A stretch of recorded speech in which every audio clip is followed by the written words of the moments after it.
Good evening, everyone. Welcome in to WDAY Radio here on AM 970, FM 93.1. The time has come, Fargo-Moorhead. Well, some have worked for months, maybe even years, for this moment to earn your votes. And tonight, well, you find out who will lead our states here in North Dakota and Minnesota into the future. Be it local races like Cass County Sheriff or Mayor of Moorhead to statewide races in the House and Senate tonight. All of the biggest questions you have when it comes to the political world will be answered. Again, welcome to your best November 2022 post-election coverage right here on AM 970, FM 93.1, WDAY. We're also live streaming, of course, on our Facebook page. Just search 970 WDAY on Facebook, as well as on YouTube, too. Again, I am WDAY News Director Kyle Cornell here with you on the program today. To my left and your right, again, he is a former North Dakota State Senator, guest host for WDAY Radio throughout different shows, mainly the Jay Thomas Show. You may hear him every once in a while popping in. Tim Flakoll joins us in our studios for our coverage tonight. Sir, how are we doing? We're doing great. I mean, these are great nights. This is like when dreams that maybe started at their childhood really come to fruition or are dashed. Yeah, I mean, it's a all or nothing. There's no moral victories on nights like tonight. It's definitely a lot on the line, I think, to say the least. Yeah. I mean, these people have put their sweat and time and their whole being into this. Not only them, but their families, because the families have to give up a lot. Whether they're helping, sign letters that go out, or yard signs, or door-to-door knocking and blitzing, those kind of things. I mean, there's so much invested in this, and it's really kind of a one-day show in some respects now. Yeah, it is crazy to think about. Right now, just in case everyone's wondering, 7:03 here at our South Fargo studios in beautiful South Fargo. Technically, the polls closed in North Dakota. Now, Minnesota open till 8. Right. So there's that side. Still a big line at the Fargo Dome and other places as well. That was one of the stories throughout the day today as well. And we're going to have the Cass County person in charge of voting on the program a little bit later on in the program, Murray Nash, at one point tonight. He's going to catch up with us and kind of talk about the craziness that was today. We had paper ballots run out at a couple locations, Horace being one of those two. You may have heard on the Jay Thomas Show throughout the day today. Also, just lines, crazy lines, especially after 5 o'clock, which you kind of figured, okay, it's election day, it's after work, people are going, but these lines have not let up in a lot of spots. Which is great. I mean, I think that's great for the democracy. It's really, we want to get as many people out there voting as possible. And I think, the rule is in North Dakota, again, North Dakota, as long as you're in line at 7 p.m. when the polls close, they'll let you vote. Mm. So, but if you show up after that, even though there's a line, you cannot get in. So that's an important distinction going forward here. That's very tough to try and manage. How do you? Well, I think they closed the doors to let people in. Okay. And then they would have somebody monitoring the lines, who's joining, and stuff like that. Maybe you put the last person in line at 7 o'clock has to wear a yellow beanie, so that way you can't get through that, right? So that way they know who's there. But I always consider there's no excuse for not voting. There are so many ways you can vote, absentee, by mail, and, you can vote early. That's what I did last Friday because I wasn't sure what my today would be like. I love to vote on election day. That's just part of who I am.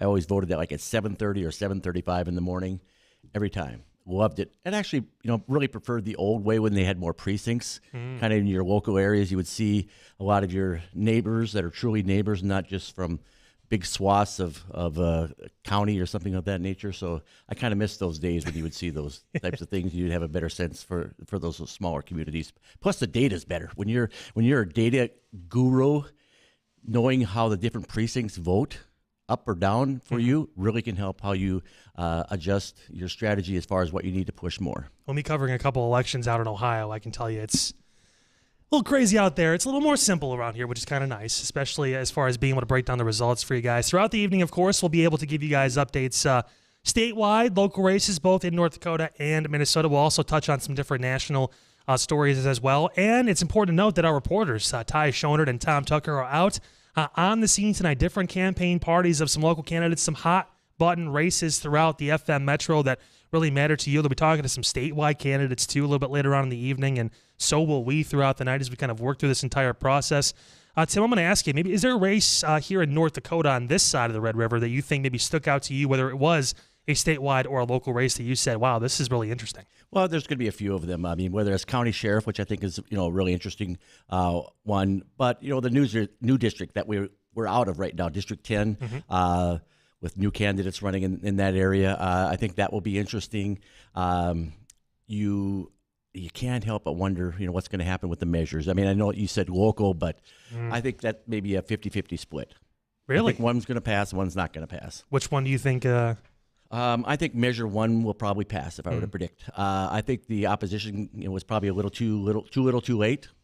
And I think on the other one, the marijuana one, which is Measure number 2, I think it's kind of like, we've had that before. And I don't know, they voted against it, before, so it's like, So I just didn't see a lot of headwind on that necessarily. There was some, ads running for that, but there was a lot more support. I think this time around, Mark Freese, one of the local lawyers here in the area too, was really behind that. He has a law enforcement background. He was pushing for Measure 2, of course, for recreational marijuana here in the state, and even going through some of what it would entail. Of course, if you were on our website, you went to the November election guide that we had for you. We had recreational marijuana on there. You can find out more information about what this would mean if it got legalized.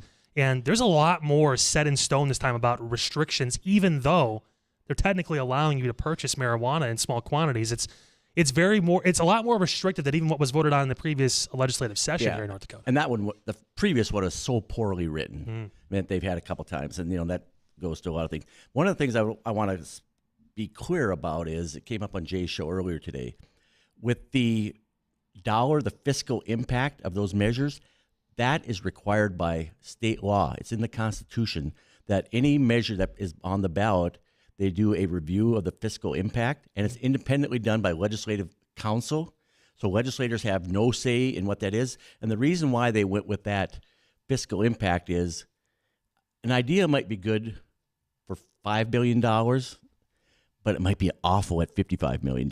Yeah. And we've had over the years where one group was saying this and another group was saying that, so we just wanted a more official way to evaluate those. And then that number is actually, if it passes, that's the number that has to be plugged in with the legislature. So it just seemed the most appropriate body to do that, because legislators have zero sway in those numbers. I mean, when they get a fiscal note, they get as mad as anybody else. It's like, why was it so low, or why was it so high in this case? So that's just to clear up a question that came up earlier on the show today. So a couple of things to know for you guys, too, just so you know how this coverage is all going to break down. We will be here until most of the races, if not all the races, obviously, in North Dakota and Minnesota are called. Obviously, a couple of those races, especially on the Minnesota side, could go well into the night. We'll see what happens, of course, with the governor's race with Tim Walz and Dr. Scott Jensen. I know another hotly contested race, too, is Keith Ellison versus Jim Schultz for Attorney General. That could be maybe where we see a flip and see a new candidate come in and take the reins there. Polling recently has put Schultz ahead of Ellison throughout the last couple weeks or so. I think he really kind of turned a corner and went ahead with that. So we'll see how that all plays out. But those two kind of stand out as two of the, this may take a little bit to work through. Yeah, I mean, I don't want to pick sides or anything like that, but I thought some of the challengers' ads at the Attorney General's race were pretty effective. Yeah, I would say there's a lot of them, and some stuck out more than others. One of the things, too, we're going to have on the program throughout the show tonight for you as well is our Bonnie Amistadi. Of course, you may hear Bonnie and Friends every morning, 5 to 8:30 here on WDAY Radio. She went out and talked to you, the voter, to find out more about your thought process, what you considered, obviously, on both sides, on North Dakota and Minnesota. She went to both locations in Moorhead and in Fargo to talk to folks all around the area. A lot of the ad campaigns came up, especially on the Minnesota side. Talk about the Dan Bomer and Rob Kupek race in the state Senate. That got ugly quick. Yeah. Not necessarily from each candidate either, obviously from different independent parties that sent those ads in, but a lot of people noticed. Yeah, the surrogate things can drive a person crazy. And I mean, I'll probably weigh in on that a little later. But another one I failed to mention when I talked about the local races is for county commission, because you have two former legislators, Tony Grinberg and Ben Hansen, running against each other in that race. So that'll be a one that I'll be certainly watching, listening, and checking out where they're at in that race. That was the thing too, Tim, as well, where we talked about this when we had both on the show. Not a lot of attention on Cass County Commission, which this happens in Clay County as well. Yeah. Obviously, Jenna Cayley we had on as well. She's trying to run for re-election at her spot over there in Minnesota for County Commission. I believe that's District 1.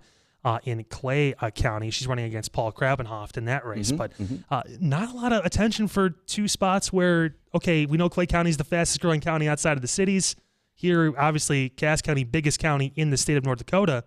There's a lot of people that fall. You can kind of get lost in the city stuff with Moorhead and Fargo, but these are much more than just Fargo and Moorhead area. There's a lot of people in this area. And it's hard for them to really generate enough money to kind of get out there and kind of reach the people and, through the airways and other ways. But I was at a chamber event where they had, all types of candidates, the legislature to Cass County attorney. That'll be a good one to watch.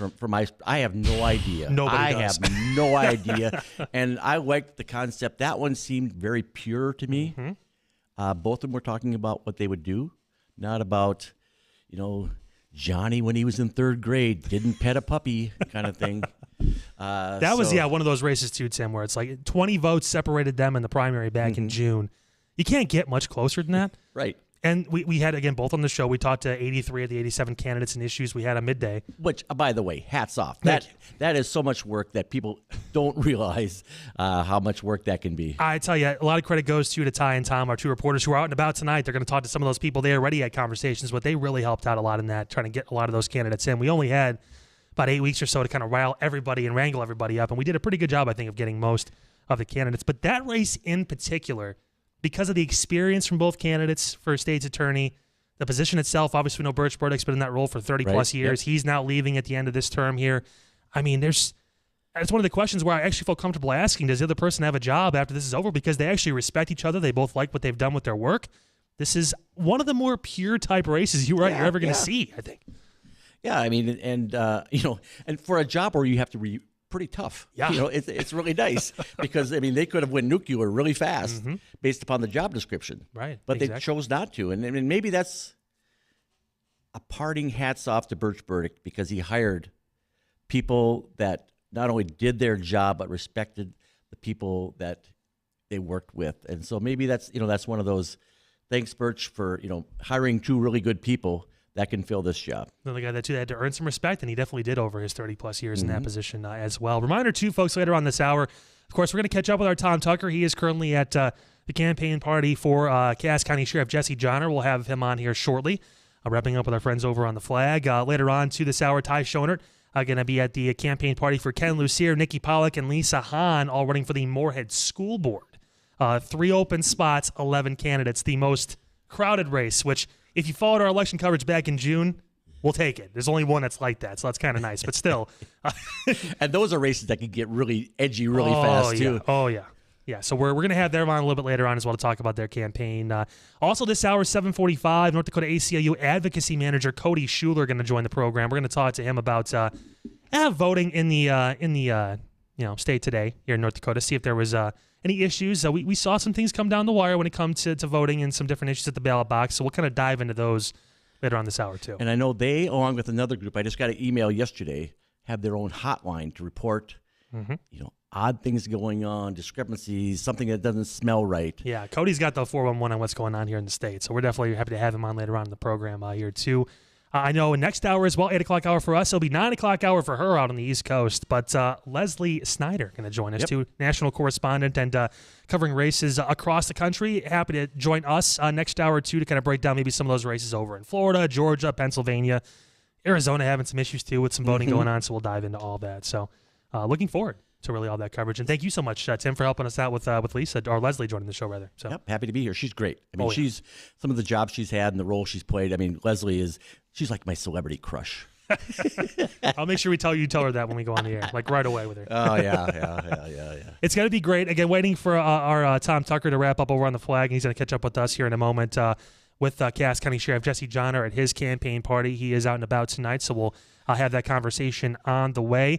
I want to give you guys a heads up, too, for later on, too. 8 o'clock hour, we mentioned our Ty Schonert going to be at the campaign party for Dan Bomer. We talked about that race a little bit for the Minnesota State Senate District 4. Again, that is coming down, as well as Tom stopping by Ryan Youngren's campaign party as well. Talk about state's attorney here in Cass County. Definitely, probably, I would imagine one of the closest races we'll have, both statewide and locally here over the next couple hours when we see the votes come in. So is that the one we should predict automatic recount? If it's 20 votes again, yeah, we're going to be there. It is automatic then. Yeah, for sure. we're definitely going to be there.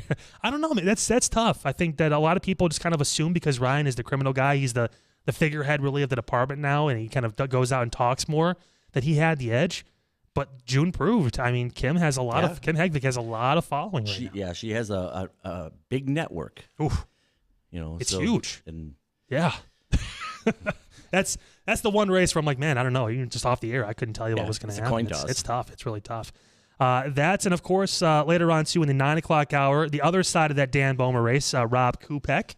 Ty will be at his campaign party. And then our Tom Tucker going to be at Sweet Shots for the remainder of the night, from the 9 o'clock hour on. We're going to have different statewide candidates. Drew Wrigley is going to be over there running for Attorney General here in North Dakota. He filed his paperwork pretty much almost immediately after, of course, getting appointed to that role earlier in the year by Governor Doug Burgum. And also Michael Howe will be at Sweet Shots running for Secretary of State. Big position. We're talking about voter security and the different things going on across North Dakota. We know Al Jaeger is about to wrap things up with his tenure. Long time there. Storied run in the Secretary of State position. So he's moving on. Michael Howe, one of those candidates trying to earn that as well. And a lot of the local district, state, and House members on the GOP side going to be at Sweet Shots tonight. So we'll have the breakdown from those candidates too with Tom later on. And from a candidate perspective, having been through many campaigns, this is the absolute worst time. Why, because I'm bugging you? Because we're calling you and going to your campaign party? No, because I'd say like from 4 o'clock till 9 o'clock in the evening, absolutely terrible. Because you don't know what's going on. Because it's like you're exhausted. There's nothing you can do anymore. You're fidgeting around. You have your family and friends there. You want to, not only win for, yourself and what you can do, but you want to win for them. I mean, my happiest moments that I'll take away forever is my parents always came to my, the campaign night events. I mean, and that meant so much to me. And yeah, win, lose, or draw, they were there for me. And awesome. But it's just an awful night, because nothing's coming in. Statewide is a little easier, but a lot of the legislative and others, it's all or none, because the numbers nothing, boom, the big dump, and it's done. Yeah, I don't. If it goes like it did back in June, it took some time for us in Cass County to get our votes in, and especially with all the hubbub, if you will, going on today throughout the area with different paper ballots running out. We talked about earlier in the broadcast here in Horace and a few other places, and just the lines too. Getting reports from the Fargo Dome that it was 70 or so minutes coming to go to the Fargo Dome to vote. Someone is wearing the yellow beanie. They made sure they cut them off, which is important. Yeah, you're the end of the line, sir, ma'am. That's it. We're done. But I mean, it's going to keep going for a little bit. So we may have to wait a little while longer to get some of these results. Again, we talk about Cass County, the importance. It is the biggest county in the state, the most votes to tally. So it may take a little bit longer before we figure out some of these local and key statewide races. A little bit, maybe some of the canary in the mine. Like as a candidate, you watch the races that are being called nationally. Because if you're of one party or another, you look at, okay, how is our party doing?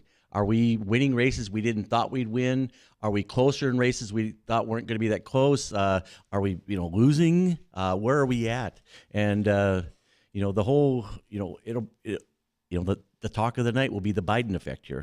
Yeah, I think definitely. And also, you could argue the Trump effect, too. We'll see what happens with his looming decision about 2024 hanging in the wings, too. So, Tim, right now, we want to head over, actually, into West Fargo. Our Tom Tucker is standing by with incumbent Sheriff, Cass County Sheriff Jesse Johnner. Tom, take it away, brother. Thanks, Kyle. Appreciate that.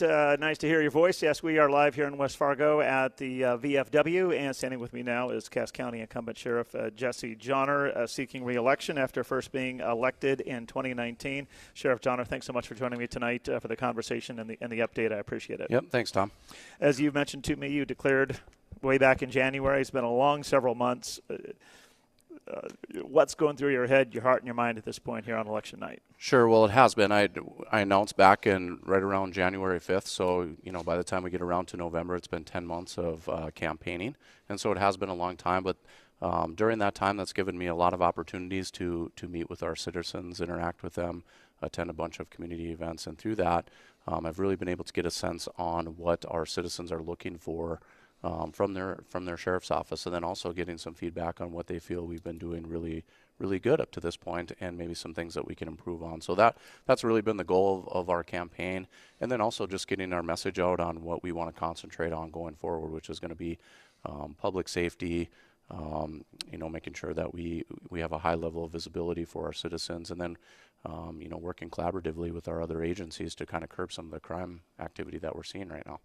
As a citizen here in the county, I express thanks to you and to your staff and your deputies for the work that you guys do day in and day out. It certainly is a challenging and difficult line of work, but as I've spoken with those in law enforcement before, they've told me that this is a calling, and I'm sure that's probably the case. Do you feel like for you it is a calling? Oh, most definitely, and we're very fortunate to work in this area because we have such a strong support from our citizens for law enforcement. I know that's not everywhere in the country, but here we do, and so that's what my driving factor is really every day, is to interact with our citizens and getting that feedback that they really enjoy their law enforcement here, and then also working every day with the men and women of the Cass County Sheriff's Office. But most definitely, I mean, I come from a military family. My dad was full-time in the Army Guard, and my grandpa was the sheriff in Emmons County. So I grew up in kind of that military law enforcement background, and so from a young age I knew that I wanted to do this. And I would say definitely that it's been a calling for me. Yeah, good for you. Talk about the campaign a little bit. Long and arduous process, some ups, some downs. Most recently, last week, you were in a debate with your opponent, Deputy Matthew King, on the Jay Thomas Show, hosted by Cornell. Seemed like a pretty good debate. Some tense moments, some ups and downs. Thoughts with regard to that debate in terms of going through that process and maybe kind of what came out of that? Sure. Well, it's always good to have the debates, right? Because then it gives our citizens an opportunity to really view or listen to what our platforms are, what we want to do moving forward. And I think that debate really gave me an opportunity to answer some questions. Kyle had some really good questions, did a great job moderating it, and really had some good questions for us moving forward and what our plans were, if we become sheriff. And so, my focus really is, although we had a debate, and I have an internal candidate running against me, my focus really is what can Jesse Johnner bring to the table? What's Jesse Johnner going to do? What has Jesse Johnner done over the last 3.5 years? And, how's the sheriff's office going to move forward and provide a good high level of public safety to our citizens? Your opponent, Matthew King, has made much of this photo that a lieutenant had forwarded to a deputy.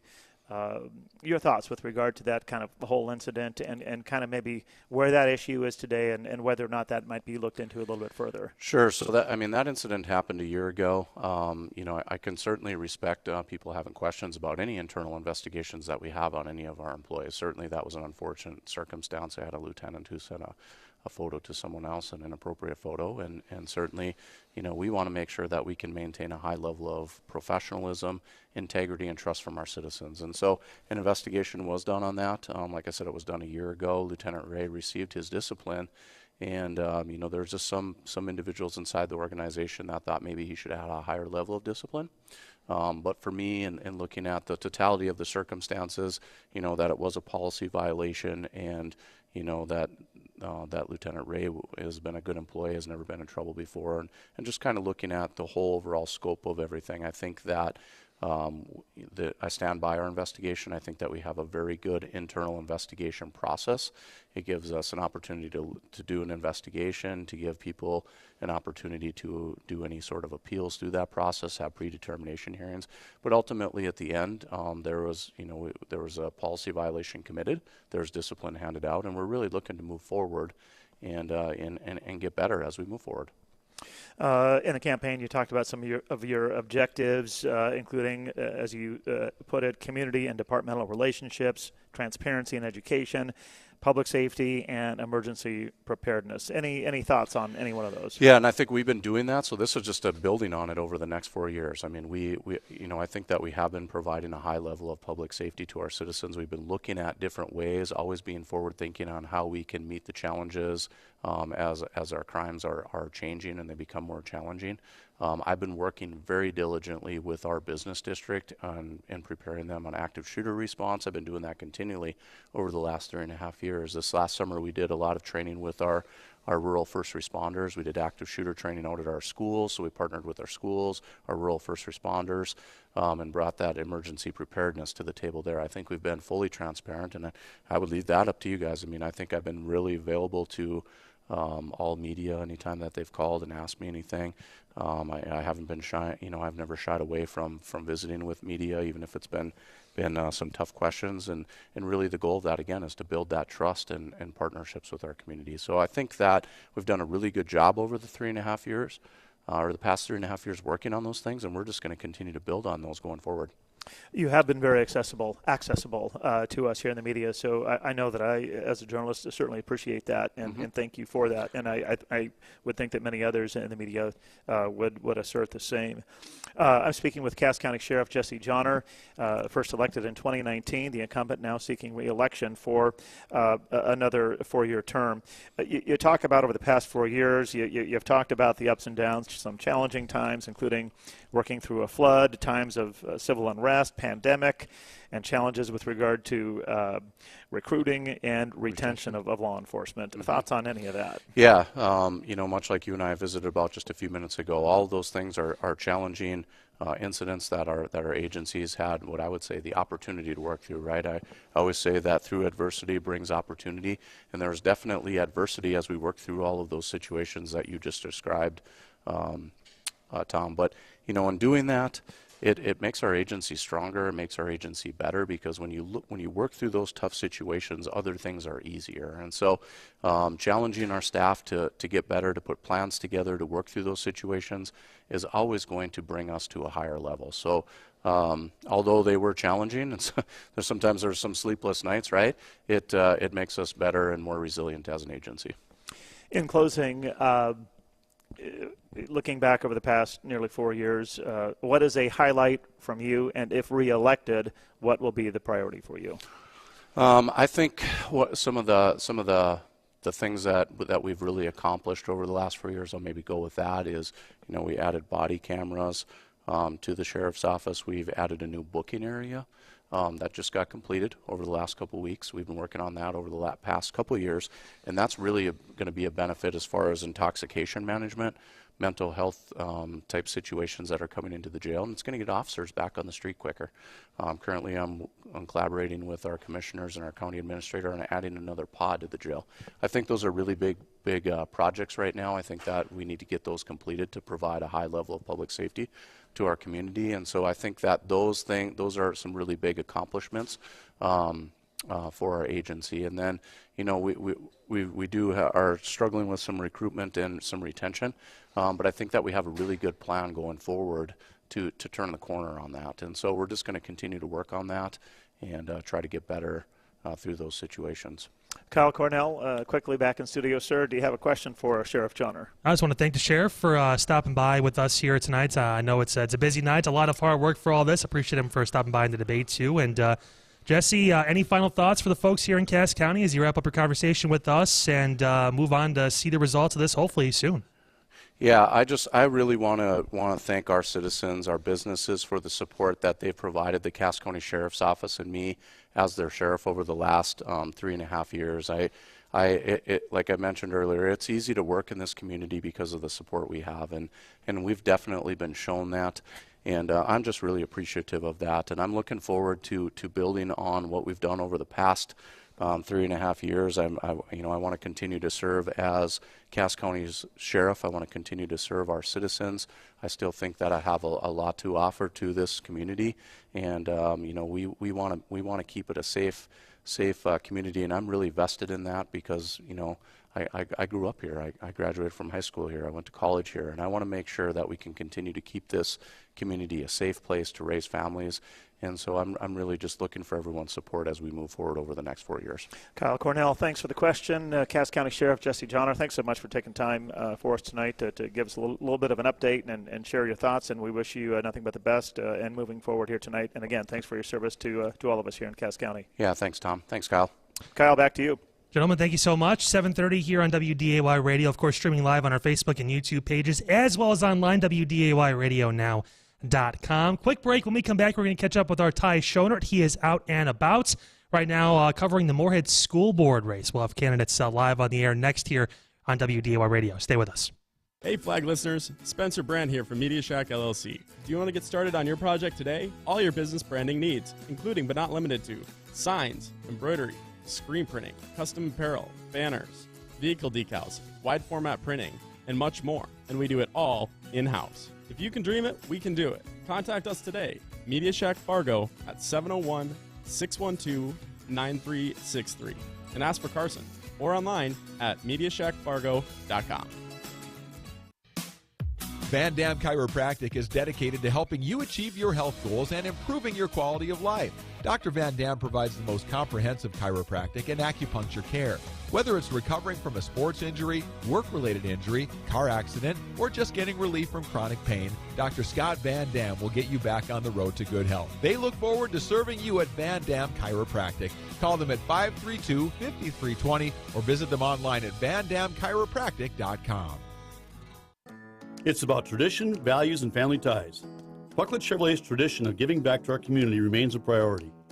And that's why, to honor our veterans and active military personnel, we're offering an oil change special for just $40 in November. This $40 oil change special is our way of showing thanks for their service, dedication, and commitment. We're Bucklet Chevrolet Buick GMC in Valley City. Tradition, values, and family ties. See dealer for details. Schedule appointment by 11/30/22. Are you lonely? Tired of looking for the one? The one with industry-leading stock and root strength? Well, we're here to help you find a soulmate for your soil. Your soil mate. AgriGold has the perfect seed for your soil and the service that's perfect for your operation. Plan for next season with our extensive portfolio of unique hybrids and find your soil mate at ChooseAgriGold.com. I'm John Hoeven, candidate for the U.S. Senate, and I approve this message. In their unequivocal endorsement of John Hoeven, the Fargo Forum says, John Hoeven has racked up an impressive record, and he's consistently delivered for North Dakota. Also, the NRA has again endorsed Hoeven and gives him an A+ for his defense of Second Amendment rights. John Hoeven works for North Dakota. Vote John Hoeven for Senate. Paid for by Hoeven for Senate. If you're a rock star truck driver but wish you could be home more often as your kids get involved with more activities, you should check out Prairie Supply. Prairie Supply is well respected in the construction industry across North Dakota. They're looking for passionate CDL drivers all across the state and in South Dakota. You'll be well paid and receive full benefits, and they want to keep their people through an environment of success and advancement options. Drive a truck and be home most nights with the family, with openings from West Fargo to Williston and Minot to Grand Forks. Visit prairiesupply.com. Time now for Focus on the Field Ag News, brought to you by Summit Carbon Solutions. A beef nutrition specialist with the University of Missouri says cattle producers need to make sure cows are getting enough energy heading into the winter. Eric Bailey says cows should calve with a body score of at least 5. When a cow calves in a body condition score less than 5 on that scale, typically it will take longer to breed back the next year. And that's either going to reduce pregnancy rates or it's going to back producers into the corner of extending a breeding season to try to maximize pregnancy. Bailey says feed and energy costs for cows are up, with producers paying more for low-quality hay, and corn costs are double what they were during most recent droughts. That's today's Focus on the Field Ag Minute with Ag Director Bridget Riedel, brought to you by Summit Carbon Solutions. Tune in for Ag News Minutes each weekday on WDAY.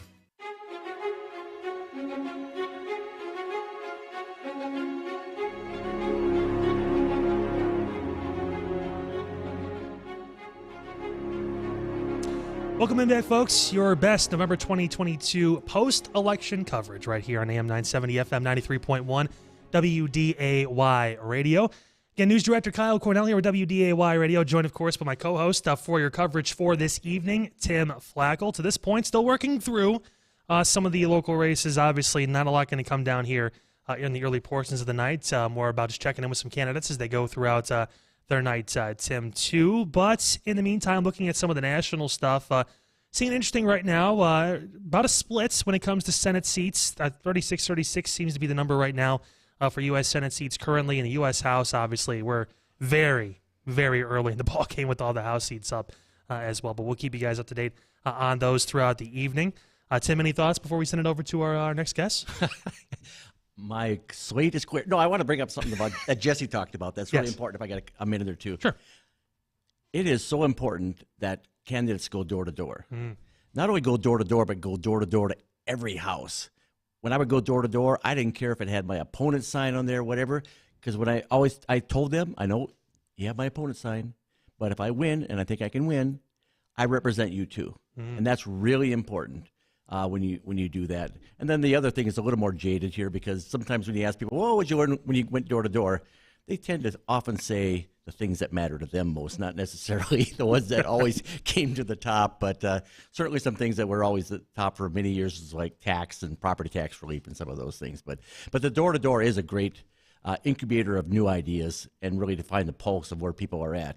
You can't get that any other way. Yeah, I would think it'd be a personal challenge for me if I was going at someone's house to door knocking where they had my opponent's sign. But okay, so I'm taking this. I may not sway you, as you mentioned before, and make you come over to my side, but I want you to feel comfortable knowing, hey, I may not agree with everything this person wants, but I still respect that person enough to respect the outcome of what happens. Exactly. When election night comes. And then I would point out, here's my, how to get a hold of me. I give them my cell phone number.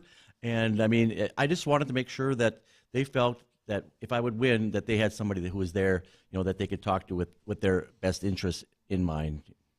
Well, definitely one of the races over on the Moorhead side of the Red River. We've been playing at Coast I-2.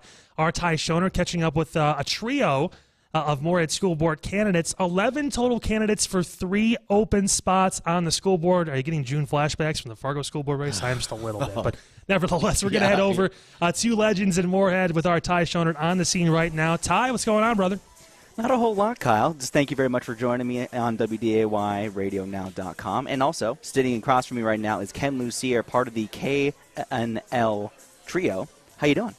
I'm doing fine, Ty. So I want to talk to you about just how are you feeling right now? Election day, we're almost done. We got about 23 minutes left before polls close, essentially, at this point. What's your attitude going into this closing section here? I'm all excited. It's been a long campaign. I'm somewhat relieved that it's over with, and now the voters will have an opportunity to tell us what they think, tell us if they think we did a good enough job to get elected or if someone else did. We were talking before we were on air here, and one of the things you said is you went door to door saying, don't vote for me, but you're going to hire me. That was the comment you made, right? Well, yes, I did use the I want the person that votes for me to let them know that they're the ones that are actually hiring me. I'll be working for them. I won't be working for somebody that is in a cubicle in St. Paul or Washington, D.C. If you hire me, I will be working for you. So when it comes to that, how do you feel the campaign went overall? You knocked on tons of doors. I know you did. I know your entire group did. But how do you feel that went? How do you feel like that went for you? Well, we had some very good feedback, especially recently. There's quite a few people that voted early. And what was very encouraging to the three of us, because we talked about it, we knock on a door and they say, oh, we already voted. Oh, we voted for you. Oh, that was great. Not everyone said that, but quite a few did, and that was extremely encouraging. That means there's a lot of interest in the campaign, and they're interested in our campaign. And so we weren't just knocking on doors for funsies. People really cared about it. And people that hadn't voted, many of them said, oh, I'm so glad you came by. You're the first one that's come by. And so that means a lot. Like the gentleman was speaking before us said, it's important to knock on doors and have that face-to-face contact. It's real important. So you were talking earlier when it comes to this, and obviously we still have to learn about the results of tonight's election, but what do you feel like will be happening after tonight? Whether or not you win or lose your seat on this election, what do you think is going to be your top priority, either when you win or if you don't happen to get in the seat? Well, I'm operating on the assumption, Ty, that we're going to win. Mm-hmm. I feel really confident about that. And if we do, I'm going to start right away, again, soliciting, what do you want me to do? I'm working for you, like I said. Mm-hmm. I already have a pretty good idea what they want me to do. I told them what I would like to do, so I'm going to follow through on any promises that I made. And I did make some promises to some people. If you elect me, I will do A, B, C, or try to do that. And I will do exactly that. And I'm not going to, like I told people, if I get on the board, every vote I take on that board, Ty, I'm going to take very seriously. Because it's going to affect people's lives, staff members, parents, students, and taxpayers. Regardless of the outcome, this is a question I'm going to ask all three of you. Regardless of the outcome, do you feel that your message was heard? The team, all of you teaming up, all of you grouping together, do you feel like Moorhead understands what you're saying? I think for the most part, we didn't hit all the cylinders that we would have liked to because of resources and time. But I think for the most part, yes, our message, we do represent a contrast between us and the other candidates, and I think that's what the voters want, and then they'll tell us whether the contrast that we represent is what they want on the board. This will be my last question before I ask to switch off to Lisa Hahn, so I'll grab her in a couple seconds here. But what my next question would be, you did team up. All three of you are working together, and you're working as a collaboration. Some people like to seem that's a good strategy. Do you think it was a good strategy? Working together, do you think it helped your campaign? Do you think it hurt your campaign? Oh, there's no question about it. It helped our campaign. Even though we had little mini arguments on some of the details, just like people that are married argue once in a while. Mm-hmm. Absolutely, it helped us. We pooled our resources, pooled our time, and it was a benefit, no question about it. All right, awesome. So I'm going to have you grab Lisa real quick. She's going to hop on the mic. So thank you very much. We are going to hop on over to Nikki Pollock, Lisa Hahn right now. She is joining us here on the show as well. I'm giving her a couple seconds to put on that headset right there. Get comfortable. You can move the mic up a little bit as well. There you go. And so, how you doing? How you feeling right now? I'm feeling good. I mean, I feel like we put forth our best effort, and it's in God's hands. And I think it's a good way to put it, too, because obviously the polls aren't closed quite yet. We still got a little bit of time. But this will be the first one we tackle before the polls actually close. And like you said, God's hands at this point. How do you feel the campaign had gone so far? How do you feel with the team you have, the campaign had gone? I mean, I think overall we worked well together. We each brought different strengths to the campaign, and Nikki is uber creative, and so her parades or events, she was all into the decorating, and she was like just on it, and that's just not my thing. I was more into the writing, the emails, communications. That's more my thing. Mm-hmm. And then Ken, we're all knocking doors, but he really went all out with that. I mean, we all did different things more than that too, but we each have our giftings, and we're just able to bank on that and focus more on where we are strong and trust each other in that. You apply each other's strengths, which I think is Yes. a good what teams should be able to do and do effectively. And I'll get back to the team part in a second. That was one of the questions I had to ask Ken at the end. But how do you feel the campaign reached Moorhead voters? Do you think it sparked enough of them to get one or two or all of you into these positions of power? I hesitate with the position of power because I believe that the power actually belongs to the people, and we are to represent the people. And so regardless of who gets in, I believe it's up to the people to, if one or all of us get in, we're still going to need the people to come back and support us. And if we don't get in, then we want other people to still go forward and support and make a difference for whoever does get in, that we are making the change that is effective in our community to be strong and for our community. And so let's talk about this is the one policy question I'll ask you before I'll move on to the other stuff as well. Yeah. That you said community is a big thing. You talked about power to the parents. That was one thing you pushed in your message as well. And we obviously only have about 15 minutes left here, but we can summarize those positions a little bit. So talk to me about what those things were, kind of what they meant to you. Well, I think the big thing for me, one of them is that the voice of the parents is in the front of the conversation. So we have many issues to address, but I think the parents' voice needs to be at the front of that. And right now, the school board administration shuts down the public comment period, shuts down the recording of the public comment period. And so there's no way for the public to know what parents are saying at these school board meetings and to hold the board accountable to what's being said and brought up to the meeting. So for me, that is one of the most important things to address first among other issues so that other issues can be properly addressed. Okay, so we'll hop off of policy because there's a whole bunch of that stuff on our website. Trust me, folks, if you want to look at it, you can. But regardless of the outcome, regardless if you get on or do not get on the school board, do you think your message was heard? Do you think you knocked on enough doors where people are like, okay, I can see that being an issue? Or do you think that the message that you're broadcasting is reaching people's ears? I believe it reached the people's ear, a large portion of people's ears, but I also know the message got distorted because there's people who assume certain things about myself or the campaign that are not true. And so just to clarify those things is like I support all students in our community, and I support history, and I'm not for banning history books. I am for removing books that have explicit sexual content. So there's things like that where people have misconstrued the message. Okay. But overall, the message has been heard by the majority of the people who I think value what we have to say anyway. This will be my last question. We do need to grab Nikki at the very end of this. But do you think that teaming up really did help your campaign? I think so, because instead of trying to do everything myself, we can each spend more time doing what we are good at and trusting the other people to do what they're good at. And so I think it was definitely beneficial. Okay, so I am going to ask you to bring that headset over to Nikki Pollock now. All so, right. yep, I'm going to have you come in. Thank you very much, by the way. So yeah, let's hop on right on over to Nikki Pollock. And right, hello. Hi, how are you doing? I'm well, thank you. So we're obviously having to trade a lot of conversations here. But how are you feeling right now? How are you feeling right now after basically 20 minutes left in the conversation for voting? I am actually really relaxed. Really relaxed? Yep. I just kind of drank tea this afternoon and did a lot of praying, and just it's in God's hands, and I'm cool with whatever happens. I guess not much you can do at this point, right? You've Nope. already made your message. You already made your case. Yep. Done what we could do. So how do you feel the campaign went towards in the Moorhead voters' perspective? Do you think you got enough votes, or do you think you knocked on enough doors to change perspectives, change people's minds? I think we absolutely did everything that we could, all of the above. I feel good about our chances. We ran into people who said they had already voted for us, outdoor knocking and stuff. So I feel good. And regardless of the outcome, this is these last two questions I've asked every single one of all team of you, because I feel like it's an important question to ask. Mm-hmm. Regardless of the outcome, whether you get on the board or you do not get on the board, do you think the message was heard? Do you think that Absolutely. Do you think it's changed the conversation? Possibly. It really possibly could. For a local, school board election, we got some great press from some of the local writers, and that's always.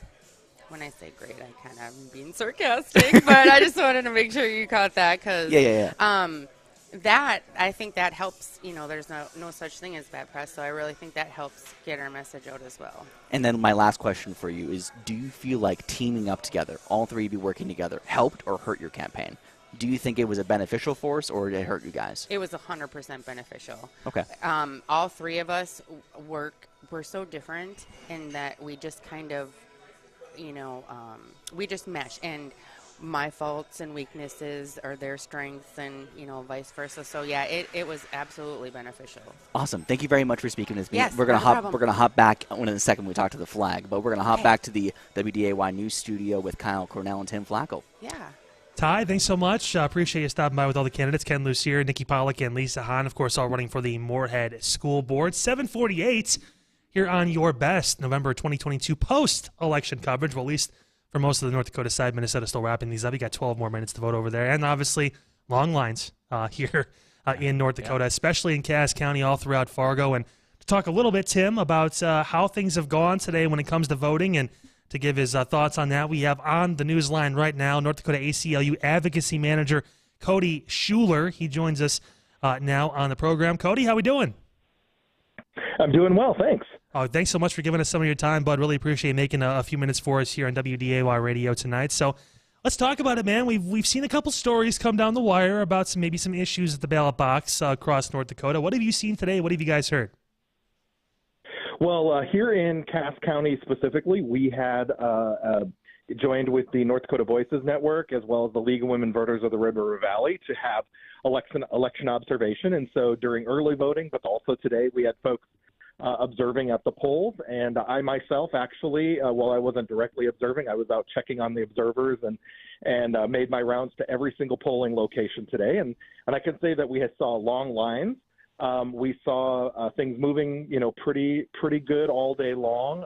No significant issues that we saw, other than there were a number of reports of individuals, maybe having some ID issues when they came through the line and not being offered set-aside ballots, which is appropriate to be offered that. And so we did have that. We are trying to, our reports aren't in, but we'll try to tally that up and let the county know so that they can, maybe adjust their training into the future, because it is one of those things that, by state law that folks should be offered those set-aside ballots. So, Cody, Tim Flakoll here. Just a kind of a question here with respect to coverage, because I know it is a challenge for all to kind of cover these. We used to have poll watchers, we would call them. How much coverage did you get with all the various places that people could vote, whether it's the Fargo Dome, West Fargo, or West Fargo to West Acres? Like how many were you covered 100%? And about how many people did you have out? We were not covered 100%. We did have today a good number, at least of some shifts They were there in like 3-hour blocks. And during early voting as well, last week we had folks not 100% coverage, but tried to hit the high times. It was this was a pilot project that we ran, so we weren't really just didn't have quite enough volunteers to staff across the board. I would say that we mostly covered the Fargo Dome and West Acres because those were some of those high volume areas. I know we also did very well at the Northview Church, also being one of those high volume during early voting. And then today for the rest of the day, I'm not exactly sure. I don't have the sheet in front of me. Somebody else was actually coordinating the scheduling. But we did have pretty good coverage throughout the day. The places where I stopped by, at least especially over the noon hour and some of those really busy times, we had folks covering. So, Cody, out of curiosity, too, you mentioned the training aspect of this, the long lines. We've seen the process go fairly smooth for the most part. There were a couple spots, though, in the county, and we're going to talk with the county election supervisor later on in the show in the coverage about this, but paper ballots to the actual, the machines themselves, a lot of folks asking for paper ballots. Mainly one of the people we talked to earlier going to Northview Church, they had said 80-20. More people are asking for paper ballots than going to the machines. Was that maybe causing some of the mix-up and some issues? I know a couple places ran out of paper ballots a few times. It happens, but was that maybe one of the things you guys were able to see and observe that maybe there can be planning for in the future?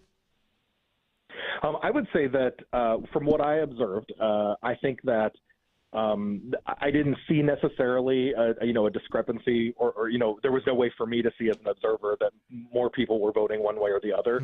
I have heard reports from a number of folks that there have been locations that have run out of ballots throughout the course of the day. Of course, that's going to push folks onto those machines. I would say that I talked to a number of voters who I know who, as they were leaving, was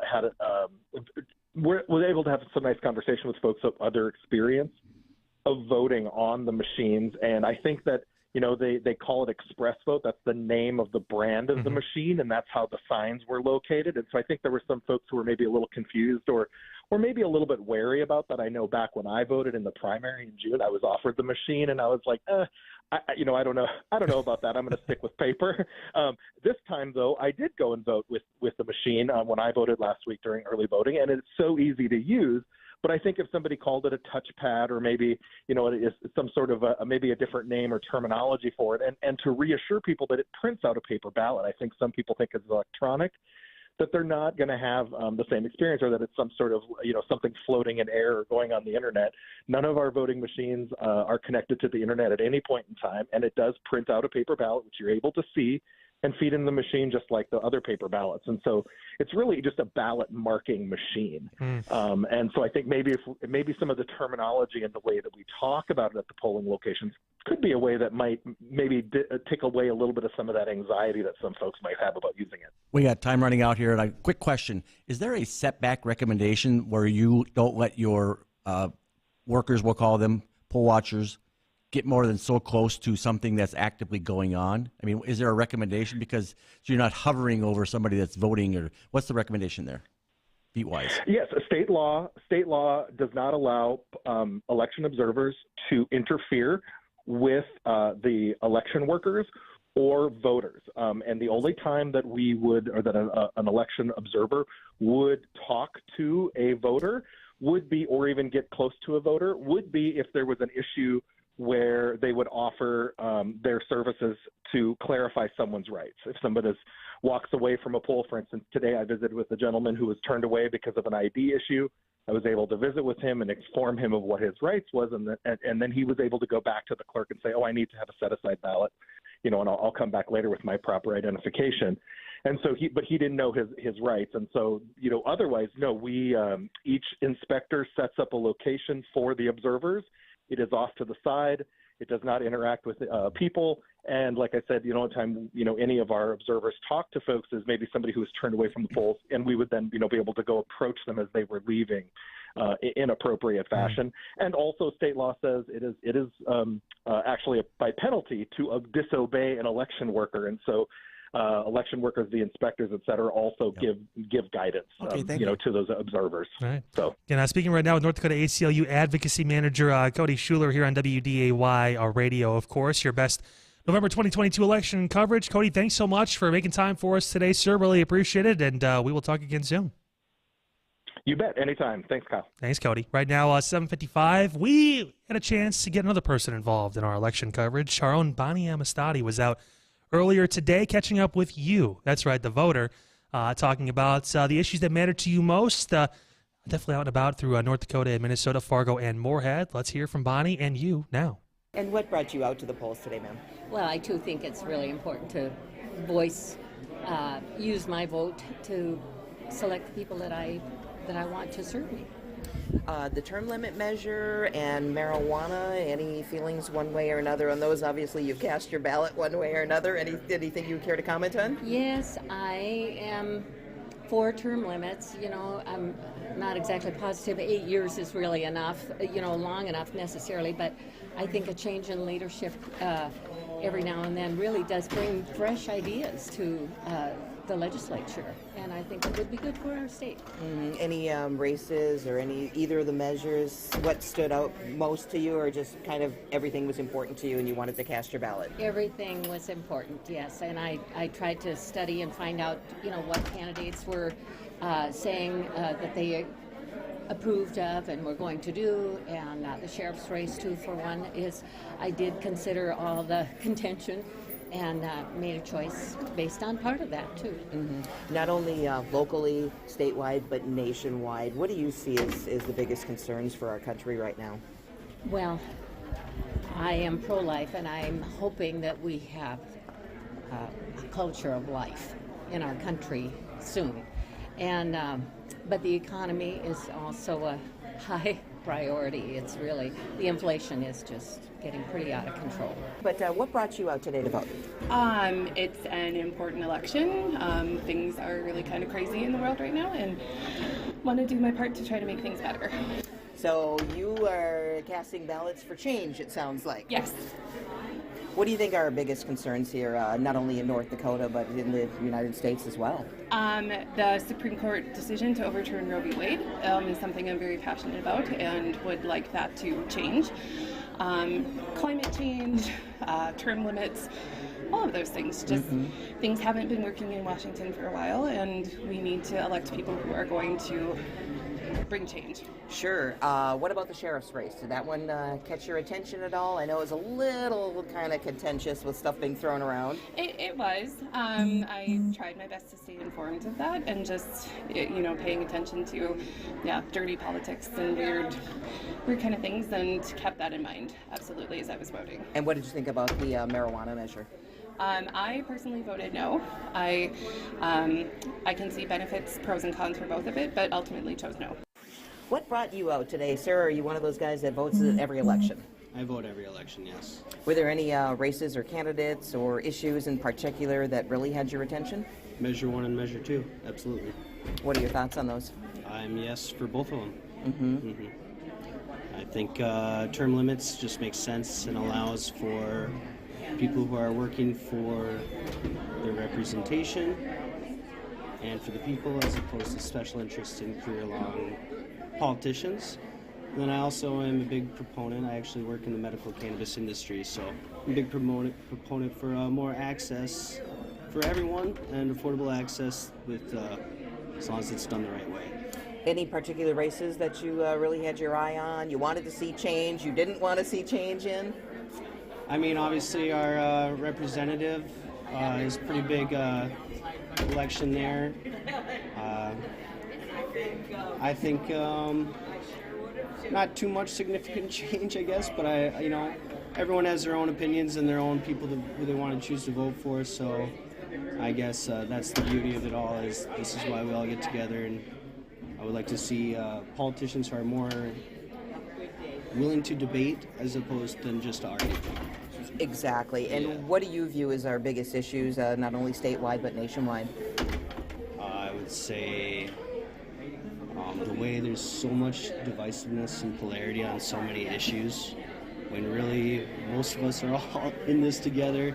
So I just hate to see such animosity among people towards, even if they have different opinions. So I wish there'd be more debate and discussion. I have plenty of friends on both sides of the aisle, I consider myself more of a moderate. We can have discussions, and that's why we remain friends. What brought you out to the polls today? I just wanted to make sure my voice was heard and that my voice mattered. It certainly does. Which races in particular were you most concerned about making sure that you cast a ballot on? Just that our legislators going to Washington are making sure they're voicing North Dakota's concerns and making sure that that we matter. Term limit measure and marijuana measure, how did you feel about those? I think it's important that there's a term limit. We need some new voices sometimes. And the marijuana, I guess I'm into medical marijuana if needed, but I don't think we need it outside of that. Sure. What did you think of the Sheriff's Department race? Sheriff Schonert, Matt King challenging him for the seat. Little contention going on there. There were some barbs thrown around. Your thoughts on that? I think, as what I've seen, Jesse Johner's been doing a great job. I think he should continue doing what he's doing. Mm-hmm. So overall, do you think you're looking for a change or a blend of staying the same and making some change when it comes to who gets elected this season? I'm kind of more of a blend. We need some new voices just to get some change up, but I'm not too concerned about who's there right now. Again, our Bonnie Amistadi out and about, catching up with you, the voter, here as the polls officially closing in Minnesota and for the rest of North Dakota. Right now, it's 8:02 here on WDAY Radio. Quick break. When we come back, some numbers are in. We'll give you the details here in just a few minutes. Also, our Tom Tucker out and about with another candidate in one of the most hotly contested local races you're going to see. Details coming up. 970 WDAY AM and 93.1 FM, Fargo-Moorhead. Tyler's Tree Service, we create different types of wood products such as live edge slabs, beams, posts, and dimensional lumber. We also custom mill wood for your creativity. To learn more, go to tylerscut.com. At Tyler's Tree Service, there is no stick left behind. Anyone can get a room for gatherings. At Herd & Horns, we provide an experience. Whether it be dinner, corporate event, grad party, groom's dinner, no matter what the occasion, at Herd & Horns, you get a great time. All ages are welcome, plenty of room and games like pool, darts, virtual golf, and more, plus a private bar. Begin the booking process now. Email info@herdandhorns.com or call 701-551-7000. Herd & Horns next to campus in North Fargo, and so much more than bar food. Busch Light Apple is back for 2022. It's not a cider. It's actually a beer that tastes like apple and goes down smooth. It's been a popular seasonal beer the last 2 years, coming out with the apple harvest, and this is the third and final year they'll produce this beer. So if you've not tasted it, this year is your last chance. And if you liked it last year, then you better get to the liquor store before they're gone. Clear, crisp, light beer in the red apple colored can. Find it in your neighborhood liquor store and take it home to your backyard or the lake. Busch Light Apple, get it now. Van Dam Chiropractic is dedicated to helping you achieve your health goals and improving your quality of life. Dr. Van Dam provides the most comprehensive chiropractic and acupuncture care. Whether it's recovering from a sports injury, work-related injury, car accident, or just getting relief from chronic pain, Dr. Scott Van Dam will get you back on the road to good health. They look forward to serving you at Van Dam Chiropractic. Call them at 532-5320 or visit them online at vandamchiropractic.com.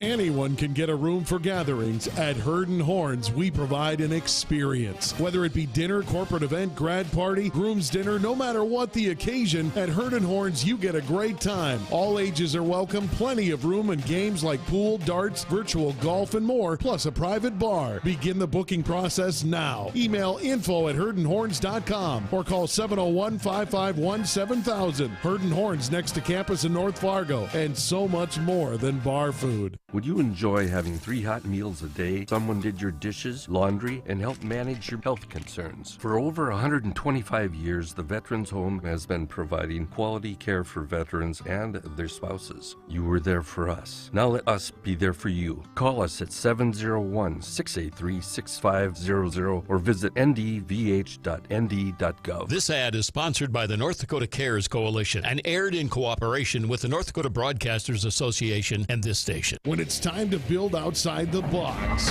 Build with Thor. Stan, my mother's coming to stay with us indefinitely. I need a space for the boys. Where can we watch the big screen, play cards, eat wings, drink, and work? Stan, there's no room in the garage for my garden tools. Need more space, whether it's a granny flat, a man cave, a decked out shop condo, or a she shed, or a horse barn. They've gotten creative when it comes to thinking outside the box. Thor Buildings at thorbuildings.com. Your parents have taken care of you for years, and as they age, that table turns, and you find yourself caring for them.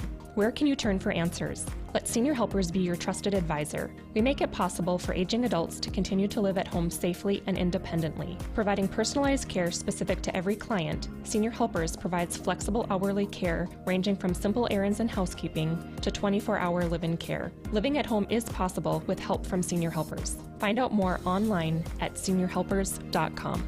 Tyler's Tree Service, we create different types of wood products such as live edge slabs, beams, posts, and dimensional lumber. We also custom mill wood for your creativity. To learn more, go to tylerscut.com.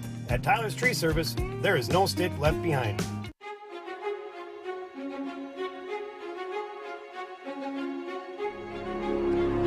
Welcome back in. Hour number 2 of your best November 2022 post-election coverage here on AM 970, FM 93.1 WDAY.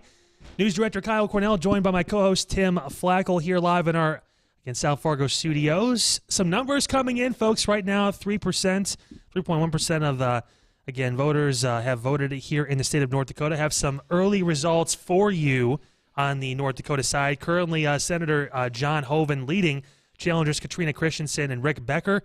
Hoeven currently with 58% of the votes. About, roughly 17,400 or so votes have been counted at this point. Senator Hoeven, 58% of that vote.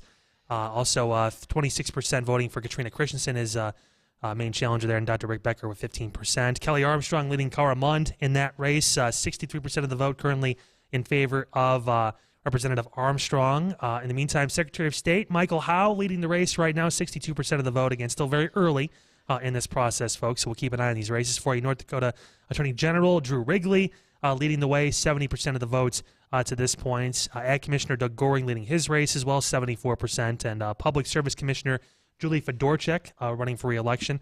She has 69% of the vote against her challenger Melanie Monis. The other Public Service Commission spot, which is actually a 4-year term because of the, spot formerly held by Brian Crouch, is currently Sherry Haugen-Hoffert leading that race over Trygve Hammer as well. I know a couple of different races in the state unopposed. Tax Commissioner, of course, Justice for the Supreme Court of North Dakota, Daniel Crothers leading that. He's, again, on his own with that one, so he's going to get the majority of the votes there. Now the measures, which is something we're going to keep a very close eye on, Tim, throughout this evening. Measure 1, term limits in North Dakota right now, 63% of the vote voting yes on term limits.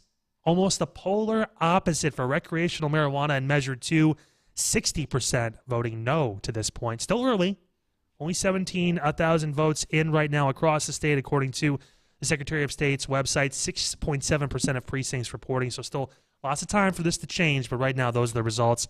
Tim, quick word before we get to Tom Tucker out with Ryan Youngren. Well, I think, when you go from like Cass County, the further west you go, the more conservative it's going to be. Mm-hmm. So those numbers at 63, they're coming from kind of a blend, whether it's the reservation district to a couple other ones that are in the middle of the state. So I think those are pretty reputable numbers. They're not really skewed one way or the other. Definitely. So we'll keep an eye, of course, as more and more of these votes come in. We know there's been long wait times here in Fargo, up in Grand Forks as well. They've been experiencing this. So two of the bigger areas where we see a lot of, stuff going through, we'll have those details on the way with that. Looks like a couple different news outlets to call in the race in Florida for governor already for Ron DeSantis to win a re-election there as well. So we'll have more details on that nationally coming up in a few minutes. Right now, want to head out, get into the field. Our reporter, Tom Tucker, is live with Ryan Youngren, candidate for Cass County State's Attorney. Tom, take it away. Hey, Kyle. Good evening. Great to be with you. Tim, you as well. And as you mentioned, joining me now is a Cass County State's Attorney candidate to Ryan Youngren here on this election night. Ryan, thanks for taking time from your friends and family and the party on the other side of us here to join us for a conversation. Appreciate it. Oh, my pleasure, guys. How you feeling? What's going through your head, your heart, and your mind tonight? Yeah, I feel good. You know, my heart doesn't start racing until we start talking about it. It's I sit and, think about all the stuff that we did in the last 11 months, and I feel very good. I had made a promise to myself back in January that when the 9th rolled around, November 9th, that if I could look myself in the mirror and say, hey, we did everything we could do to win this race and everything that in the right way, that I could be very proud of that. And I have some excellent people behind me. I feel superb about the effort that we put together, and all of that I'll take away from whatever happens at the end of the night. Obviously, you've been speaking a lot with citizens, voters, constituents. What are you hearing from them? I get lots of great feedback, and I will tell you, if you think about our race, very basically speaking, we're the county prosecutors, and we're the folks that take cases to court, that stand up for the state and for victims in the community. And I'll tell you, repeatedly, what I'm hearing from folks is, what kind of a prosecutor are you? And what they mean by that, when we get down to the details, is, are you the type of guy that's going to take a case to trial? Are you the type of guy that's going to stand up for the victims in tough cases and do the right thing? And I keep repeatedly telling them that, yes, that's what I have done for the last 21 and a half years, and I'm proud to do it. And so I hope that the voters see that through till the end, but I know there's a couple of great candidates here, and so take nothing for granted. As you mentioned, 21 and a half years experience. That's a long time. In courtrooms, I think you've participated in about 150 trials maybe. And based on your experience and what you've seen and heard, you have a conviction that violent crime is on the upswing. Yeah. And talking with voters, citizens, constituents, I presume that's a concern for them as well. That's absolutely what I'm hearing everywhere. And, my wife grew up in this community, and so we have perspective from the 80s and 90s as well, up through the 2000s. And my family, her family still lives here. And so, yes, we absolutely feel that way. And, even recently, as I had worked through the Arthur Colley case, and then even last week, when we end up with another case downtown, this stuff just keeps coming. And so, for sure, you need a strong, prosecutor's office that is a law enforcement agent for the victims, for the public, and that's my role, and I embrace that. You have been working with Birch Burdick, the Cass County State's Attorney now for many years. He's retiring. What has it been like working with him, and maybe what have you learned from him that you might put into practice if, in fact, you are elected? A lot. Birch has been a mentor to me, and I came here with 6.5 years of experience. I grew up in the area, but in the Valley, but I came here from working downtown Denver for 6.5 years. And when I came in, and Birch does a lot of mentoring, and he's a very thoughtful guy. He's also the type of guy that really looks at, okay, so what is the how do we reach out to the public? How do we, make this office accessible to jurors and to law enforcement and other people? And so I'll take that all away from Birch, and I'll take his grace and his candor. I think a couple of those things are really important. And, when Birch started this job 24 years ago, he did not come to the job with a breadth of prosecutor's experience like I have, and so he did a lot of learning on the job, but and he was very thoughtful about it. And so I will say that that's probably a difference between he and I, but we certainly supported each other over the years, and I felt that was my role as a leader in the office, as a team leader, was to support our boss and give him honest feedback, and I feel like he accepted that well. He was very gracious to accept a lot of that, and I'll take that away and hope that I can mirror that as a leader.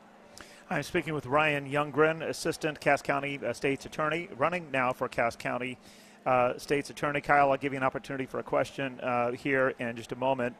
But first, hearing some of your interviews throughout the campaign process, I think one common theme that I recall that you seem to emphasize and stress is simply being tough on crime. What does that mean? Well, for me, I've always said my campaign theme is tough and fair, and I think tough on crime for violent and repeat offenders. A lot of times we see, and especially as we all lived through the COVID years, where situations where people were getting out repeatedly committing more crimes, and the crimes being more violent and more escalated. And really the prosecutor is the voice for the side of the public and the community and the victims that says, we need to stop this, and here's what I'm going to give the judge to make a good decision about the case. And so that I feel very passionately about, because it is my work, and I also see it ratcheting up as the years go. And you know, I was hired back in 2007, and I asked Birch, I came from a big community, I said, hey, you know, how many murders do you guys get in Fargo now? And he says, oh, about one every year or two.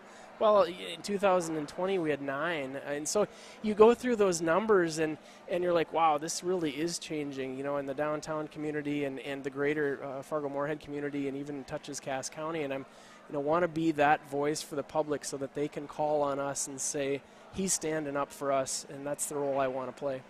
You're running against a colleague, and I presume a friend. Yeah. And that would be Kim Hegvik.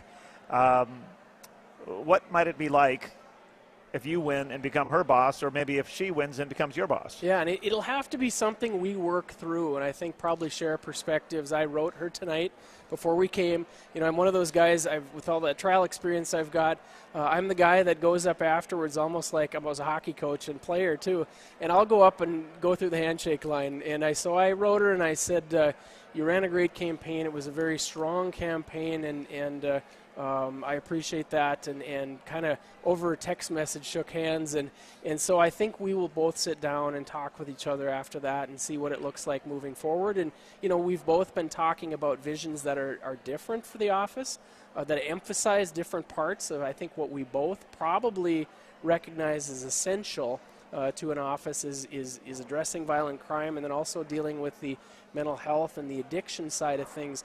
But I think we're going to probably have to come together and find some common ground on that, and I look forward to that. I think that her heart's in the right place, and I would never tell people that she doesn't care, because she does. And so I hope that she would recognize the same in me, and that we would find a way after the election really to bring the office together. Good for you for practicing what appears to be good sportsmanship. Well, thanks. That's who I am, and I think that's who she is too over the years working with her, and so that's what I'm looking forward to. Kyle, how about you? Do you have a question for Ryan Youngren? Yeah, I'll tell you what, Ryan, again, great answers with this whole process, and I think me and Tim were talking about this in our studio too. Just this race, so close to call. You both are so qualified. We talked about it when you were in our studios earlier on when we talked leading up to this night. I mean, can you speak on the process of this being one of the – I mean, this was clean. This was a campaign where you both stuck to the issues. You kept things civil. You obviously have been friends. You've worked together for a long period of time. Compared to some of the other races we've seen locally, even statewide, of course, where it's a lot of attack ads and campaigns against one another instead of talking about the actual issues. It seems like you both really stuck to your guns and your records and the successes you've had in the area. Yeah, and you know, that was something I've really focused on, and I know early on in this too, she had wrote me early in January and said, this is what I'm doing, I'm going to run, I'm going to announce, and she's like, listen, if things go sideways here, I want you to be able to reach out to me and tell me when you see something going wrong. I mean, in the end of the day, are we emphasizing different things? Yes. Do I feel like her role as a state's attorney would be different than mine? I absolutely do, and hopefully the voters saw that difference, and they'll make a decision based on those issues and not on something more shallow like name recognition. But I know that's part of it. But yeah, we talked that through, and you know, is it one of these things where there are challenges that come up along the way? Yes, but I do think in the end of the day we both have that level of respect for each other, and it wasn't one of those where we're going to tear the other person down just to win an election, because I don't think that's worth it. I don't think the community wants that. I don't think that it serves justice in our jobs, or does it serve the public? So that's how I felt about it for 11 months. Kyle, thanks for the question. Ryan Youngren, candidate for Cass County State's Attorney. Other thoughts in closing? Yeah, so I'm just grateful. I've been hearing about the lines at the polls and everything else, and as we've been doing a lot of community outreach in the last several months, and especially recently, and shaking hands with people, knocking on doors, going through parades, and all of that, I'm just very grateful that the public took time to listen and look to what we do. It's State's Attorney is kind of a misnomer because it sounds like it's out in Bismarck, but it's right here. It's your Cass County prosecutors. You know, we're the DAs, we're the county attorneys, and I'm glad that people have given me some really good feedback and took the time to listen and learn about us, and I'll take that away from this election. All right, Ryan Youngren, thanks for the time tonight. We appreciate it. Wish you all the best moving forward tonight. Thank you very much. All right, thank you, sir. Kyle, back to you in the studio. You, Tim, as well. Tom, thanks so much. Really appreciate it. Yeah, great interview with our Ryan Youngren, candidate for Cass County State's Attorney. I want to give you guys a quick update right now. Less than 1% of the vote technically officially in, but the AP has called the race for Senator John Hoeven to be reelected to his seat. I can tell you right now, 9.5% of the precincts have been reporting here in North Dakota, but Senator Hoeven does have a significant lead over challengers Katrina Christensen and Dr. Rick Becker. We will work behind the scenes here to try and get Senator Hoeven on the line. Going to ask a great team behind the scenes, Jacob and Spencer and all those guys, to maybe try and get on the phone lines here and get Senator Hoeven lined up maybe in the next hour or so to talk about this big announcement coming down. AP calling that race, including Senator Hoeven and Katrina Christensen, as well as Dr. Rick Becker here for North Dakota. In the meantime, went ahead over to our news line now and welcome into the program. She's a national correspondent tracking races across the country, including in the great state of Florida. I want to welcome to the program Leslie Snyder. She joins us now. Leslie, Tim has something he wants to tell you on the air to start this interview. No. Exciting.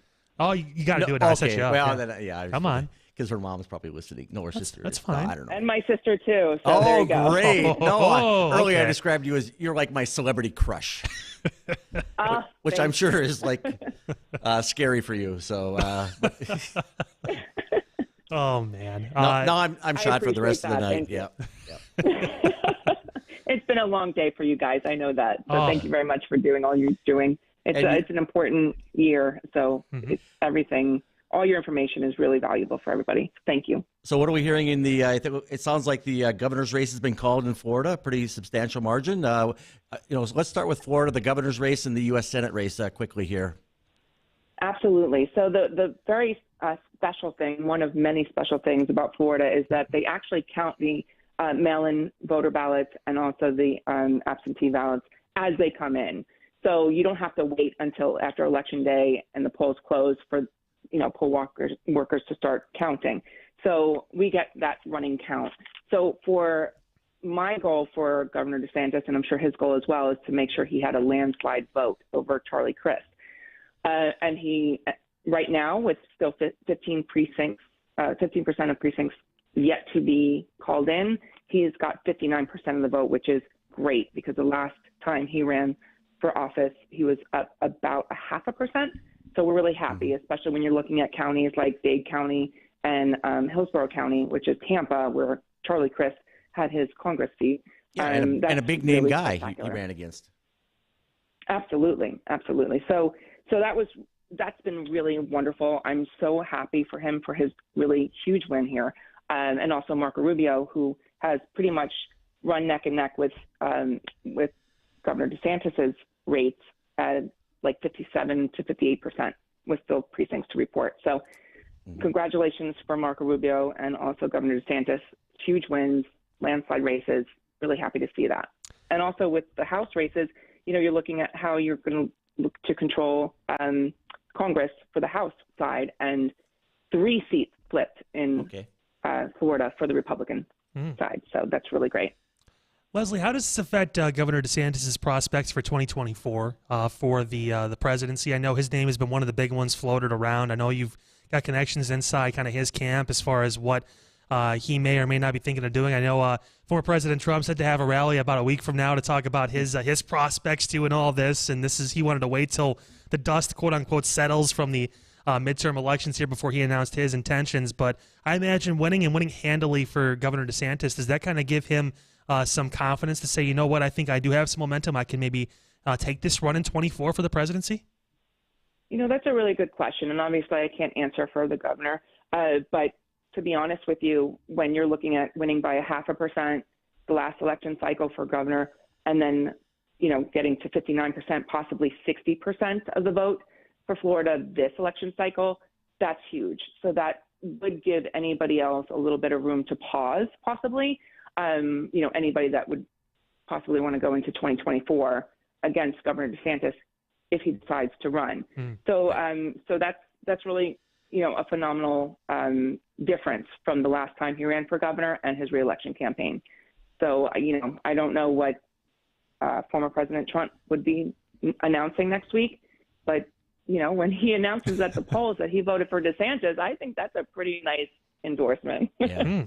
And again, we're here with our national correspondent, Leslie Snyder, who's out of Florida in the Fort Myers area. But also, Leslie, you have contacts up and down the Eastern Seaboard. You have a lot of interest, and we're interested in some of the other races in terms of what kind of a impact the Biden effect might have. What are you hearing like in states like New York? We'll start with New York here quickly.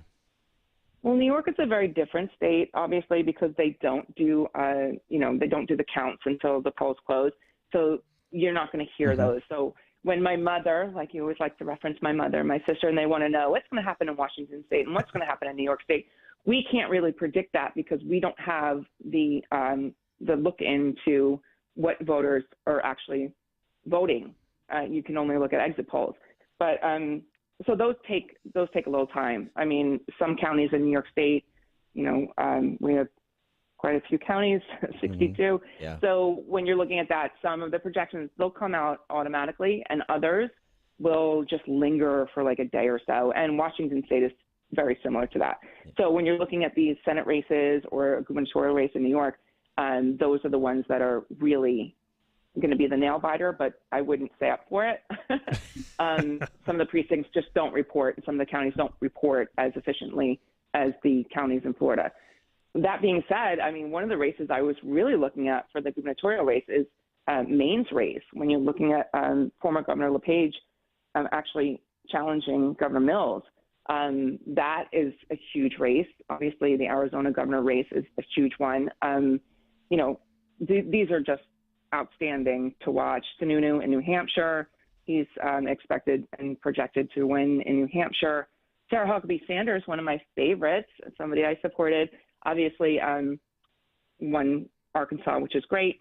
And, Kemp in Georgia, that was also a really big race to watch. Congratulations to Governor Abbott and Governor Reynolds in Iowa. So those are the ones that we're really looking at.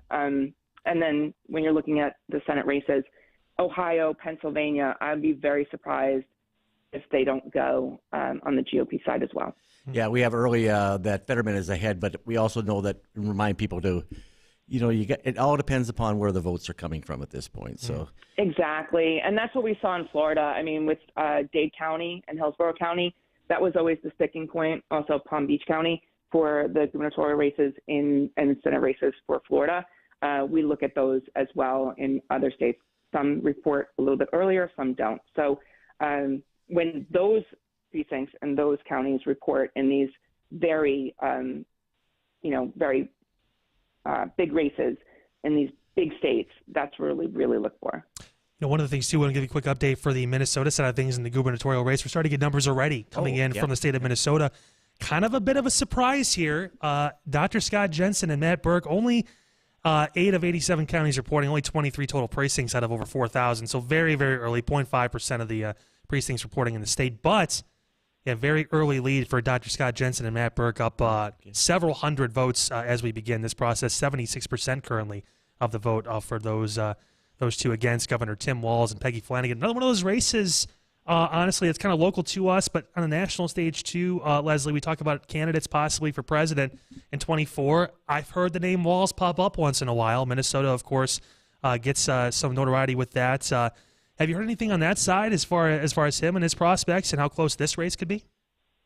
You know what? I really don't know. I haven't really been following that much on that for the 2024, but for these gubernatorial races, any win is a great win, and it really depends on the numbers. And we just have to wait and see.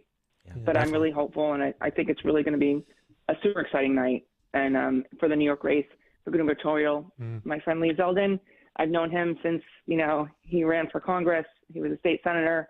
I worked with him a lot against Kathy Hochul. You know what? He's got a shot, so we're looking forward to that, and especially with congressional race 17 with Lawler against Sean Patrick Maloney.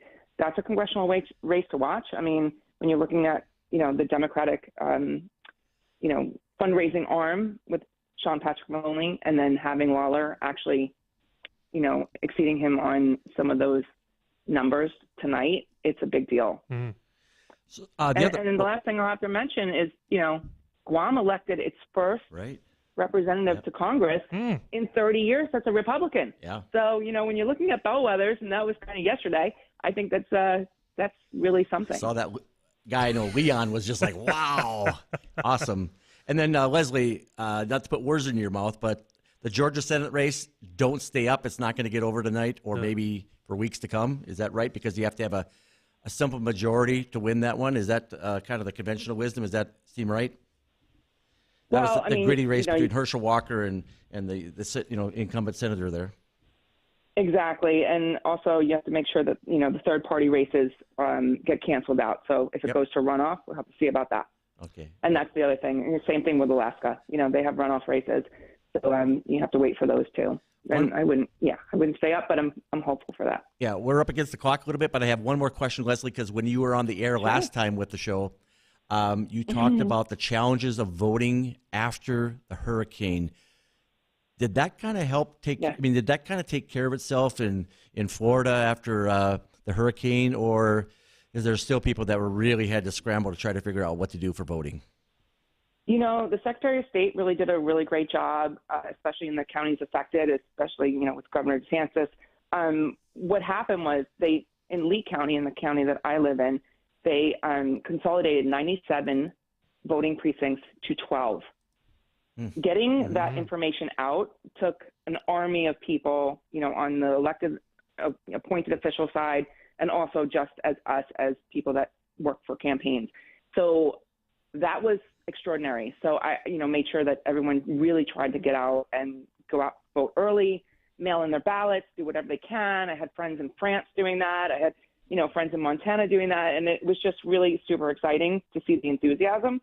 But also today, I actually met up with some of my friends today, and you know what? They stood online for almost 2 hours just to get to the ballot box to vote. So I'm really excited, and I love the patriotism, because some people are just diehard vote on election day, and I used to be one of those people, but sometimes we get a little too busy, and I do enjoy the early voting privilege. Well, thanks, Leslie, ever so much for coming on. We appreciate it. Again, our national correspondent here, Leslie Snyder, who's joining us from Florida to talk about what they're seeing out on the East Coast, and then maybe that will be a little bit of a litmus test in terms of what's going to move its way across the country from east to west. So all the best, Leslie, and you spend the rest of the night having a good time, shall we say. And I'm glad you took your mom out before all this for dinner, so that was a nice thing to do. Thank you very much, and thanks for having me. Of course, Leslie, thank you for stopping by here on WDAY Radio, folks. 8:32, got to take a quick break. Coming up in the next half hour, we will have, again, candidate for State Senator in District 4 in Minnesota, Dan Bomer. He will join the program with our Ty Schonert, out and about in Moorhead. We'll have that, as well as more of your best election coverage. More numbers coming in. We'll have the details up next. Stay with us.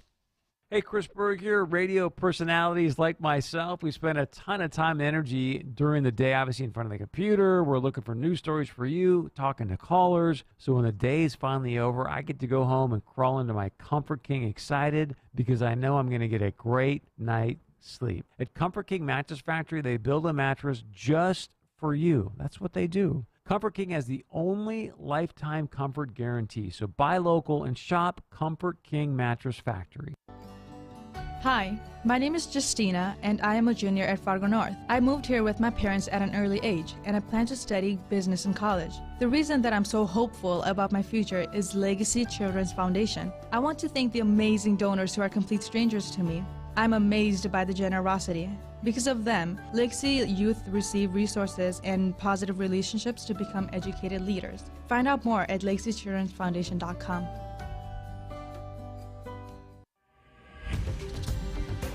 Creative Planning presents Rethink Your Money with John Hagenson, Sunday at 6 a.m. Planning for your financial future can be stressful. It involves investments, taxes, insurance, and estate planning. At Creative Planning, we have an entire team working for you, including wealth managers, CPAs, and attorneys, all in one place, all working together.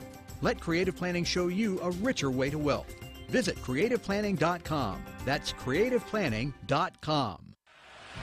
Looking to dress up your garage or patio? The concrete experts at Prairie Supply can help with any size concrete project. From design to delivery, we have built a great reputation renting equipment for your project needs. They have a large inventory of rental tools and equipment for decorative concrete, including stamps, polishing equipment, and a variety of tools designed to make your dream a reality. Prairie Supply, the contractor's headquarters. For more info, go to prairiesupply.com. Are you suffering from neuropathy? Do you experience stabbing, numbness, tingling, or burning in your feet?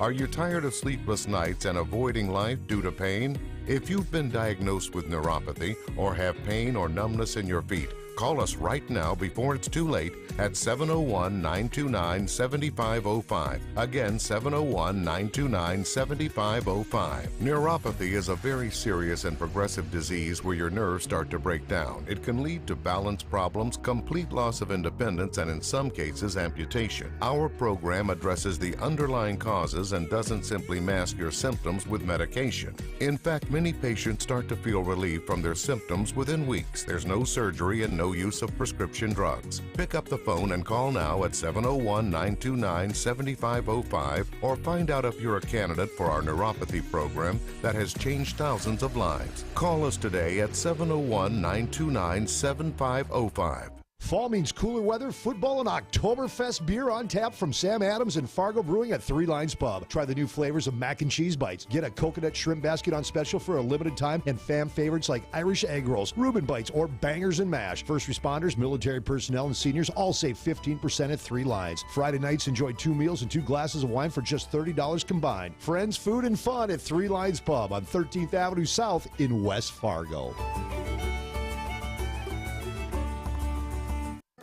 It's about tradition, values, and family ties.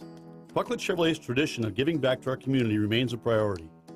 And that's why, to honor our veterans and active military personnel, we're offering an oil change special for just $40 in November. This $40 oil change special is our way of showing thanks for their service, dedication, and commitment. We're Bucklet Chevrolet Buick GMC in Valley City. Tradition, values, and family ties. See dealer for details. Schedule appointment by 11/30/22.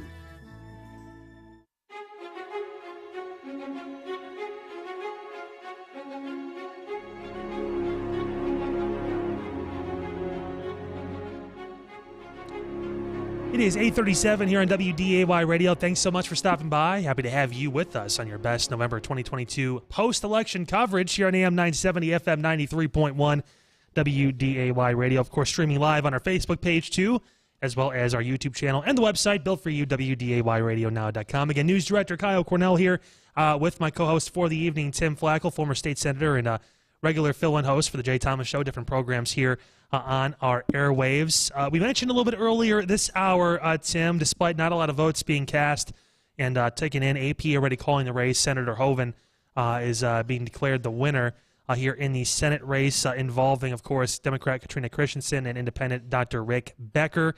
I'll tell you right now, about 14.5% of precincts reporting here in North Dakota. Senator Hoeven with 58% of the vote. You called this, by the way. 58% to Senator Hoeven, 21% or so to Katrina Christensen, and about 20% to Dr. Rick Becker. So the two below Hoeven close, but Senator Hoeven is a huge lead right now. Yeah, and again, I expect that, and Cass County's not in yet, so you would expect Christensen to go up a little bit and Becker to go down a little bit. But I think at the end of the day, she's going to be ahead of Christensen. I mean, Christensen's going to be ahead of Becker, and again, then is when the pundits start talking about, so what does that mean for him and his future, if there is one, after today? Because we have a gubernatorial race coming up in 2 years. You never know. But he can't run as a Republican. He has to run as an independent. He has to run as an independent. Yeah. And I think there's a lot of feeling that Governor Burgum will run again. And if he does... That'd be tough. Another uphill battle, I would think. Yeah, that would be probably another loss for Rick Becker. Yeah, he's had a few successful campaigns, that Governor Burgum, a few times here and there, so it'd be a little tough. Yeah. So is Senator Hoeven, obviously. He's been around for quite some time. Yeah. He's a tenacious legislator and campaigner. I mean, and his people are so dedicated to him and loyal. And I mean, because when Governor, I still want to call him governor sometimes. When Senator Hoeven walks into a room, he makes everybody feel like they're the most important person in the world. Mm. And he remembers amazing things, in terms of, hey, how's your aunt doing? I remember last time we talked, she had surgery, or, just those kind of things. He just has a tremendous capacity for that, and it served him well. I mean, he has a high level of functional intelligence, and he's really able to harness that to work with people and accomplish things. Speaking of those statewide races, got a few more numbers to update you guys on right now, as we're still obviously early in the process. I mentioned before, only about 14.5% of precincts fully reporting here in the state of North Dakota. But as expected, a lot of these races leaning red right now. Kelly Armstrong leading handily over Cara Mund for North Dakota's lone congressional seats. Secretary of State right now, Michael Howell, leading the way, 66% of the vote in that race. Drew Wrigley, the current sitting Attorney General, leading that race over Democrats Tim Lamb, 75% of the vote for Drew Wrigley right now as well. Some of those major statewide races. And don't think they all want bragging privileges, statewide candidates, that they had the highest percentage of win. Yeah. Oh, they all love that. Yeah, they did. So don't think, I had 75. Well, I had 67. Yep. Oh, a couple other ones, too, to give you guys an update on. Public Service Commission, one of the seats, Julie Fedorchak, she holds one of those. She has 75% of the vote. 74% for Sherry Haugen Hoffert. She's running to fill the remaining 4-year term of Brian Crouch, of course, the new tax commissioner who's running unopposed this time around for the state of North Dakota. The two ballot measures here in the state that are a hot-button issue for a lot of folks, of course, talking about term limits with Measure 1 and recreational marijuana legalization with Measure 2. Right now, Measure 1, term limits, 61% of voters here in North Dakota voting yes. They want to see term limits. Measure 2, flip the script. 60% of voters say no, we do not want recreational marijuana in the state. Yeah, and I think that one's going to tighten a little here. Yeah, I would think it'd be a little bit closer than that. There was a big campaign for Measure 2, especially here locally in Cass County. So you mentioned that's we're the big I don't know what we call it, big egg, big rooster, whatever you want to call it, the big. Yeah, when you get 100,000, or whatever, 130,000, dump of voters, it's a big deal. So. And I think that Fargo and Cass County and West Fargo would trend more towards yes on Measure number 2. Yeah, I would think so. Here locally, a lot more folks seem to be on board with that to some extent. And because this time around, we talked about this earlier in the programming, Tim, too, was that the structure of this legislation in Measure 2 is a lot different than what was drawn up before, that was presented even just recently in the state legislature during the last session. There is a difference in this. It's a lot more structured. A lot more work went into kind of setting parameters and different restrictions despite legalizing technically recreational marijuana. So I think those numbers will kind of balance out a little bit. But you mentioned, I mean, there's still that kind of overarching theme of, do we really think there's enough put in place to handle this kind of thing, especially from local law enforcement's perspective? We've heard West Fargo Police Chief Dennis Alderness come out and talk about how he's opposed to this, different area police chiefs. And it matters when you're in the biggest county, in the biggest area in North Dakota, when you have those leaders that are respected. Say, yeah, we're not too sure about this. We don't think the infrastructure is in place to handle this kind of thing. The unintended consequences can be really tough sometimes, where somebody forgot to put something in there. It's like, yeah, it could be a little tough. Just a little bit. On the Minnesota side, we are getting some numbers kind of filtering in right now, and we talked about this still very early on in the process. Only about 1.2% of the districts, precincts rather, reporting in the state, but right now it's leaning red. Believe it or not, in the state of Minnesota. Now, obviously, things will change much more. The Twin Cities come into effect, and more of those votes are counted. But Republican Scott Jensen and Matt Burke leading the way early on in this process for the governor of the gubernatorial race over Tim Walz and Peggy Flanagan. Scott Jensen has 73% of the vote here early on in that process. Other statewide races, too, in Minnesota to keep in mind. Secretary of State Kim Crockett's running against the incumbent Steve Simon. Crockett, the Republican, she has 74% of that vote right now. Again, very, very early in the process. State Auditor Ryan Wilson, who's drawn a lot of, praise for his campaign work over the course of the last few weeks and months here, leading Julie Blaha in the race. Wilson has 73% of the votes. You're seeing a theme here. Attorney General as well, Jim Schultz, 75% of the vote right now over Keith Ellison, who has 25. Again, super, super early in this process. Minnesota is one of those states, too, where you have to wait for a while because a lot of those votes are going to come in later on, and huge chunk coming down in the Twin Cities. So we have to keep an eye on that. One of the other things that we talked about is, there's a number of people that have no opponent. Yeah. I mean, I can go through the list quickly if you want want to me to. declare some winners right now? Yeah, Well, we can do that. We can do that. One, yeah. Brad Beckedahl out in that Williston, Watford City area. Randy Burkhardt in Minot. Senator Judy Lee in West Fargo. Bob Erbley down around Streeter. Don Scheibele, who's one of the people talked about for the next majority leader out in Mott. Jay Elkin out west. Kyle Davison, Senator Kyle Davison here in town. Has no opponent. Senator Ron Sorbog has no opponent. Mike Dwyer has no opponent. All sitting senators, but new candidates also have no competition. Michael Axman, Bob Paulson, Jeff Magrum, Jonathan Stickler up in Grand Forks, Todd Beard, Keith Boehm, Dean Rummel, and Greg Kessel, as well as I don't think we had him on the list here maybe earlier. On the Democratic side, Tim Mathern, who is running unopposed in District 11 here in Fargo. So a lot of people that should have a nice, easy pass today. I mean, they're celebrating tonight. In the history of write-ins, there's never been a write-in, to my knowledge, that would ever beat a person who is actually on the ballot. So that won't change much. Yeah. So right now, Tim, we have our Ty Schonert. He is over on the flag, catching up with our friends over there. With Dan Bomer running for state senate again, District 4 in Minnesota. We'll catch up with Ty in a few minutes. Again, want to talk to you, and I mentioned this earlier, about the process of door knocking and this whole thing and the mindset. You being a former state senator in this right, obviously, definitely made the rounds, worked through, try to talk to the community as much as you could. The percentage of folks, you could knock on 1,000 doors, 2,000 doors. Right.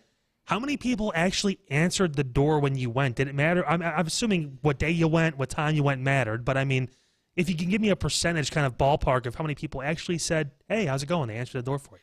Well, it's a tongue-in-cheek answer a little bit. It used to be about 30%.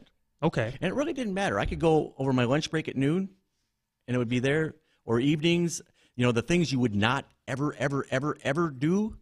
Do not go when the Vikings are playing the Packers or the Bison are playing. I mean, you just don't. I mean, but about 30%. But oddly enough, like the last time or two when I ran, fewer people answered the door because they all have like the ring or the, so they know who's at the door. They're like, I saw your face. I don't know. Nah, it's not it.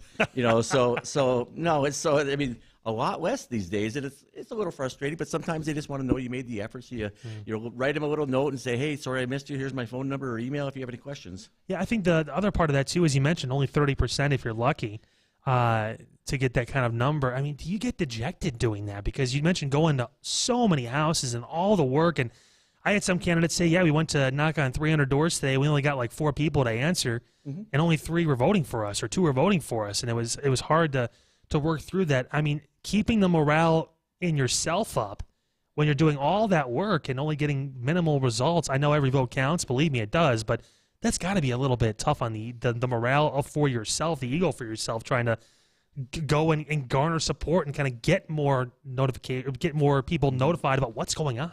Yeah, but on the flip side, you get some great houses. And if you're doing it right, you learn so much in terms of what their priorities are, or why don't we try this, or why don't we do that, or can you check on this for me? But the other thing that when I would run, I was in the Senate, and we had 2 House members that would run, and each of us would hit every house. Whether they had a Democrat or a Republican sign, didn't matter.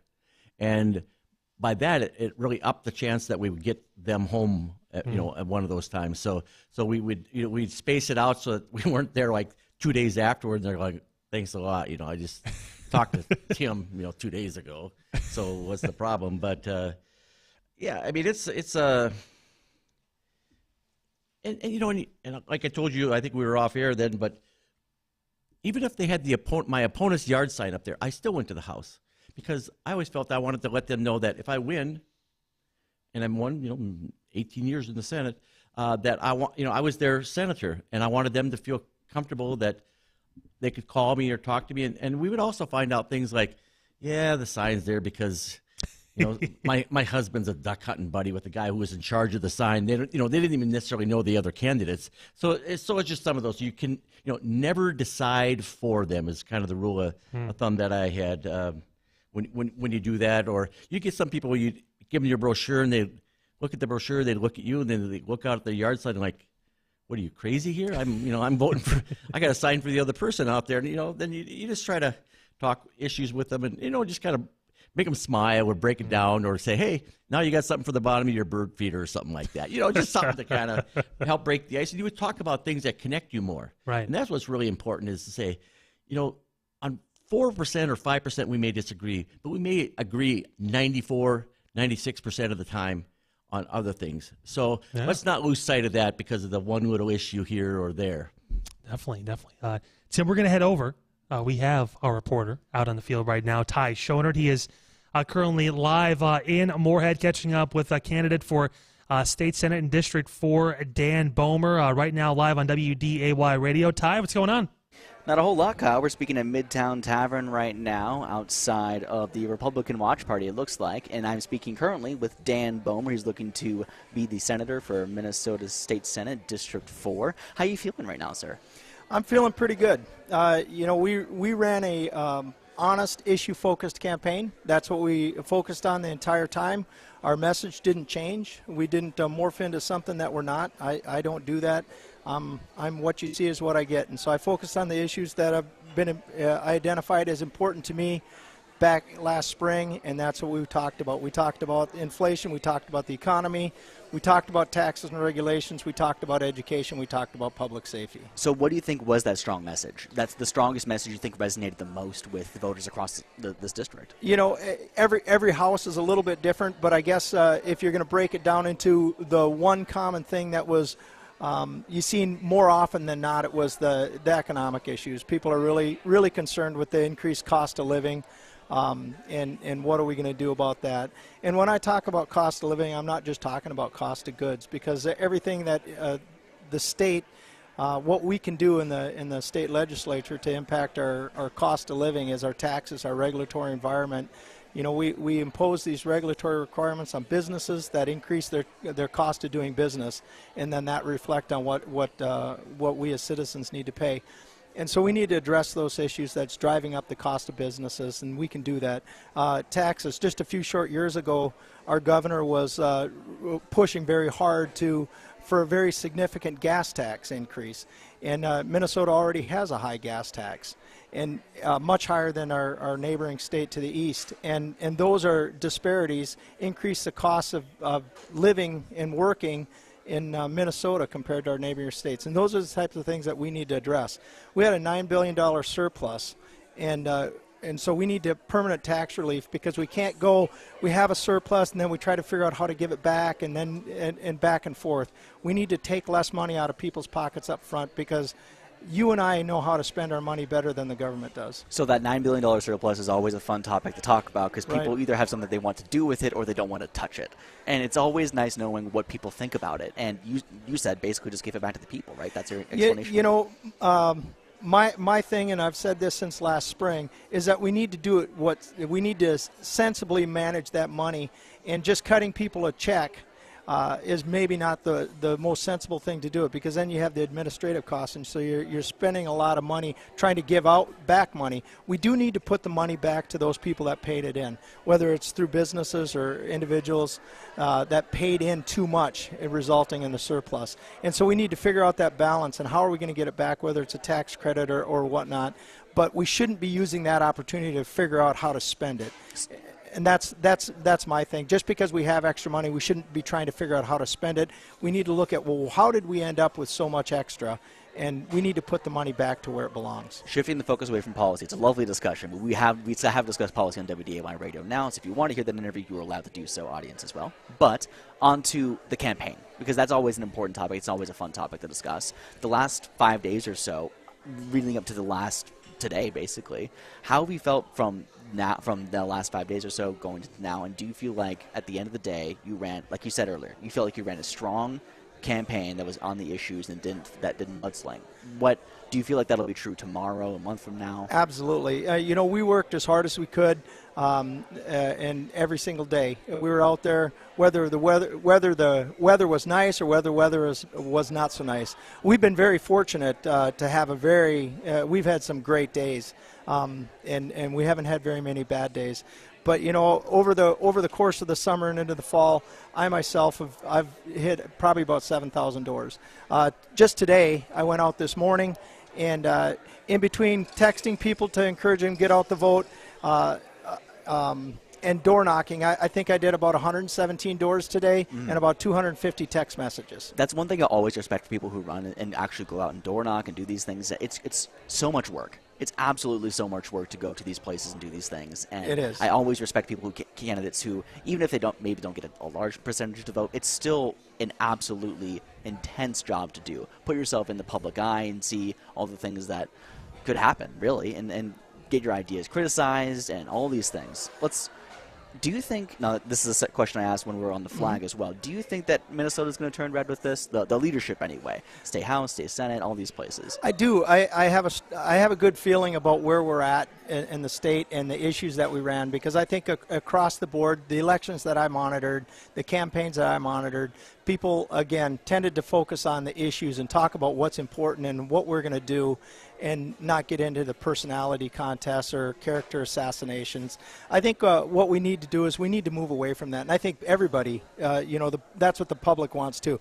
The public isn't interested in these attack ads. They're not interested in these character assassination. They're interested in issues and focus, because at the end of the day, they want to know how their life is going to be better. And their life is not going to be better. You don't make yourself better by trying to bring somebody else down. Okay. And that's what I think, that's what the public wants. They're sick and tired of politicians that think that the only way to get ahead is to step the other guy down. We have been dancing around that topic, and the topic is the attack ad that was played on our station, but also multiple other stations as well. And I'm not going to go into the details of it because people can hear it if they want to. But this ad, it brought a lot of attention to your campaign, whether good or bad. And this is the question I'm going to ask you. Do you think that any press is positive press? Do you think that it got the name out there, got people to look into who you were, or was it a positive thing for you or a negative thing for you? Well, obviously, personally, it was very negative. It was horrific. It was disgusting. It was uncalled for, and it had no place, and no place on TV or radio. It's as far as I'm concerned, the person who was responsible for it should be ashamed of themselves, and I hope they wake up every morning ashamed of themselves. And all I can say is I'm glad I'm not them. And voters, by and large, voters rejected it. They rejected that kind of attack. It was just so over the top and so disgusting and so horrific that by and large, the message to me was positive. I don't see that as a positive politically, because that's not what we wanted to talk about, and that's not what we did talk about. We addressed it. I face all problems head on. That's what I do. As I said earlier today when I was on my Facebook, I've always, my entire life, I faced problems head on. Mm-hmm. When I was in Afghanistan, I ran to the sound of gunfire, not from the sound of gunfire. A long time ago, there was a car that went into a swollen creek, submerged underground. I jumped in to try to extricate the guy from the car. I did extricate the guy from the car, but I don't swim. But at the time, I didn't think about that. My thought was this guy needed to get out of his car because his car was submerged underwater. And that's what I am.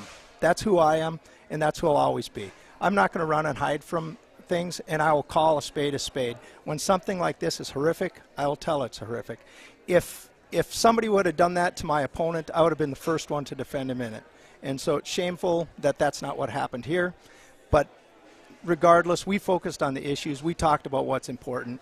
And as I said, by and large, that's what people wanted. The outpouring of support I had over the past week and a half was incredible. It was absolutely incredible, and I'm just so thankful for everybody who came out and supported me, said they felt sorry for me.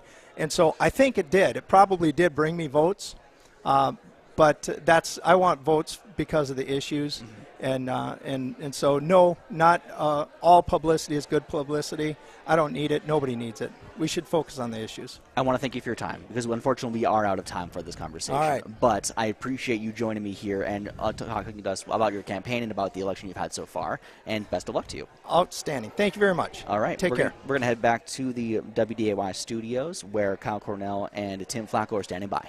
Ty, thanks so much for the coverage, brother. Great interview with Dan Bomer, of course, on the campaign trail. Still waiting for some numbers to filter in from Clay County. We are yet to get any numbers there to Clay and Becker counties, the areas where the state Senate District 4 would be. Ty will be catching up with Rob Kupek next hour at his campaign party, getting the other side of the story when it comes to that hotly contested race. Yeah. There was a lot of back and forth You probably heard the campaign ads not only on our airwaves but across the area. It was heated, to say the least, when it came to that. Enough where a lot of the people we talked to said, "Yeah, we heard those campaign ads. It was rough." So appreciate Rob or Dan taking time. The roughest I've ever heard. I mean, and I would, like when I travel, I'd be like in, out east, like in Ohio and New York, where it's like it can get pretty rough out there. Yeah, and this was way worse. Yeah. Tim, we got some numbers coming in for Cass County, so I want to get some people up to date on those really quick before we take our next break and get into hour number 3 of our coverage. Right now, Cass County Commission, again, mind you that 21% of the precincts are reporting Cass County around 25,000 ballots have been counted and counted for. Dead heat for the Cass County Commissioner race, the only one that's actually featuring 2 candidates, Tony Grinberg and Ben Hansen, both leg-locked right now. Grinberg with a narrow, less than 300 vote lead on Ben Hansen there. Tony Grinberg leading Ben Hansen on that. Cass County State's Attorney, of course, we talked with Ryan Youngren. Our Tom Tucker was there earlier this hour. He is trailing Kim Hegvig right now. 52% of the vote going to Hegvig, 47% to Ryan Youngren. We'll keep you updated on that race as well. Cass County Sheriff right now, Jesse Johnner, 82% of the votes to Matthew King's 17. Ouch. Yeah, big landslide right there now. And Deputy King had been honest about saying it was an uphill battle to get to this point to try and pull some of those voters aside. So we'll see how the rest of the night shakes out here in Cass County. Still lots of time to go. In the meantime, just some of those races we're following for you here locally. 9 o'clock. With that, we'll take a quick break. Your best November 2022 post-election coverage continues right after this. Make sure you guys stay with us. 970 WDAY AM and 93.1 FM, Fargo-Moorhead. Mostly cloudy with a slight chance for a few spotty showers this evening, as well as tonight, as we see temperatures cooling into the upper 30s. We'll have a gusty southeast wind over 30 miles an hour, which will turn out of the north around 10 to 20 throughout tonight. Another chance for scattered showers into your Wednesday. Could mix with a wintry mix from time to time. It will be breezy with a high of 42, and a winter storm watch goes into effect Wednesday night into Friday afternoon. From the Skywatch Weather Center, I'm meteorologist Justin Storm. You know the voice. 1,000-mile-an-hour soup. Well, let's just get right into it, shall we? Why not? As always, a bunch of topics to toss out. We hope you respond to them. I like getting the emails, but I'd rather talk to listeners on the phone. It's just so much more fun. And that was a treat to go to A&W once in a while. Step down, go, okay, let's go. We're going to load up. Let's go. We're going to A&W. Oh, God, yes! He's Jay Thomas, heard weekday afternoons at 2 here on AM 970 and FM 93.1 WDAY. Do you love working on cars but don't love your current job? If so, we need to talk. Hi, I'm Matthew Carlson, owner of Fix It Forward Auto Care. We're a family-owned, full-service auto repair shop looking to hire skilled automotive technicians. With our state-of-the-art shops, great work environment with competitive pay and benefits, you'll enjoy a great job with a bigger purpose and a lot of opportunity for advancement. Visit FixItForwardAutoCare.com to apply. Fix It Forward Auto Care, the name you trust for car repair. Fix It Forward Auto Care. Hi, I'm Kevin Wolf, president of Laney's. Do you need your sewer line unplugged? Or maybe you need your sewer line totally replaced? If so, you need to consider Laney's for all of your sewer needs. Our technicians are courteous, clean, and professional, and you can trust that they will get it done right the first time. So for peace of mind, call us today at 237-0543 or visit us on the web at laneysinc.com. 828 is just great. This is WDAY Fargo. Celebrating 100 years of broadcasting on WDAY Radio. And looking back at the history of extension, the Smith-Lever Act of 1914 established a system of cooperative extension services connected to land-grant universities in order to inform people about current developments in agriculture, home economics, and related subjects. Just as society has changed over the years, so has the extension service. In 1862, when the Morrill Act was signed by President Lincoln, 60% of all jobs were connected to agriculture. Today, we find that less than 2% of the population is engaged in ag. Because the Extension Service continues to adapt the needs of its clientele, NDSU Extension will be relevant for years to come. NDSU Extension's mission is to empower North Dakotans to improve their lives and communities through science-based education. Here now is a radio report from the NDSU Ag Ag Extension Service in 1949 on WDAY about how to grow raspberries in North Dakota. For our concluding talk in this series of fruit discussions, we'll attempt to discuss today the small fruits which can be grown in North Dakota. Today, then, we will take up the raspberries, strawberries, gooseberries, and currants. I believe that I have listed these fruits in the order of their importance. Raspberries and strawberries are two fruit crops that do have some commercial possibilities in North Dakota, especially if the gardener is located near enough to some metropolitan area where a market can be found for surplus fruits for these two crops. For all practical purposes, the raspberries should be confined to the red variety. We do have some black varieties that can be grown, but more or less of a novelty with us here in North Dakota. WDAY continues this tradition today with Don Kinsler and Lawn and Garden Radio during the Jay Thomas Show, celebrating 100 years of broadcast excellence. AM 970 WDAY, Fargo-Moorhead.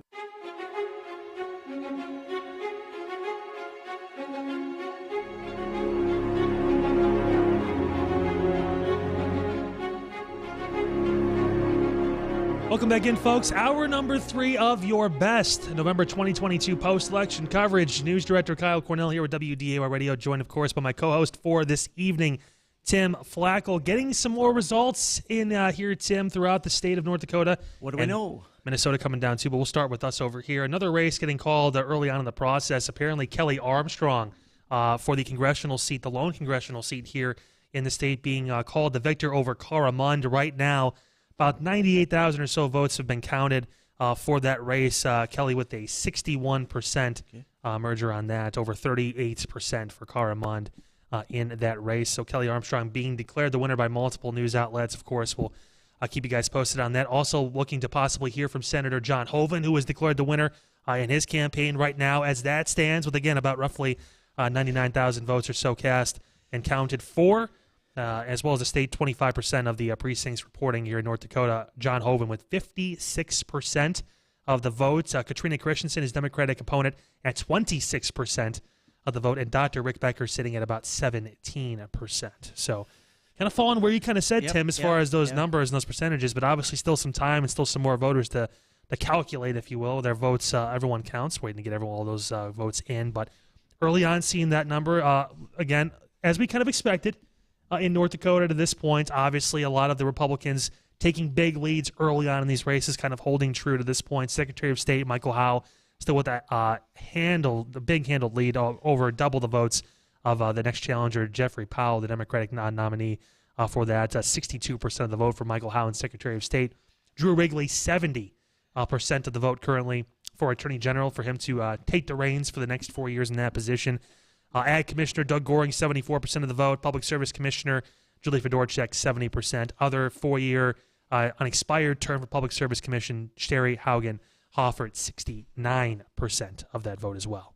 And one of the races we're going to watch here, State Senate in District 9. Longtime incumbent Richard Marcellet, I think, who was former tribal chairman, been on head of the school board for a while. Democrat is being beat by Ken Weston. Now 3 out of 8 precincts in. So it's early yet. Those can swing pretty bad, but it's 77-22 at this point. Ooh, wow.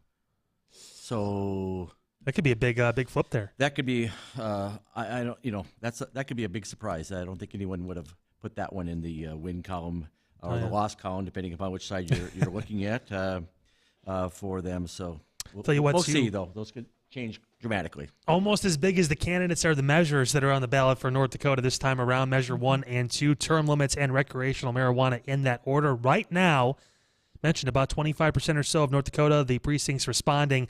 62% of the state voting yes on Measure 1. That's term limits for the governor and the state legislature, that's state house and state senate. On the flip side, tightening up a little bit in the recreational marijuana vote. Now 56% of the vote saying no, compared to 43% yes for legalizing recreational marijuana and cannabis here in North Dakota. So those races kind of expected with term limits. We saw those numbers kind of hold true, and now, as we mentioned, in Measure 2, slightly closing the gap a little bit when it comes to what we're seeing with that. Yeah, like we said earlier, I think term limits is going to pass. I think that was kind of the general that's consensus. just- A lot of people said, yeah, this is probably in that 60-40 range where we see enough people. It's term. People love term limits. It was easy to message. It's a bumper sticker. Because when it comes to initiated measures, the more complicated it is. People have to read a lot. They're like, when in doubt, vote no. Is that the downside of the measure too? Because it is so thorough now. There's so many different layers of this, as opposed to when it first came to the legislature before, and there was obviously a lot of holes.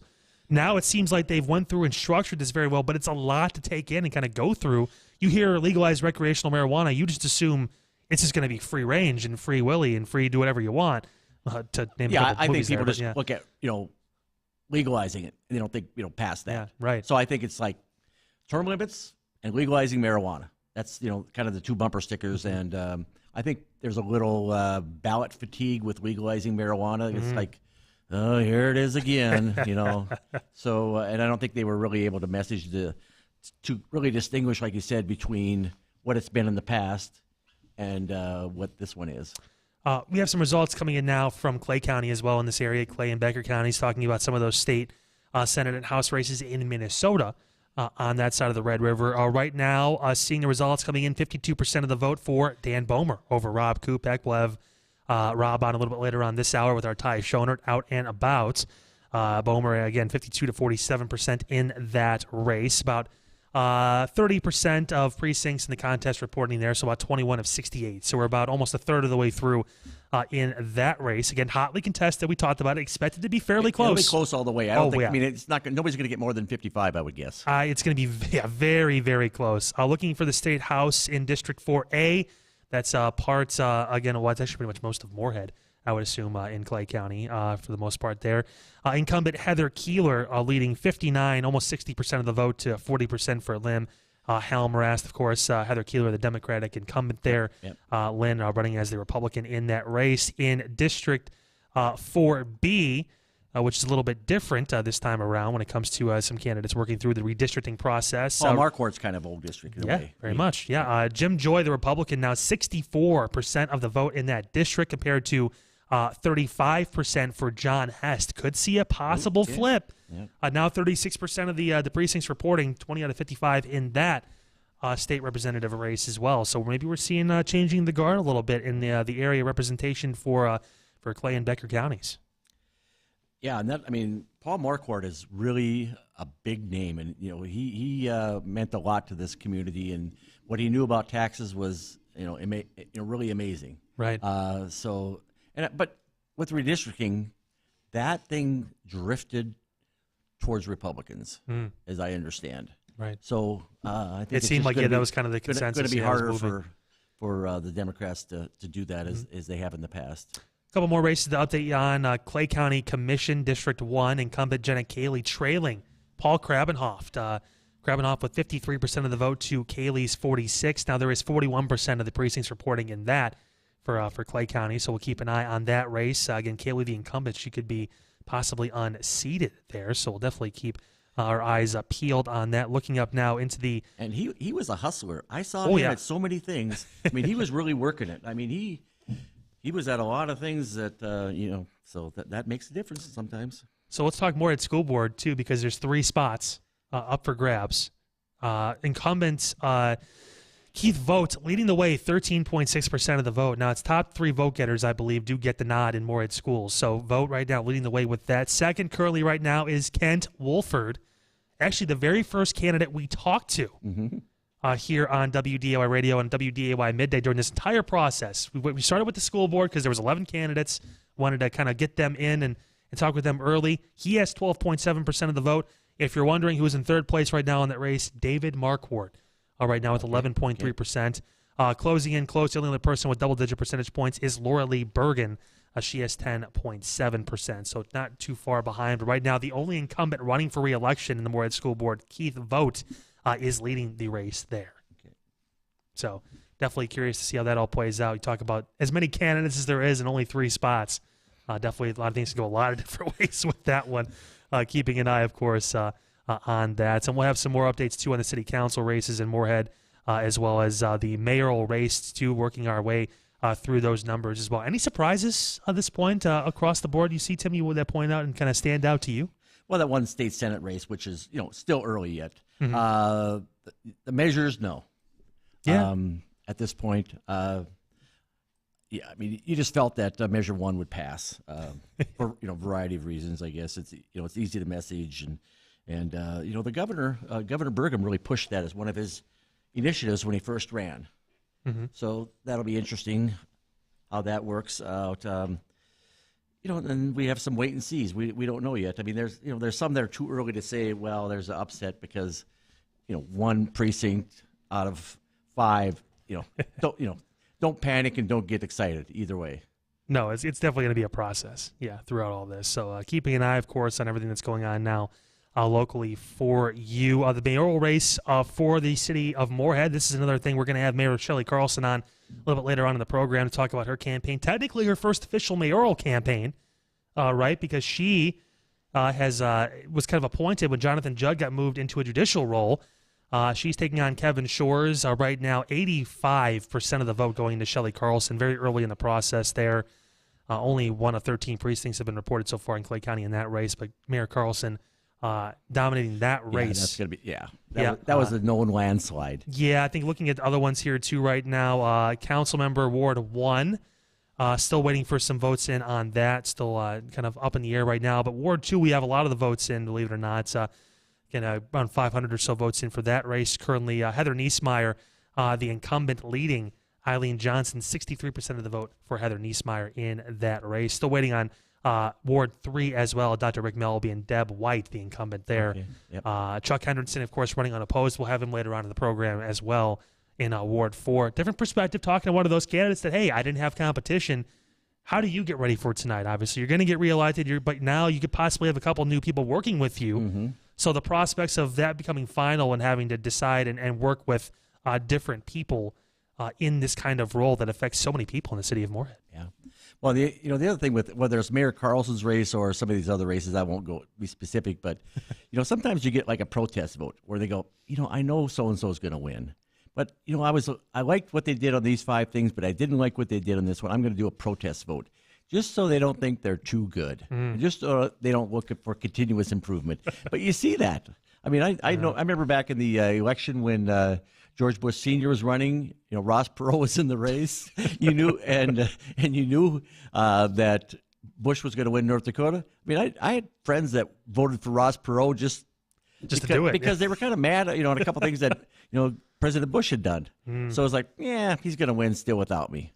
You can't overplay that hand, though.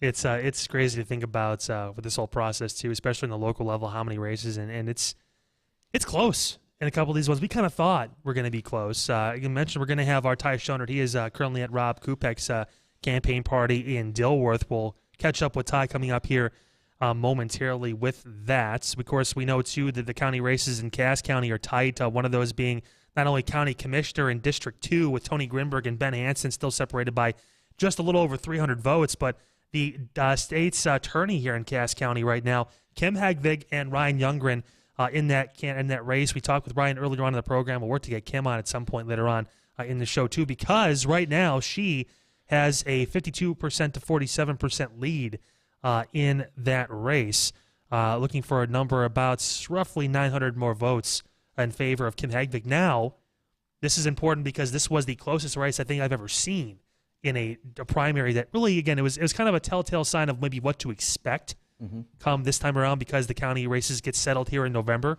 But 20 votes separated these two all the way back in June. Now, seeing a little bit of a difference, and despite Ryan Youngren's name being maybe the more popular one, the more name recognition thing that he brought up during our interview with him last hour on the show, Kim Hagvig is actually pulling in more of the votes right now. So very interesting to see how that's going to play out tonight and who will take over for Birch Burdick when it's all said and done, when he decides to hang up the, I wouldn't even say the gavel, but he's doing something where he's passing the, baton, whatever you want to call it, right?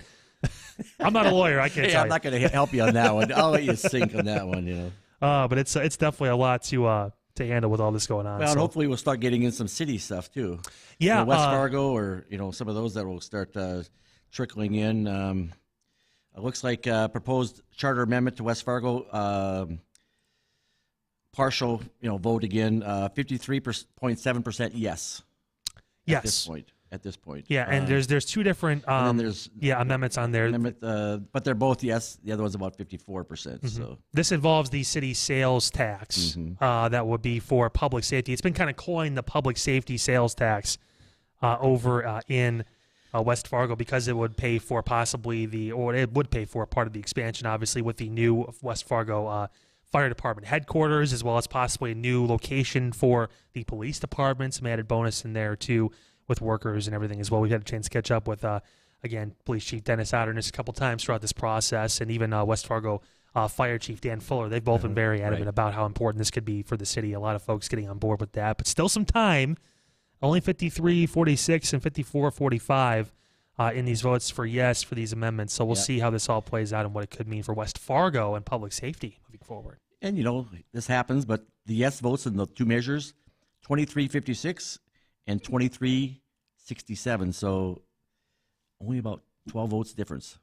People that were in the yes category. It is, it's crazy to think about how close these are as well. Even these city things. Moorhead obviously going through the same thing as well right now. They have a city, again, you talk about the sales tax up for debate, and that's, as it stands right now, again, very early, again, in the process, only 1 of 13 precincts reporting in the county, but 68% voting yes. Yeah, wow. This would now fund the community center library that would go downtown in downtown Moorhead. This is basically what the sales tax would fund. It'd be for about 20 years or $32 million, whatever comes first, raised with the sales tax.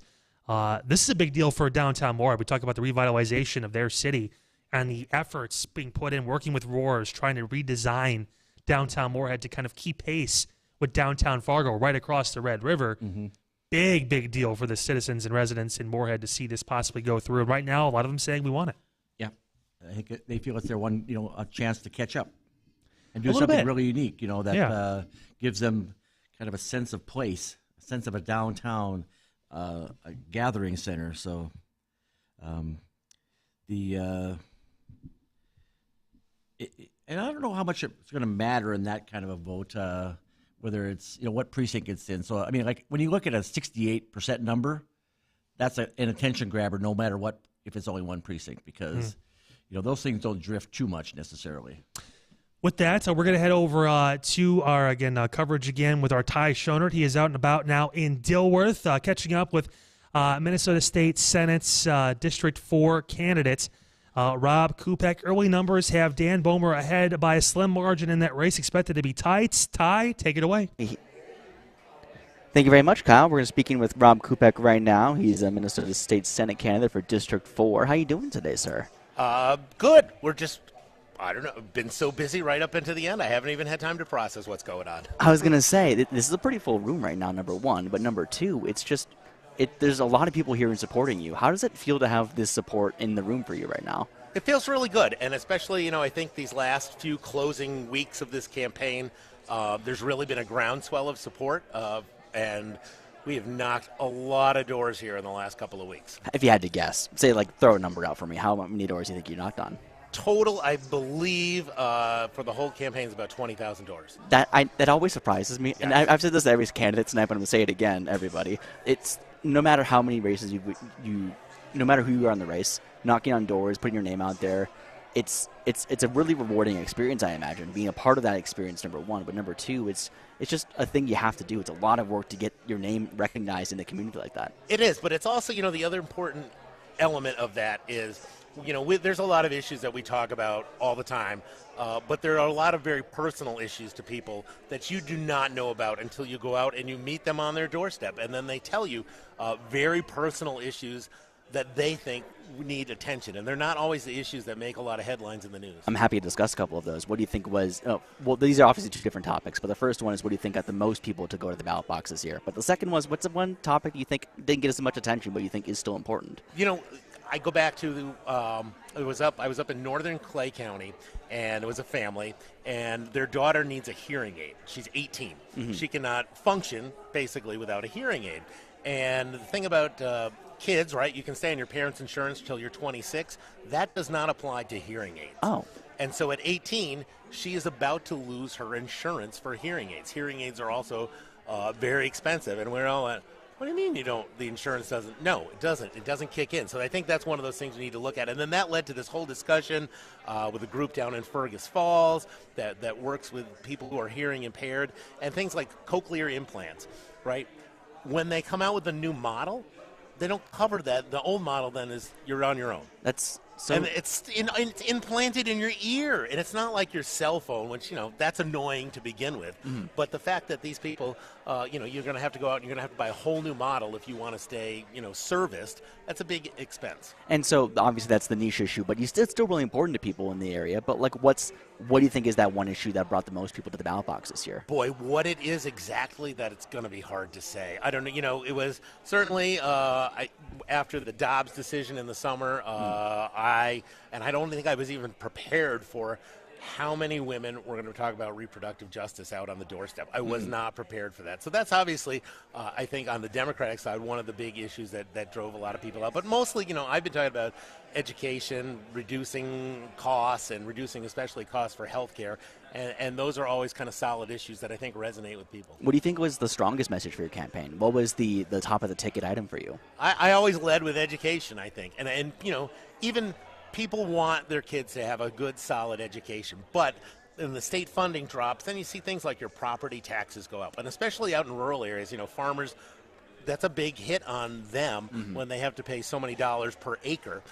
They want good schools, but they'd like a little relief in that property tax department. So when it comes to, and I asked your opponent this as well. I went to his campaign rally a little prior to this conversation, and the question I asked him is, do you have anything you wanted to change about your campaign? How it was run? Anything you wish you did? Knocked on a couple more doors in a specific section of the community? What do you have anything you want to change? Number one, number two, if there is, what is it?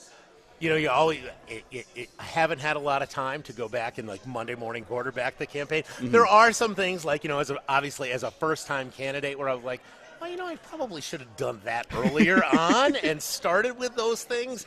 Some things I got too late. I also got kind of a late start on the campaign. Senator Eakin, he bowed out pretty late. So whereas other people had started running in the fall last year, I was kind of running from behind. So I felt like I was playing catch-up a lot of the summer. It's also hard to ignore. This is kind of a separate topic, but it's hard to ignore that you are a pretty famous meteorologist in our region. You have a lot of name recognition, and it's not like you were far behind when people get to know who you are and what you do. And can you tell me about how important it was to have, one, media training in that respect, being a person people recognized on their TV screens every night, but two, how was that when it came to knocking on doors, people going, oh my gosh, that's Rob Kupek. It's a good icebreaker. We all like to talk about the weather, right? So it's a good icebreaker.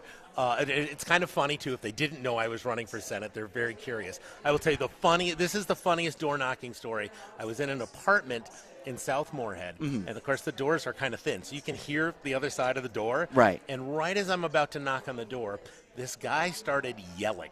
And he was yelling at the TV. He was yelling at the TV meteorologist. Yeah. And he's like, why are you showing the wind chill map? It's still going to be in the 40s. It doesn't matter. And I thought, well, this is going to be really funny because I'm going to knock. And sure enough, I open the door and he's like, Rob Kupek. I go, you're right. And I heard you. So that was probably the funniest moment of the door knocking experience. I love coincidences like that. Right place, right time. So, do you think this is a question that I asked your opponent as well, and he had a very interesting answer. But there's a lot of Republican challengers on the ticket. A lot of them are pretty strong Republican challengers. A lot of people's seats are threatened that we didn't think would be threatened, honestly. And the question I want to ask you is, do you think Minnesota will remain mostly blue going past this election cycle? Do you think that Minnesota will remain a mostly blue state when there's so many strong Republican challengers on the ticket? I think so. I think this election is going to be very close. I think all of the statewide races will be very, very close. But I do, and I will say I have not looked that much at the House races as much, but I've been, closely, obviously working with the Senate, and I gotten to know a lot of the other senators running, and I think the DFL has put a very good slate of Senate candidates up for the state Senate across the state. So we are going to be very, very competitive, I think, in all of those races. Any final words for people who are waiting for the polls to finally get finished tabulated? I would say hold tight, because I think it's going to be a very close race all across the boards, and it may be very late or it may be tomorrow until we know. So don't expect maybe a lot of results here by 10. All right, we're going to head back to the newsroom. Kyle Cornell, Tim Flakoll standing by for us. Just spoke with Rob Kupek, Minnesota State Senate candidate for District 4. Ty, thanks so much. Great interview catching up with Rob Kupek out there, of course, in Dilworth. That race shifting. Mr. Flakoll, as we talked about, back and forth. The ever-going tennis match continues. Kupek now with 53% of the votes for State Senate District 4 in Minnesota. Dan Bomer now trailing it with 46% of the vote. Looking right now, seeing that about 25 of 68 precincts in the contest are reporting. That's about, again, 36%. So updates on those numbers coming more and more as we move through the evening, which steady flow out of this point, I would think, throughout the majority of this. So we're good to see numbers kind of filtering in now. So many, for some more from Cass County and Clay County as well. We'll keep you guys up to date on those on the way. Going to take a quick break here in a few seconds. When we come back, our Tom Tucker is at Sweet Shots, the NDGOP hosting a party over there, and a special statewide candidate with a major lead is going to join the program right here on AM 970 FM 93.1 WDAY. Your best November 2022 election coverage continues right after this. Stay with us. On the next Coffee Club with Janae and Ronnie. Tomorrow's the middle of the weekday. It's Wednesday. We're halfway through the week. Cass County Sheriff Jesse Schonert joins us. Also, Teresa Pink will be in to talk about our spiritual reading we had on Monday evening. We'll also have Great Harvest Bread Company trivia and Did You Know? The Coffee Club, weekdays 8:30 to 11 on AM 970 and 93.1 FM WDAY.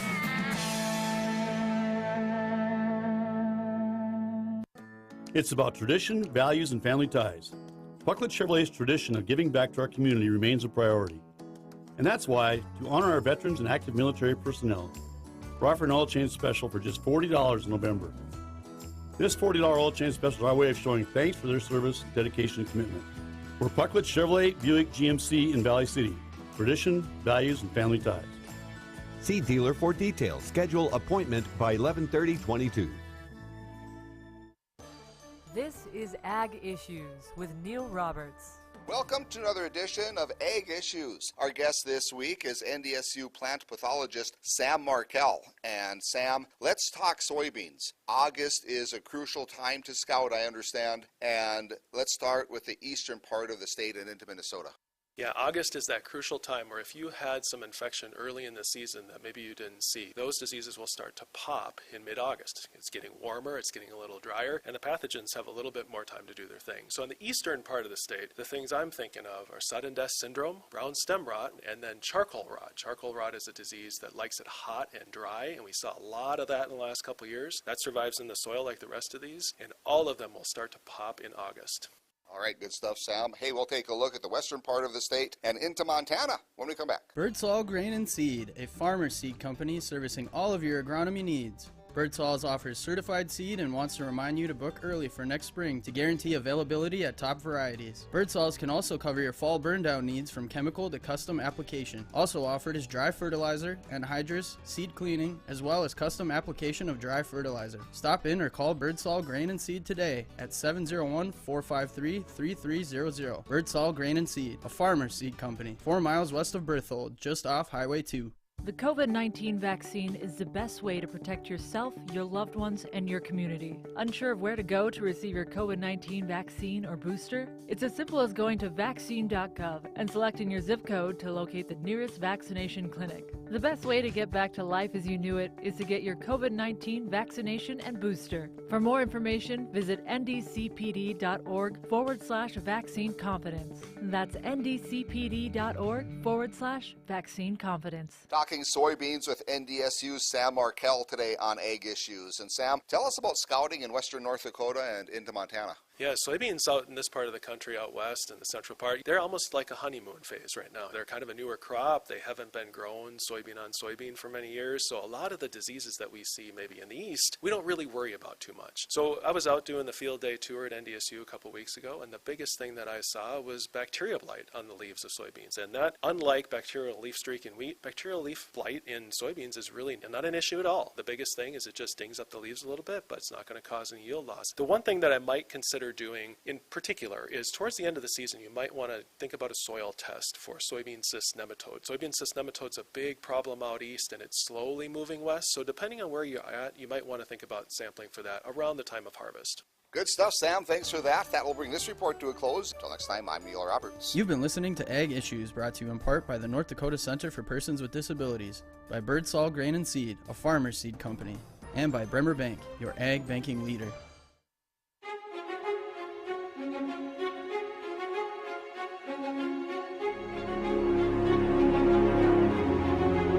Welcome back, everybody. Right here on AM 970, FM 93.1 WDAY, your best November 2022 election coverage. So happy you're with us here on WDAY Radio. News Director Kyle Cornell here with my co-host for the evening, former state senator and special guest host on different shows, including the Jay Thomas Show here on WDAY Radio, Tim Flakoll. Getting some more numbers and some more results in really quick on the national level. It appears Texas Republican Governor Greg Abbott has won re-election, serving now a third term in the gubernatorial race in Texas. So Greg Abbott wins there. A couple other races of note, talking about one of the state Senate races in Ohio, J.D. Vance beating Tim Ryan in that race. That's been called by multiple networks now. Vance, of course, backed by former President Trump. That was the big calling card throughout that race. One of those ones that people were watching as far as who could flip where. Yep. And I think, Tim, do we have an update on the number of House and Senate seats currently? I think Senate's still close. Yeah, well, 42-41 or something along those lines. But the House, on the House there's about 100. For the Republicans, there's about 148. Yes, that are there. 83 for the Democrats, and you need 218 to have the majority. So there's 209 remaining. Okay. 209. So if you take, what percent does it take for, like in this case, the Republicans who are way ahead, because it's an easier number to come up with. I mean, they only have to win about 35% of the remaining races to have the majority. And again, they're coming, they're getting off the eastern seaboard, and that doesn't necessarily favor the Democrats. I mean, they'll pick up steam later on when they get out to California and others, but it's clearly a lot of strength early on for Republicans. So, but there's about 209 remaining. And that obviously bleeds into our state as well here in North Dakota. We know Senator Hoeven has already been declared the winner by multiple news agencies right now. Currently sitting at about 56% of the vote, with 45% of precincts reporting here in North Dakota. Kelly Armstrong declared the winner in his race as well for our lone congressional seat in North Dakota. 61% of the vote in that race. Takara Munn's 38%. In the meantime, Secretary of State race, Michael Howe still with a commanding lead, 62% of the vote in that race. Attorney General Drew Wrigley running for that seat officially here too. We'll have him on with our Tom Tucker in just a few short minutes here on WDAY Radio. He's got some other obligations he's completing, but we'll have that coming up. Drew Wrigley right now 70% of the vote in that race too. And in the state Senate, the Republicans pick up one seat early on here. Sean Cleary beat Tracy Potter 60 to 39.5. So that was a seat formerly held by Aaron Oban, who stepped down to assume a federal position, and then Tracy Potter was appointed. He had been in the Senate before, but Sean Cleary, who's a bright, articulate young man, he won handily in that district. So there's some shifting in there. Senator Marcellet is still trailing, although that race is tightened up in District 9. And then Larry Luick is ahead, another close race that's close to us here in the metro area. He's over. There's two current or former legislators running against each other. He and Senator Jim Dotson-Rod, and Larry Luick has a commanding lead, but no, none of them are full yet.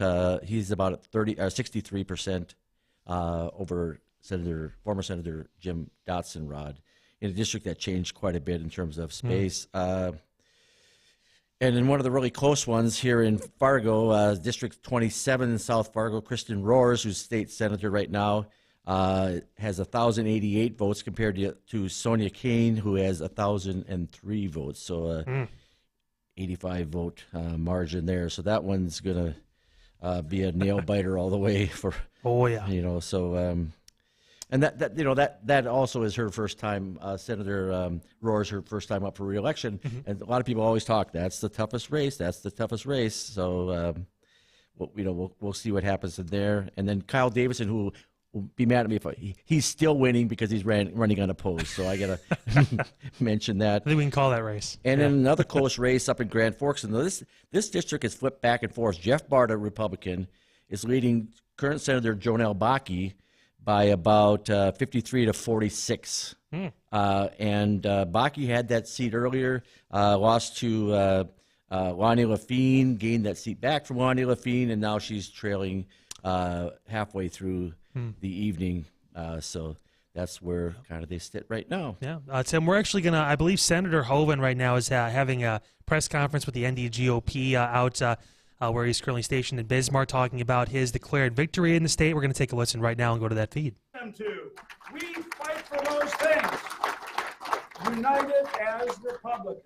Lower taxes, less regulation, less red tape, less bureaucracy, less spending, less government, more security, more support for our police, for law enforcement, securing the border, support for our veterans, support for our military, so people feel safe here at home and abroad. That's what we bring to the people as a united Republican Party. And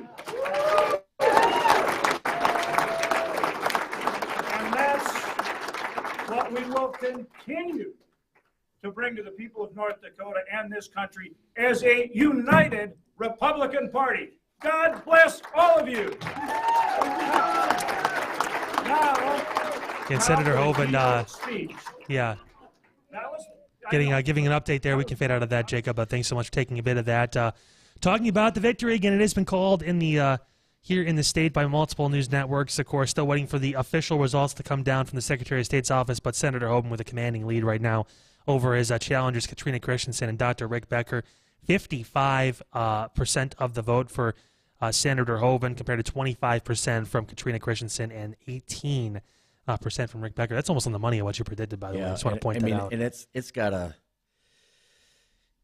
for Rick Becker, it hurts. It hurts. You talk about being so close to getting the endorsement from the GOP back all the way back in April. He was only, I think, less than 100 votes short of that. To have the fallout with the Republican Party, to move to an independent, and to run in this campaign, come in late to the campaign too, and get approved on the ballot against someone like Senator Hoeven, who has an enormous amount of support and background here in the state, was a former governor, and has been in the Senate for quite some time, and will serve another term here for the state of North Dakota. Talk about uphill battles in some of these races. I'm sure that's definitely one of those big ones where it's got to be very tough. And he spent a lot of money. Rick Becker did for 32,000 votes. Well, when you look, he'll get a few you more. always look at it. Yeah, so far. Yeah, but that's tough. And Katrina Christensen, first-time candidate. We mentioned one of our more interesting interviews we've had doing this entire election process. A lot of fire, a lot of energy in her, and I imagine this is a chance for her to kind of gauge where her future may stand politically with all of this. She has mentioned that maybe there is still some hope for her to possibly run again at some point for another statewide or local position in the future. All those conversations start happening now. Because I remember I went to a debate between the two House candidates, Mund and Armstrong, and somebody said that was pretty politically savvy. They said they think that Cara Mund was positioning herself to run in 2 years for U.S. Senate, which could very well be a possibility. Kevin Kramer's spot will be up for grabs at that point too. So we'll see what happens. And right now she technically has lost that race. That was also called in favor of Kelly Armstrong, who we're also trying to reach out to as well. But 61% of the vote for Armstrong, 38% for Cara Mund. So she did have a good margin there, considering, again, running as an independent. A lot of people considering her more in bed with the Democratic Party as opposed to the Republican Party now, despite working for Senator Hoeven at one point. So interesting to see with that. And we had her in that 38 to 42% is what I was thinking that she might get. Yeah. Which hey, she's right in that ballpark right now. A quick update, too, on those measures here in North Dakota. I want to keep you guys up to date on term limits and recreational marijuana. Right now, as it stands, again, we mentioned with about 210 precincts fully reported here out of 398 in the state involved with this. 63% of the vote saying yes on term limits for the governor and the state legislature. As far as Measure 2, tightening up a little bit more, 55% say no, 45% say yes. So we're seeing that kind of work back towards that kind of frame. I think we we thought this is going to be inside 10 points for the measure for measure 2, but where will it go now? It's structured differently. There seems to be more of a garnering of support for this, but still, you mentioned, Tim, that's a key point. People see legalized recreational marijuana. They don't think about the different steps that are going in. There's a lot to try and regulate this and keep it under control and do what you can to try and keep it under control. But again, state, and local officials, especially in the public safety sector, saying we don't know if we have the infrastructure quite ready for this, because that would have mattered big time. If you can get the Cass County Sheriff, West Fargo Police Chief, whoever it is, to say, yes, we want this to go through. We're ready for this to go through. We can handle it. The Cass County Sheriffs, it was one of the questions we had on the debate this past Friday in the Jay Thomas Show that I had the privilege to host. Sheriff Schonert said, our canines aren't trained to handle this, to handle marijuana being legalized recreationally. We have to get them retrained. We're not ready. Test for driving under the influence. Yeah. I mean, they can't. They're just not ready to do this, and that was one of the big calling cards to them, saying we're just not ready for it. It's the voters are going to vote how they want, but we don't feel like we are in the right state of mind, right frame of context to be able to handle this kind of legalization at this point. And they got a ways to pull. I mean, they're about 18,000 votes down, and about half the votes are in. That's tough to overcome. So you have to, really pull a high percentage the rest of the way out to try to catch up. It's not looking good for Measure 2, the marijuana bill. No, and also some local races again in the city of Moorhead. I want to update you guys on that too. Mayor Carlson right now, a fairly handily lead, 83% of the vote in that race, with 9 of 13 precincts being reported in the area. So that is coming close to being clinched for Mayor Carlson there. City Council Ward 1, Ryan Nelson, 60% of the vote, over 39% for Siham Amidi in that race. Ward 2, Heather Niesemeyer, the incumbent, 64% of the vote over Eileen Johnson for Ward 2 in Moorhead. Ward 3, Dr. Rick Melby trailing Deb White. Deb White, 72% of the vote, the incumbent in the city council. She is positioning herself to move back into that position again. Of course, Chuck Hendrickson running unopposed in Ward 4. Well, that'll be interesting because, the tie to the candidate for state senate. Yeah. Definitely, They're married. That's hey, keep it home, I guess. Yeah, home bragging rights, right? Right there, you go. Don't be in that house tonight. I just want to point that out. And then we're getting some more numbers in Cass County here. Tony Grimberg has opened up a little bit more of a lead now, about 400 now, with some more votes coming in. And then Kim Hegvik is at about 51.7 to 40. About 48% for Ryan Youngren, so it's getting there. We're going to head over to Sweet Shots now. Waiting patiently for us, our Tom Tucker standing by with the current, Attorney General of North Dakota. He is ahead in the polls right now as we speak in this race for Attorney General in the state. 70% of the vote. Drew Wrigley standing by with our Tom Tucker. Tom, take it away. Thanks, Kyle. Attorney General Wrigley, great to have you with us tonight. Congratulations on what appears to be a very good night for you so far. Well, thanks. It's been a strong showing. We're humbled by that. We came into this election night having run it's been a long-running campaign here, it's been 325 days of a campaign since December 17th. And look, we've been out there talking with the voters about issues of violent crime in the state. Some problems with the crime lab that's been on the menu of law enforcement for the last few years, and we made promises during our campaign, and I've made promises since taking this office that we are going to seek a legislative package that will help us address significant problems in that crime lab. And there aren't problems with the science. Science is great. We've got tremendous scientists there, but it's the administration of that crime lab, and we've got to keep things moving. We've got to find ways. We've charged the leadership there with the responsibility of finding ways to meet those backlogs, get through them, triage the cases, whatever it takes to do right by the men and women in uniform who are doing the work and sending that evidence out there, and they need that information back. The state's attorneys need those tests completed. There were stories recently on the rape kits that are backlogged, and we want to make clear to people we've not missed any court dates, but the backlog is real. And we got to get those matters addressed, and we're going to. And so we've taken that on like we've taken on a lot of other issues. We're going to be taking them on publicly, transparently, with solutions. And we've spent 6 months putting together a legislative proposal that will be addressing the crime lab challenges. But we can't just wave a magic wand. We've got to get that approval from the legislature. So those are just some of the issues. We have a host of others. People have followed some of this in the media, and that's my pledge to the voters tonight. Whether you voted for me for Attorney General or you voted for my opponent for Attorney General, if things go as they look like they're going now, I wake up tomorrow, I've been elected to a full term. All of the people of North Dakota, whether they voted or supported us in this campaign or not, we're the Attorney General's office for all of them, and we're going to be transparent about what we're working on. We're going to engage on matters of public concern, and we're going to find solutions. Previous interviews with us, you've talked about soaring crime rates, your concerns about soaring crime. You talk about wanting to get tough on crime. What does that look like? Well, it was, I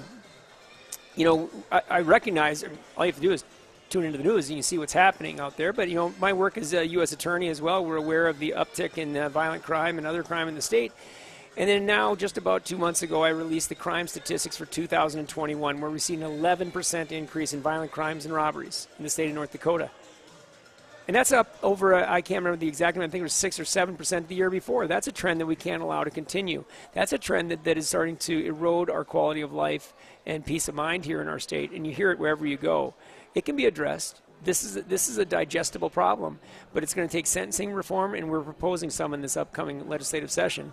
And it's going to take highlighting the work of our criminal justice system, more transparency, and people can see what's happening there. I've got a proposal that we're going to be presenting to this legislature where if a police officer is assaulted, a defendant resists arrest, or a defendant flees in a vehicle of some kind, it's going to be presumed that their sentence is going to be a sentence that is consecutive to the sentence they get sentenced on the underlying matter. So if they're running away from the crime scene of some kind, they're fleeing, and they get arrested, it's going to be presumed the judge has to give them an extended sentence in addition to the underlying crime. And if they don't do it, then they have to put in writing why not. The public should know why that judge did not think that an assault on an officer, resisting an arrest, or fleeing from the scene of a crime, why that doesn't merit an additional sentence. The judge should have to put that in writing, and then you know what? That's transparency for them. They face elections too. And we're going to push these matters. This isn't hostility to our co-equal branch, and that's what they are. They're a co-equal branch. It's transparency for them. It's good for the system. It drives reform, and it helps the public. You were appointed to the position after the unfortunate and untimely death of your predecessor, Wayne Stingham. Since coming into the position, we've learned about these deleted emails that Mr. Stingham were in his account. A state employee requested those emails be deleted. Another state employee went ahead and took that action. A lot of people have been kind of following this pretty closely, thinking, hey, there's something about this. This is just not quite right. Where are we at with that situation right now? And looking back, could things maybe have been handled differently? Look, the public knows about this because we learned of it. We learned that this had happened prior to our arrival. We learned this had happened, and we made it public because the public deserves to know this. They deserve to know about significant cost overruns on a building project that then got covered with funds in the Attorney General's office budget. So they know about that from us. Are those issues related? Yeah, they are. Well, they are somewhat because then they make media made an open records request, and what we found then, this is a while into my term, that my predecessor's emails had been deleted inside of 2 days following his death and a week before I was appointed Attorney General. And then they're gone. They're literally gone. We've done everything we can to find them. We've brought in every expert from state government that we can, and we've insisted that they find outside eyes, an outside third party to evaluate the situation, see if they can find them. They're doing it now. But we've addressed this exactly the way we're going to address issues. We're going to highlight them, bring them to public attention. We are going to deal with them transparently, and we're going to find solutions to them. The solution to that one's easy. I instructed my staff in the moments after I learned that this had happened that if anything happens to me, I wrap my Jeep around a pole tonight when I'm driving back. I'm not trying to be flippant. I mean, things happen. And something happens to me, they are not to do anything of that nature. They're to put my personal effects into a box and give those to my family. The rest of the materials in the Attorney General's office are the public's. They're for the archivists to go through and see if there's anything archival in there. They're to go through and see if there's work product that's got to be disseminated around the office. Now, that's just a different protocol, and that's what we would follow if something were to happen, and we think that should become the standard in state government, frankly. The reality is, though, these things wouldn't be in the public if we hadn't brought them there. The cost overruns on the building, we're starting to recoup that. A lot of that money's coming back. Hundreds of thousands of dollars has already been promised to come back to the state of North Dakota. We're proud of that. We were happy that we were driving reform on not housing, but office space use for state government. We're driving reform on that as a result of highlighting this issue that had happened under our predecessor administration. I don't do any of this out of hostility to anything except for a lack of sunlight, daylight on things. And let's talk about it publicly, and then make progress. So we've got a significant legislative package going forward. We're going to address issues in the crime lab. We're going to address issues in violent crime. We're going to lead on issues in gaming enforcement in the state of North Dakota. We are going to be out there and engaged public servants on matters of concern for the public. North Dakota State Attorney General Drew Wrigley, any other thoughts in closing you'd like to express? No, other than to just say, thanks to the voters. We're humbled, and our pledge to the voters who checked the box next to Drew Wrigley, and the voters who didn't, who voted for my Democrat opponent in this race. Going forward, I'm the Attorney General for the entire state of North Dakota, the voters and the non-voters, and all the people of the state, and I take that responsibility very seriously.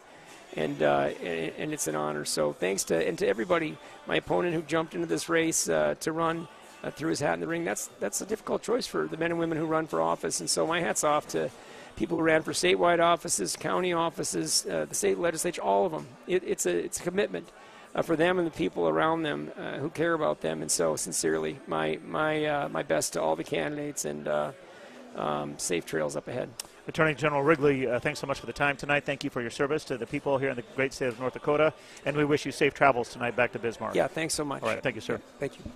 Kyle, back to you. Tom, thanks so much. Appreciate it. Again, talking with Attorney General Drew Wrigley over at Sweet Shots, the GOP party going on there in the area. A lot of district leaders as well as some state leaders there as well. Looking to catch up possibly with the man currently leading the vote right now for Secretary of State, Michael Howe. We'll probably have him on next hour here on WDAY Radio. Right now, 9:55 here on your best November 2022 post-election coverage. Again, our Bonnie Amistadi was out and about today catching up with you, the voter, about the issues that matter to you the most. So let's hear more from Bonnie and you.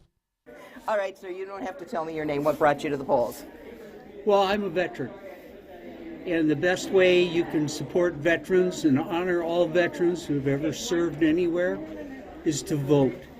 They serve their country to protect your right to vote. I wish everybody would do that. So we have 100% turnout. That would be 100% support of our veterans, past, present, and hopefully in the future. All right. Was there a certain candidate or a certain issue that you wanted to make sure you got to the polls today and cast your ballot? Well, yes, there was a few, yes. I wanted to vote the right way.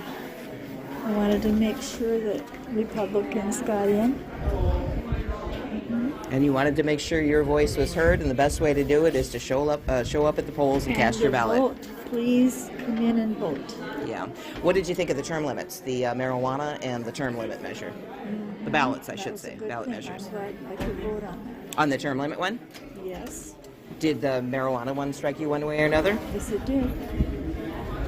Yes. Didn't want to. We don't need more drugs.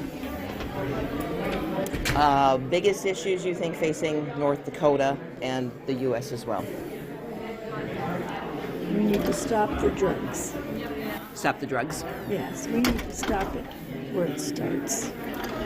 And a lot of talk about the southern border. Is that of concern to you down there then? Big concern. We need to stop it now. We need to stop Biden now. So the drugs coming across the border, the illegal immigrants, and you want a big shift and change coming up in 2 years. I do want. All right, sir, what brought you out to the polls today? To straighten out this country. Country needs straightening out, huh? Well, yeah, I think so. Inflation. You've been to the store lately, the gas, everything, so. And how do you think we're going to straighten it? By getting Republicans in, getting rid of Biden. We're going to start with him first, and then Pelosi. And state level, then, I would imagine that you're happy with our representation when it comes to Senate and Congress? The Senate, I think I voted for term limits, so I think, once they serve a couple terms, they could get out of there, so. Did you have any strong feelings on the sheriff's race or the marijuana measure? Well, I think the marijuana, I think, is something that is coming, and if it's regulated, and like myself, I could use it, for pain and stuff, because I'm in a lot of pain. So. But we'll see. And the sheriff's race, did you pay attention to that at all? Yeah, voted for Jesse. I think Jesse's doing a good job, the sheriff, current sheriff? Yeah. All right, ma'am. What brought you out to the polls today? Well, it's something that we as Americans, as United States citizens, have to do. There's no doubt about it. It would get me out of bed, no matter what. There's some people who complain, and then if you ask them, well, did you vote? No. So No, that doesn't make sense to me. Doesn't give you a right to complain if you're not going to show up. Absolutely. Get out and vote. And what are the biggest issues you think facing not only North Dakota, but facing our nation? Well, I think we need to pay attention to who stands with the January 6th, who doesn't think that's a big deal, because it is a big deal. And so those people who claim to stand by and think that's no big deal, it is a big deal. And so we need to pay attention and vote for the ones that are in agreement with that. Yeah, people really need to do their homework before they just go cast a ballot and fill out the forms. It's been in the news forever. So, and if you watched any of it, you would know. Are you happy with our representation in Congress, U.S. Senate, and congressmen that we have there now? John Hoeven, Kelly Armstrong? Not really, no, because they think everything that Trump did is okay. They side with him. So, and I can't realize how people can do that, because he's not a very nice person, and I don't think he's been good for our country at all. So you'd like to see some change? I want to see change, and I'm here to tackle that. All right, what brought you out to the polls today, sir?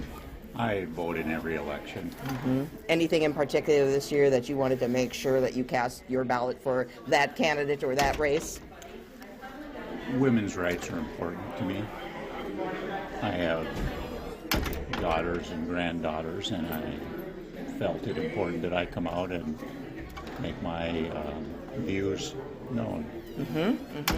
How do you think things statewide here in North Dakota or nationwide are going?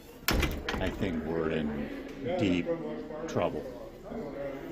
Looking for change coming up in the next election in 2024? I would like the country, more so the country than the state, to get back to some degree of decorum between the differing parties. This name-calling that has been going on for the last several years has got to stop. We're acting like we're in kindergarten.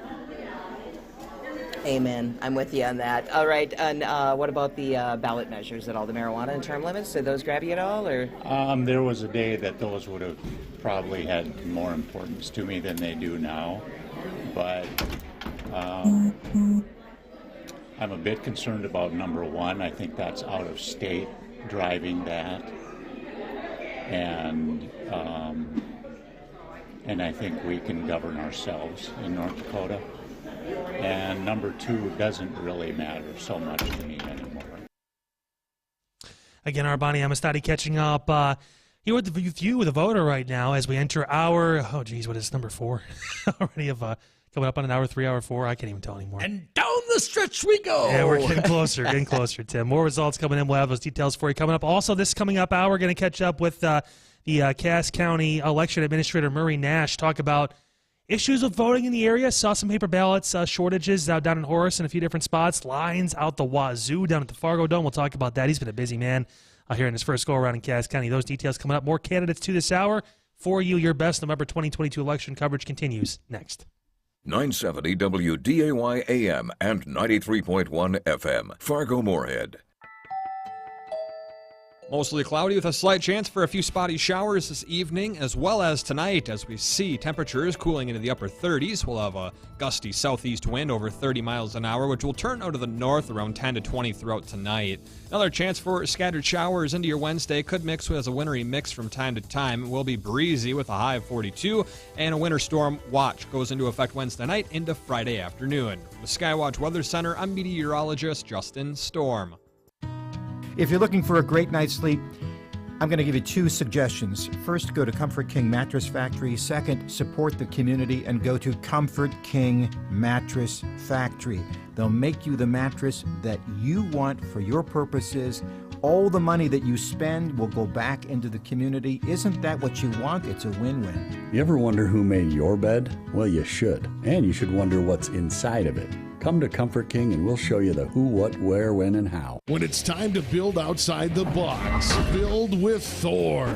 Stan, my mother's coming to stay with us indefinitely. I need a space for the boys. Where can we watch the big screen, play cards, eat wings, drink, and work? Stan, there's no room in the garage for my garden tools. Need more space, whether it's a granny flat, a man cave, a decked out shop condo, or a she shed, or a horse barn. They've gotten creative when it comes to thinking outside the box. Thor Buildings at thorbuildings.com. Take it from the people that own one. Hot Spring Spas and Pool Tables 2 is the best. Here's Dennis to tell us why. I knew Vince for a number of years through the YMCA. So he had been after me a long time to think about this, to get one. You're going to feel good. I said, Vince, I'm going to buy one from you. And that's what I did. It's so relaxing. We have the stereo on outside in the deck. Promotes time of relaxation and a time of fellowship, and it's been wonderful. Hot Spring Spas, Pool Tables 2, West Fargo, Bismarck, and Grand Forks 2. Find trustworthy car repair. Okay, here's what I found. Hi, I'm Matthew, owner of Fix It Forward Auto Care. We're confident that we can handle whatever your vehicle needs. From hybrid cars to full-size trucks, no job is too big or too small for our ASE certified technicians. We focus on quality, integrity, and giving back to the community at each of our 3 Fargo-Moorhead and West Fargo locations. Fix It Forward Auto Care, the name you trust for car repair. Fix It Forward Auto Care. Today, let me weigh in on Elon Musk's plan to charge $8 a month for the blue check mark and a verified Twitter account. I'm Kim Commando, brought to you by T-Mobile. Their advanced network now goes farther than ever before. Visit T-Mobile.com/55 today.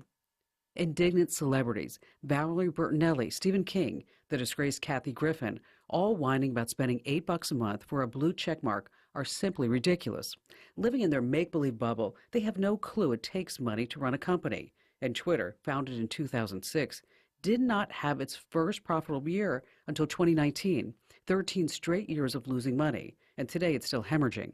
After half the staff was let go, Twitter's founder Jack Dorsey apologized for, quote, growing the company too fast.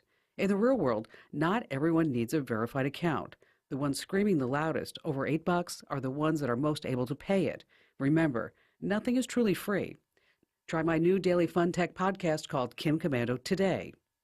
Does it make sense that the same company who controls half of all online retail also passively eavesdrops on your private conversations at home?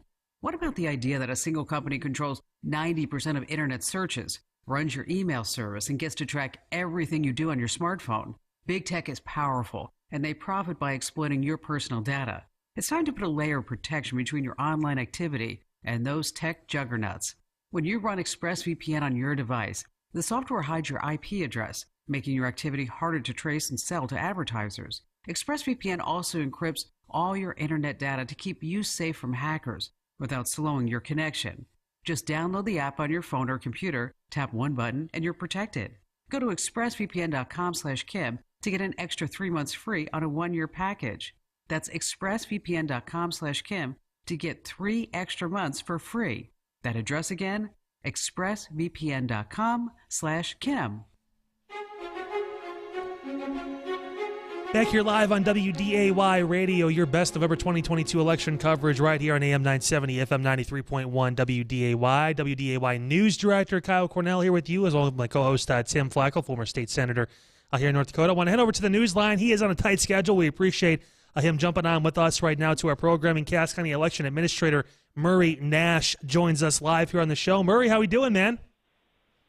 Oh, it's been a long day. We're still still got stuff to do at the courthouse, but yeah, very pleased to take a few minutes out to talk to you. Yeah, so let's talk about today really quick. It's been crazy, as you mentioned. We've heard different stories about paper ballots, trying to get those through. Kind of give us an update. I saw there was maybe some issues down in Horace a few times. I mean, we saw this happen a little bit back in June. You weren't around for that, but it's kind of par for the course for you guys, or were you kind of surprised by the amount of paper ballots that were requested across the county here? Well, it's all a matter of refining our allocations for the vote centres across the county. Obviously, we still need to do some more work on that. We don't have a huge data set to base it on, and we can improve on that, and we need to improve on that. The ballots getting to we ran ballots out to the various vote centres that requested them. There's obviously some admin lag there at times when communications isn't as direct as we would like, and folks aren't necessarily immediately available. And I would just like to point out, the traditional paper ballots, there might have been some shortfalls there, but every location had ample quantities of the express vote, which is a paper ballot. It's just filled out by a different means, and they're voted on the same way. Ultimately, they go into the DS200 and they come back to the courthouse and they're treated exactly the same. Let's talk about the turnout today. We heard lines pretty much wrapped around places like the Fargo Dome. A lot of folks heading out to the polls. That's a good thing, obviously, right, to get a lot of folks involved and get them in line. But I imagine maybe some frustration for some folks out there as they kind of work through the process. Can you kind of speak on that and talk about your election workers and the work they put in to try and move those lines as quickly as they could? As you mentioned, that's a good indication that people are invested in exercising their democratic rights and privileges. I think the election team at the various locations did very well in moving folks through as quickly as possible.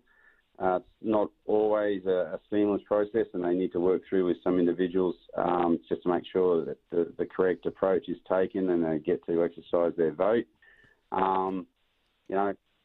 We've already starting to think about where areas that we might be able to look to in the future to move forward there and provide a better experience for all concerned. And we're going to obviously take today's experience away and work hard on making a better one next time for everyone. Question for you on the ballots, those extra ballots. Where are those kept? I mean, they ran out. They had to get them from somewhere. Where are those secured at? Yeah, the ballots, the ones that aren't actually sent out to the vote centres, which is the majority of them, they're kept in the vault at the courthouse where we have our absentee ballots and our election warehouse. Okay. Do we know yet? I kind of wonder. It's always interesting to see what % of people vote on election day versus in advance, whether it's in a variety of methods. Do you have any of that? And if not, I mean, can you tell the listeners what it was 2 years ago and what it was maybe 4 years ago, if you remember? I can't. Well, to start with, to answer your first part of the question, currently we're at all ballots coming back. We're at 47. Last I looked, it was just over 47,000. Now, of that, our early voting and absentee was, I think it was like 14,000, a bit over 8,000. So that is, in comparison to past midterms, 2018 was a statistical outlier across the country. It was way above the trend line. We're going back to 2014 for the prior midterm. We're pretty much on the money for that one and tracking above 2010. So okay, we're on the glide path for maybe a slightly above average, but at the moment we haven't got all our venues reporting in as yet. Okay, and then have you not all of them have been counted because of different things at different polling locations, but have all the numbers that you have currently finalized internally, have they been submitted to the Secretary of State's office? The numbers I referred to you have been uploaded to the state. Yeah. Very good. Murray, man, I want to thank you so much for taking time out of the busy schedule to stop by with us on WDAY Midday. I know it's still got some work to do tonight, man, but I appreciate you giving us a few minutes, and best of luck as you continue to wrap things up over at the courthouse. Oh, well, thank you. Appreciate the time. As always, we're always here to communicate as openly as we can with the information we have. We don't always have everything to hand, but when we have, we're more than happy to share it. And it's Murray Nash, the Cass County Election Administrator, here with us on WDAY Radio. Sir, thanks again so much, and we'll keep our eyes on the counts here to see when things are all finalized. Thanks again. No, have a great evening yourself. Thank you. Thanks, Murray. You too. 10:13 here on WDAY Radio. I want to head over to a live stream now. Kelly Armstrong talking victory speech over the ND GOP party in, I believe, the Bismarck area. I believe we're going to try and take that stream for you now if we can. Jacob, do we have that up? Here we go. Also, this is way past my parents' bedtime, and they're still here. So thank you both for hanging out. Thanks for all of those. We had a time change, so it's easy. It's like an hour earlier. So, thank you all very much. Thanks for hanging out. I really appreciate it. Continue to do the work. This is a team effort. North Dakota Republicans have done a great job for the state, and we can show the nation how to do things right. So thank you all. Just a few quick words there from Kelly Armstrong as he wraps up his speech today. And working through that, he obviously getting that race called against Cara Mund right now, 62% to 37-ish in that race. Yeah, we talked about it. Definitely working through the process, and another 4 years for Mr. Armstrong working through. 2 years, because he gets the short end of the stick, right? Yeah. Hovind and Kramer are probably laughing. He's such an interesting guy because on one hand he seems a little laissez-faire, but on the other hand he is so intense on issues. I served with him in the state senate, and you'd be thinking, hey, and all of a sudden he'd come to you the next morning like at 6:45 in the morning and go, okay, I thought about this overnight, and you should go boom, boom, boom, boom, boom, boom, and he'd have it like he'd been working through it mentally during the night because he just doesn't get, he's just constantly grinding. And I always appreciate those that mention their parents and stuff. Hopefully my mom and dad are maybe still awake or listening. And best, my father's been in the hospital, and he got upgraded today. So continued progress, Dad. Love you all lots. It's awesome. It really is. We are actually going to head over now, Tim, back over to our remote coverage over at Sweet Shots here in South Fargo, catching up with our Tom Tucker. He is standing by with right now the presumptive winner of the Secretary of State race in North Dakota, Michael Howe, 63% of the vote. We talk about it right now. About 283 of the 398 precincts here in the state fully counted for this race. A commanding lead over his opponent, Jeffrey Powell, and Charles Tuttle, the independent, in this race as well. Tom, take it away. Thanks, Kyle. Michael Howe, thanks for joining me. Thanks for standing by graciously and patiently. A big night for you, Secretary of State-elect. What are you thinking? What are you feeling right about now? Just very humbling experience. The whole campaign. Started my campaign 42 weeks ago today, Tom, January 18th. Traveled far and wide, near and far, big towns, small towns, 27,000 miles traveled on this campaign. It's been a great experience. A lot of work, but I've enjoyed every second of it, talking to North Dakotans of what they expect out of the Secretary of State's office. Election integrity, obviously a big issue, a big topic of conversation along the campaign trail, statewide and certainly nationally as well. You have said that you believe that North Dakota has the best election process in the United States. How and why do you feel that way? It's a real credit to Secretary Jagger and the current staff in the Secretary of State's office working with the legislature. We've got a very strong voter ID law. Attorney General Wrigley had an opinion on there. There is a slight loophole there with citizenship. I don't anticipate there were any troubles with that in this election, but certainly a loophole that has to be addressed. That's one of my first priorities of business, is fixing that loophole with the citizenship to ensure our elections are run in an adequate manner. But as far as our voter ID laws, our processes, all 50 states have their own separate election laws. We haven't had the problems we've seen in other states, thankfully. Our election results are being counted, I feel, in a timely manner tonight, as they have been in previous elections. Our state auditor released a report last week auditing the election process. He said our process is incredibly secure. That's something I had faith and trust in. It's great to have the auditor double-check that and confirm something I think we already all knew. But again, real kudos to Secretary Jagger, the legislature, and the county officials that have run our elections in all 53 counties. Going back to this question with regard to citizenship and people voting and being questioned about their citizenship at the ballot box, this became an issue during the primary, and perhaps maybe many people were surprised to learn that the Attorney General determined that the people cannot be asked about their citizenship status while voting. To many, I think that is maybe pretty surprising and pretty shocking. Well, they can be asked. They can be asked, are you a U.S. citizen? They can't be forced to prove that they are. And that's the whole thing. If, Tom, you lived in Bismarck, but you tried to vote in Fargo, and you said, well, hey, I just moved here, you can still cast your ballot, but it's a set-aside provisional ballot. And then you would have 13 days to go back to the county canvassing board to prove, actually, yes, I did move here in adequate time. For citizenship, that isn't spelled out in Century Code. If someone had just become a U.S. citizen, they hadn't updated their license from a temporary license to a full citizenship license, per Century Code, there's nothing in there that says they can cast their ballot and set it aside and then come back and prove their citizenship within 13 days before the canvassing board meets. It's a loophole. Again, we are going to get that fixed immediately come the 2023 legislative session. One thing you've also talked about is setting up what you call an election lab. What would that be, and what would be the reason for it? On the campaign trail, I've talked about education, educating our voters, educating the public of how your vote is being counted. Pulling up the blinds on that process, whether we have an election simulation at the Capitol where the public can come in, what happens after you fill out your last bubble on your ballot and slide it in the machine. Walk the public of how that process is secure. What happens at the end of the day when the ballots are taken out, the data is put on your little key card, and how those numbers then are sent securely to the Secretary of State's office. Walking the public through that, utilizing our counties, too, to help set that up. Just last week in Burleigh County, they had an election machine demonstration there for the public and members of the press. I want to do that not just the week before the election, but frequently throughout the 2 years in between elections. Pulling up the blinds, being transparent, I think just gives full faith to the public that, yes, our elections are secure, and I've seen it now with my own eyes. Business registration in the state would also be under your purview. Thoughts with regard to how that has been going in recent years, and any changes you might make with regard to that, especially at a time here in North Dakota where we're seeing significant growth, investment, and expansion.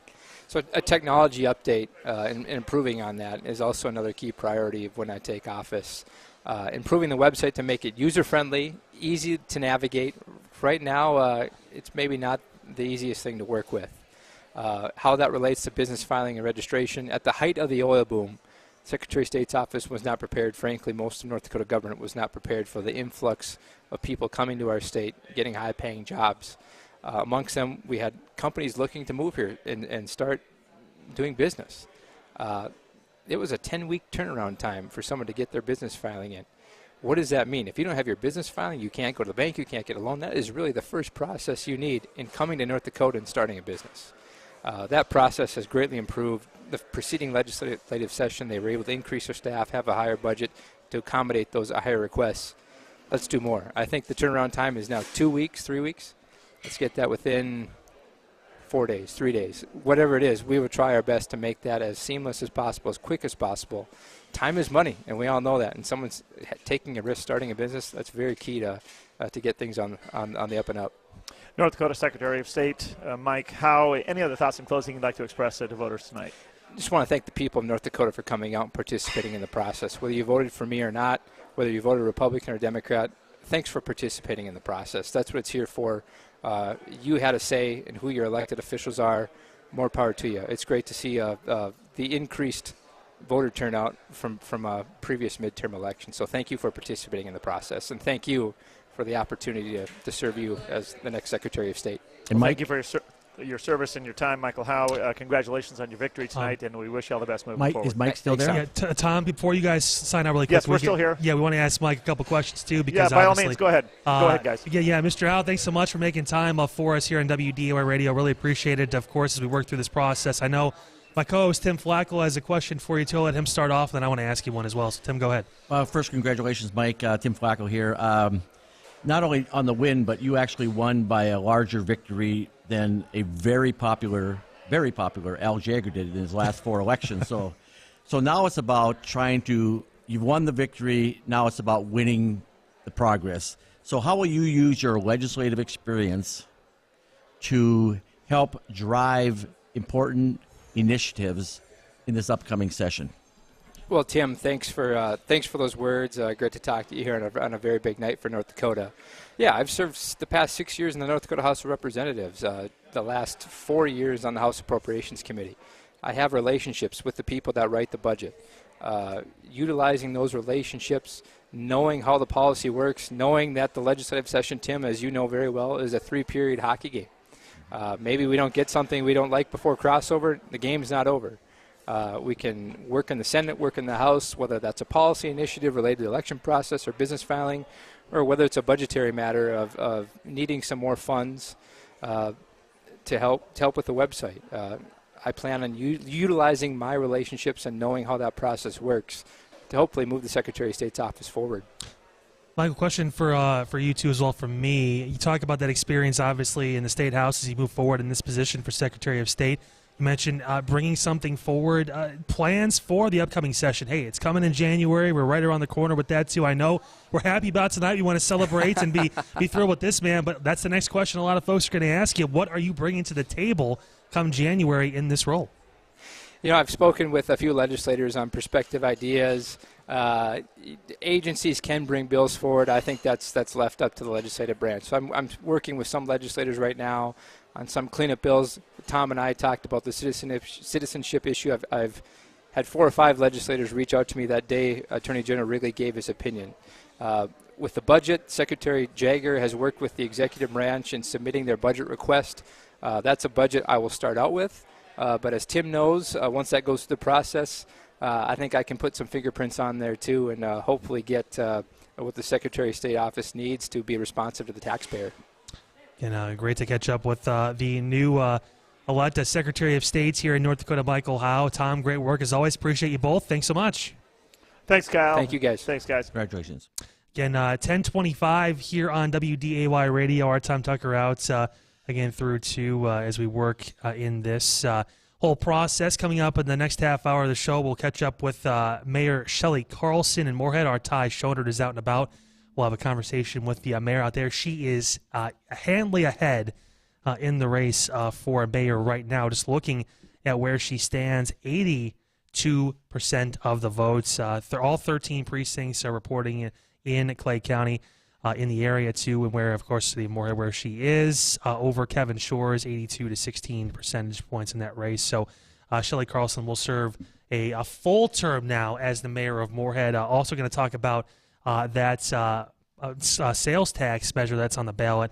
That 64% of the vote passing in the city of Moorhead too. So the community center library project, one thing that she has been campaigning heavily on throughout her run to try and get elected for the first time. Of course, former city council member now moving into that mayor's seat after Jonathan Judd moved on.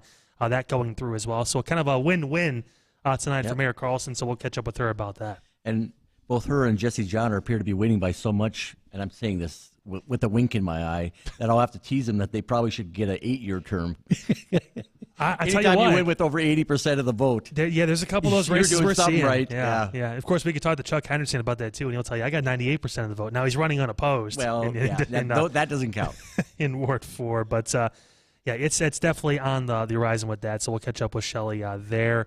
In the meantime, I want to get you caught up on some statewide races in Minnesota. Still working through the results coming through right now. We got about roughly 37% of the precincts in the state reporting. And the numbers not looking as good as they started for the Republican Scott Jensen and his running mate Matt Berg. Right now, Democratic incumbent Tim Walz and Peggy Flanagan leading 57% of the vote in Minnesota, with 39% coming down for Dr. Scott Jensen and company. So working through on that, 52 of 87 counties reporting it again, 37% of the precincts in the state working through that. Other statewide races in Minnesota, Secretary of State Steve Simon, the Democratic incumbent, 59% of the vote to 40% for Kim Crockett, the Republican challenger. Moving over to state auditor, incumbent Democrat Julie Blaha leading Republican Ryan Wilson, 52 to 42 in the votes there.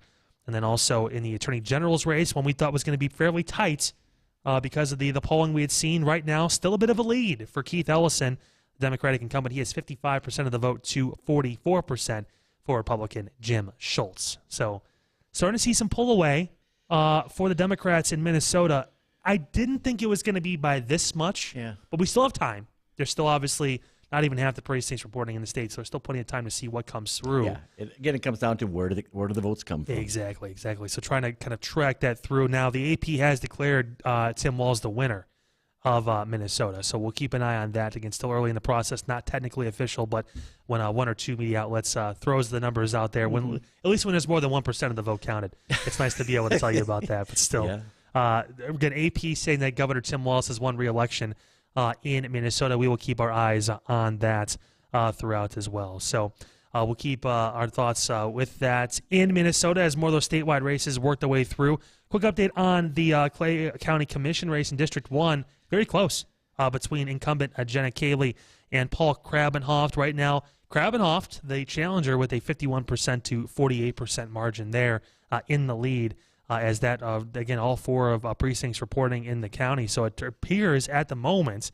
as we work through with 100% of the votes in, that Paul Krabenhoft will be the new Clay County Commissioner in District 1 for Clay County. So we'll have more updates on that. Looks like it's coming to a close there.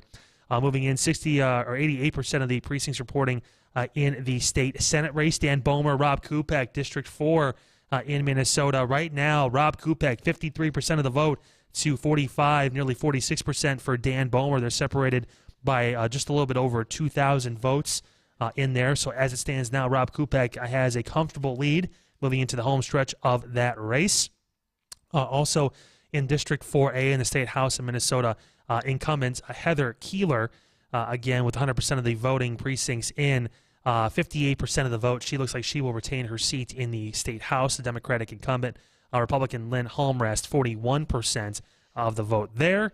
And in District 4B in the State House in Minnesota, Jim Joy, with 85% of the precincts reporting, 63% of the votes. He seems to be well in control. Again, almost a 4,000 vote lead over John Hess, the Democratic challenger there.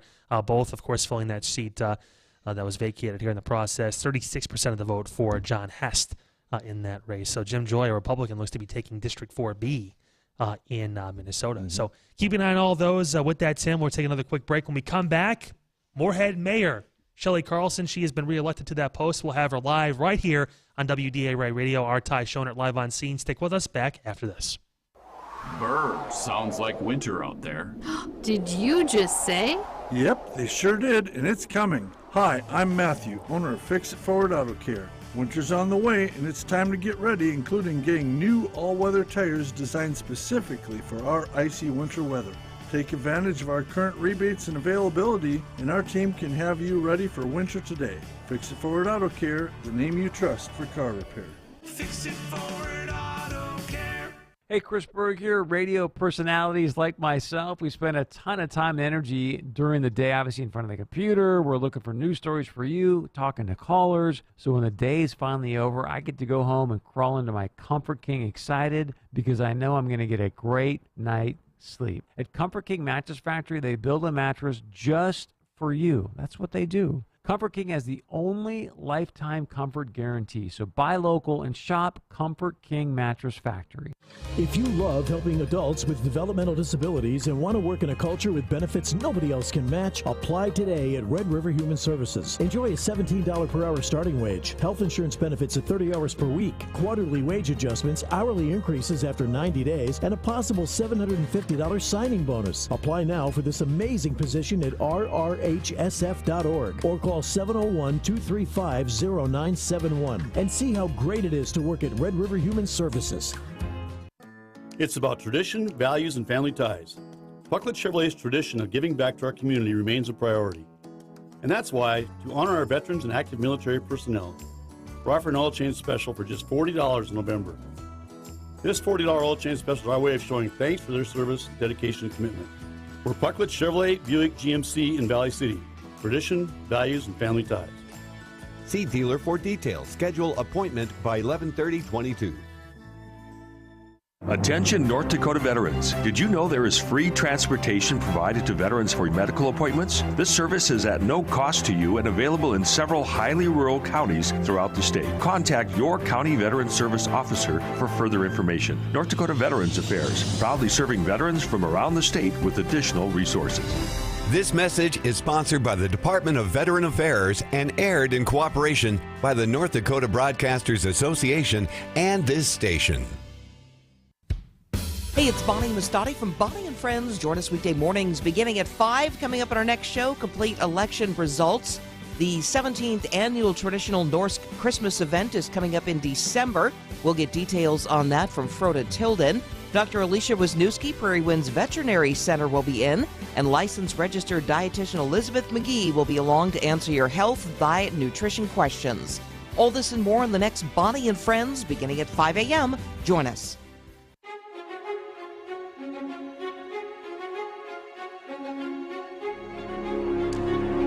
Back here on AM 970 FM 93.1 WDAY Radio, your best November 2022 post-election coverage. A lot of races to call, mainly on the Minnesota side of the Red River locally.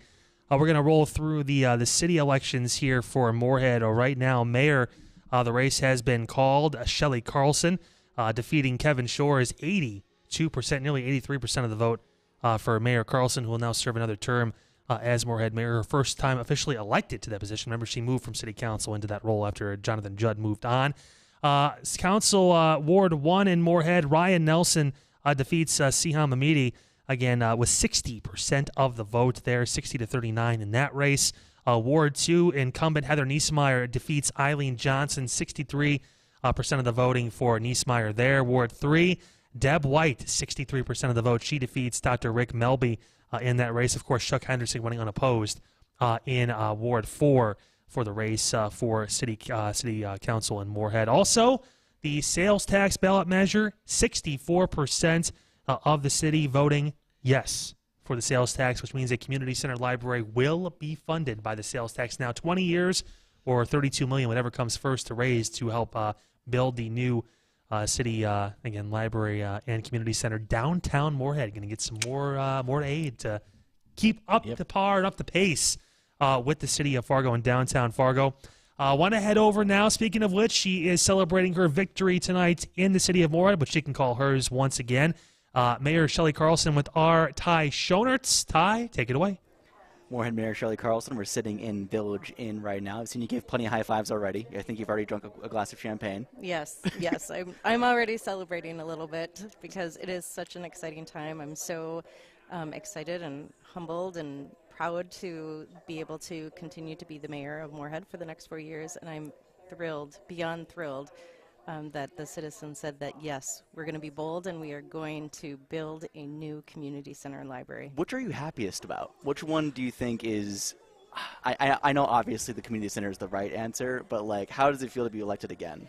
You know, it's hard for me to say because I wasn't elected mayor. I was appointed mayor, and when you have an entire community that is saying, yes, we want to support you, we like what you've done the last 20 months. I've worked really hard the last 20 months to try to learn all of the issues. There's a lot of intricacies involved in a lot of the issues and the myriad of things that we deal with in the city of Moorhead, and it just really makes me very humble and very, very proud that citizens are willing to help me continue to push Moorhead forward. So what do the next 4 years look like? Obviously, the biggest part of the campaign promise was we're going to try our absolute best to get the Moorhead Community Center Downtown Library project up and running. But I still want to hear what the other parts of that were. What are the other promises that you made on the campaign trail? Yeah, well, you know what? I didn't make any promises because I don't think that that's probably a good idea to make promises. I mean, we could have promised a lot of things, but there's so many balls that have to, be juggled in the air, and things have to align in a certain way that it's just one thing I've learned is you don't make promises, but you really try to work hard to push forward things that you think are good ideas. And one of the things that I always thought was a really, really good idea was a community center library, because I feel that is going to, now I can actually say it's going to be a catalyst for our redevelopment in our downtown, and that is something that I've heard over and over again from our citizens. And so it's just going to completely change the trajectory of our city for generations to come. And so I'm excited for everyone who voted yes, that they're going to be able to tell their grandkids, I voted for this. I voted to change, how Moorhead does things. But we have a lot of other issues to focus on. We have a lot of legislative issues that weren't passed the last session that we now have to bring back up again when the legislature goes back into session. There's a lot of issues with public safety as far as recruiting law enforcement in particular. That's an issue that I'm really focused on as well. And then fixing our aging infrastructure that we have in the city. We have a lot of different projects, particularly with our roads, but with our stormwater sewer, and those infrastructure projects are really, really costly and really spendy. So working on all of those things, like I said, it's a constant juggle, but I feel that I've kind of learned a lot the last 20 months, and I'm excited to really, really work on those issues for the next 4 years. I'm going to focus on the community center for a second because I know you want to talk about it. I know it's something you're proud of. So let's talk about not only where it's going to go, because obviously that's going to be a huge topic, and everyone who wants to learn more about it, there's been endless discussions on this on our website. You can go there. On the flags is also there, and you're championing a lot of these discussions. But I also want to focus on what's going to happen to the old building. What's going to happen to the current location where the downtown library currently is? Yeah, that's a question that we did get a lot, actually. We did not have a conversation about that in the city because we didn't want to kind of, count our chickens before they hatched. We didn't want to take anything for granted, and so we didn't even have those conversations. It is in a prime redevelopment area of Moorhead. I can't speak, for the council as far as what they will vote on, but, I could see, if it gets sold, whoever purchases it has a lot of issues that they would have to take on. It needs a new HVAC, it needs a new roof, it needs new paint, it needs new everything. So if anybody wanted to remodel the building, it's going to be between $2.5–3 million. But if they tear the building down, that could be a prime area for redevelopment in our downtown, and it's close enough, and that's part of our downtown plan as well. So I would imagine that those are going to be conversations that myself and the council and city staff are going to have in the next couple of months to move forward. Some of the discussions you had on the community center as well, which is obviously we talked a lot about it, and like I said, we can hash these plans out on our website. They're always there. But what's going to happen moving forward? You talked a little bit about this last week before the vote. You talked a little bit about it in the lead up to it, informational sessions, public sessions. What is going to be the next step in the process now that we do have a yes vote here for the public community center? Yes. I just like to hear you say that. You could just keep saying that over and over again now that you do have the yes vote, now that we can move forward. I'm anticipating we are going to have a lot of meetings. I know that city staff have been preparing either way for how the vote goes. So I'm excited to learn, what are the next steps that are going to have to occur. We are going to do more community engagement. I know that is one of the things that we did do to get the yes vote is to, determine what citizens would like to see. But now it's, okay, we really have to engage really specifically. What do we want in it? What is it going to look like? And, an RFP would need to go out for the architecture and how much space would be needed in the library versus the community center. And we've had conversations with private entities, and so we will continue those conversations, and I'm anticipating a lot more meetings coming up in the next few months to see how we might be able to expand those partnerships. Meetings are a sign of progress, so sometimes I'll say. I'll take that as a sign of progress. So this whole thing, this entire campaign, it essentially boiled down to you talking about the community center and also talked about rehashing some of the projects that were in the city. Again, like you talked about, one of the things is that Moorhead police, they're great, but like retaining them and keeping them and making sure that they have a career here, not just a 2-year, 3-year stint here. That's been a problem that you've talked about, and other candidates have talked about too, how some offices do poach from the Moorhead City Police Department. And when it comes to these conversations, what does it look like moving forward? There's obviously not going to be a silver bullet we can point to, but what solutions can we point to when it comes to stuff like this? Recruiting and retaining law enforcement is an issue throughout the state of Minnesota, so this is not an issue that's just unique to the city of Moorhead. We do have officers that will come and stay with us for just a couple of years, and then they move on. I think that that shows what a great agency that we have here in the city of Moorhead, and then they want people who've been trained in the city because we do such an exceptional job of doing that here. There isn't a silver bullet. There's a lot of different avenues to pursue how to retain and recruit law enforcement officers. You know, we have a cadet program that was developed, and Chief Monroe has done a great job with that, and being able to hire people almost as an internship where they get an idea of what it would be like to be an officer in the city of Moorhead. We just got a new grant that we are able to work with law enforcement to help cover some of the costs of becoming an officer within the city. And it's working also with M-State to possibly look at, do we build a skills academy here in the city of Moorhead, because it's really hard for somebody to get their 2-year degree in the state of Minnesota, and then they have to go somewhere else for skills training, and they have to keep a job in Fargo-Moorhead and keep their place, pay for their rent and or their house bill, but then they also have to cover an apartment, an expense in Alexandria, which is the closest for people who want to be officers here.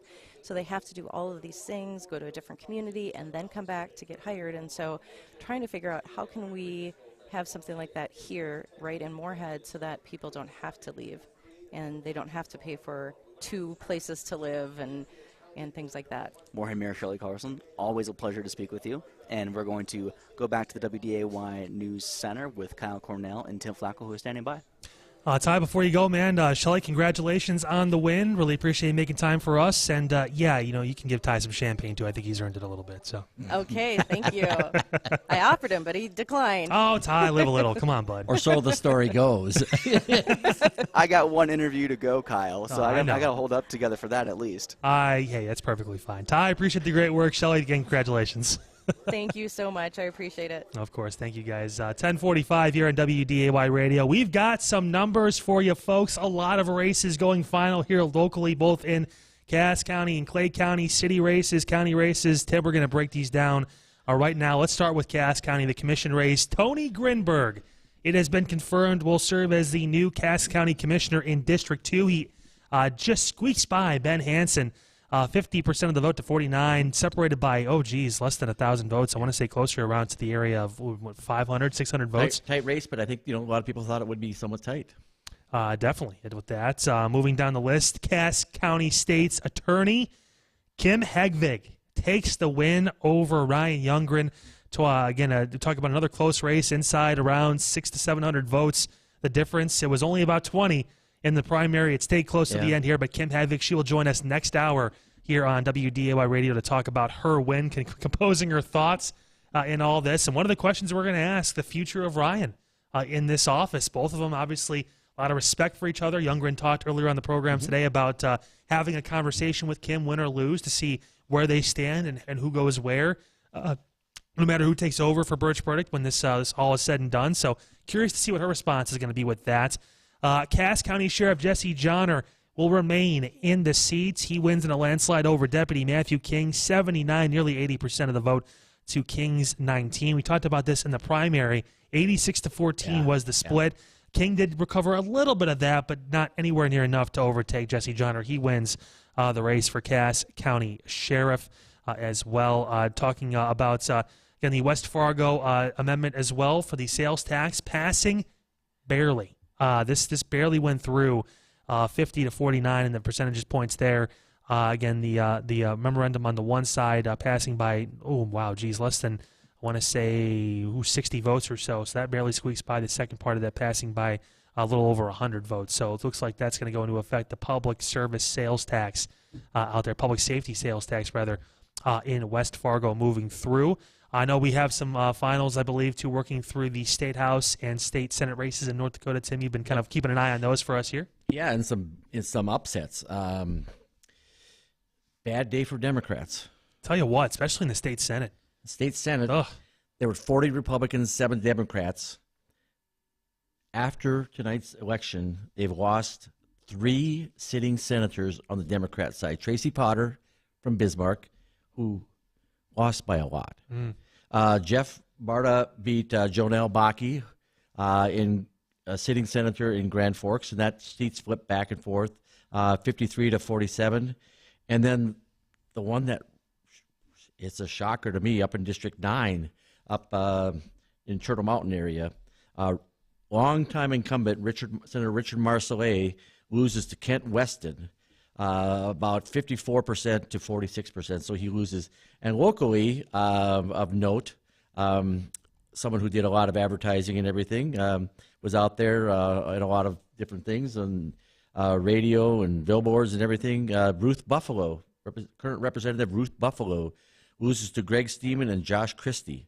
So that, although I think the Republicans kind of had that one, they thought they were going to win that one. So Senator Kristen Rohrs wins again over Sonia Kay.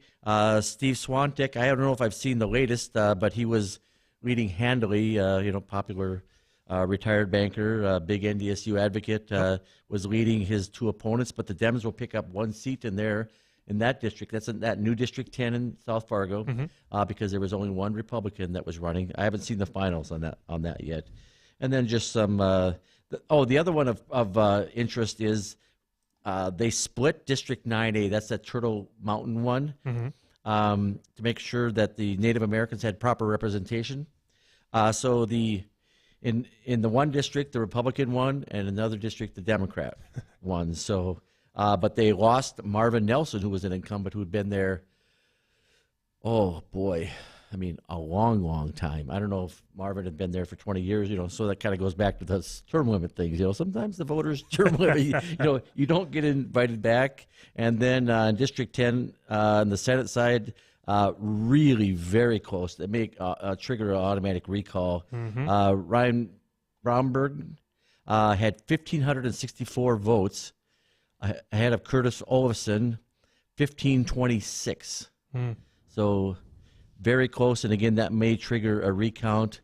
There's not, anymore with the electronic voting, there's not that much, when they run them through the machines, there's not that much movement on them. I remember when Dwayne Mutch up in Larimore lost by 8 votes, and I think it moved 2 votes, So, I mean, they just don't really move much anymore. So, I mean, the Democrats, particularly on the Senate side, they're just going to have a host of problems. I mean, they can't populate committees. They'll maybe have one of the appropriations and then spread the other 3. One of the people that be the minority leader will also have to be on a committee, which never used to happen. So, I mean, they're in an untenable position right now, and they better learn how to make friends real fast, I think, to kind of try to get some of their issues passed. But they're And really, what is it? At least 3 out of the 4 are from Fargo.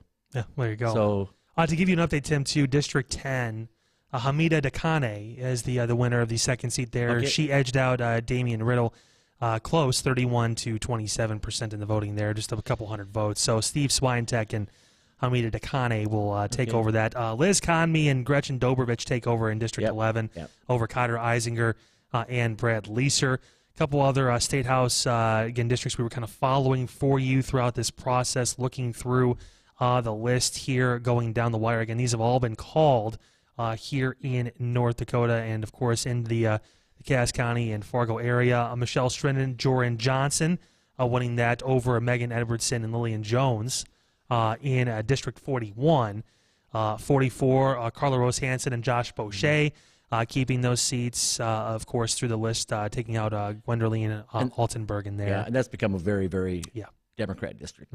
I mean, I looked and I don't think Kelly Armstrong won, or some of these races that you would normally think, oh, so and so will win. No, a few years ago, Wayne Stingham didn't even win the whole thing. So crazy. Against somebody whose name you probably can't even remember right now. It's insane. I know on the Clay County side and for the city of Moorhead, we're pretty much all final in a lot of these races. We'll run down the list again and also give you an update on the Moorhead School Board race, which is also gone final. 3 candidates have been elected there, and it was close for that last spot of the 3. So we'll talk about that in a second. First, we know Mayor Shelley Carlson reelected, over 82% of the votes to move on in Ward 1. Ryan Nelson wins the vote. He'll be a new city council member, the only new city council member, because Heather Niesmeyer, the incumbent in Ward 2, wins, as well as Deb White in Ward 3. They both secure 63% of the vote in their respective races to continue to keep their seats. In Ward 4, Chuck Hendrickson ran unopposed. Our Ty Schonert going to have Chuck on here momentarily in the 11 o'clock hour to catch up with him. And the sales tax for Moorhead passing 64% of the vote there. Moving over to County Commissioner, this is official again. Paul Krabenhoft unseats Jenna Cayley. Cayley had taken over in the past year or so in that term, and now she was trying to get elected for the first time into that role.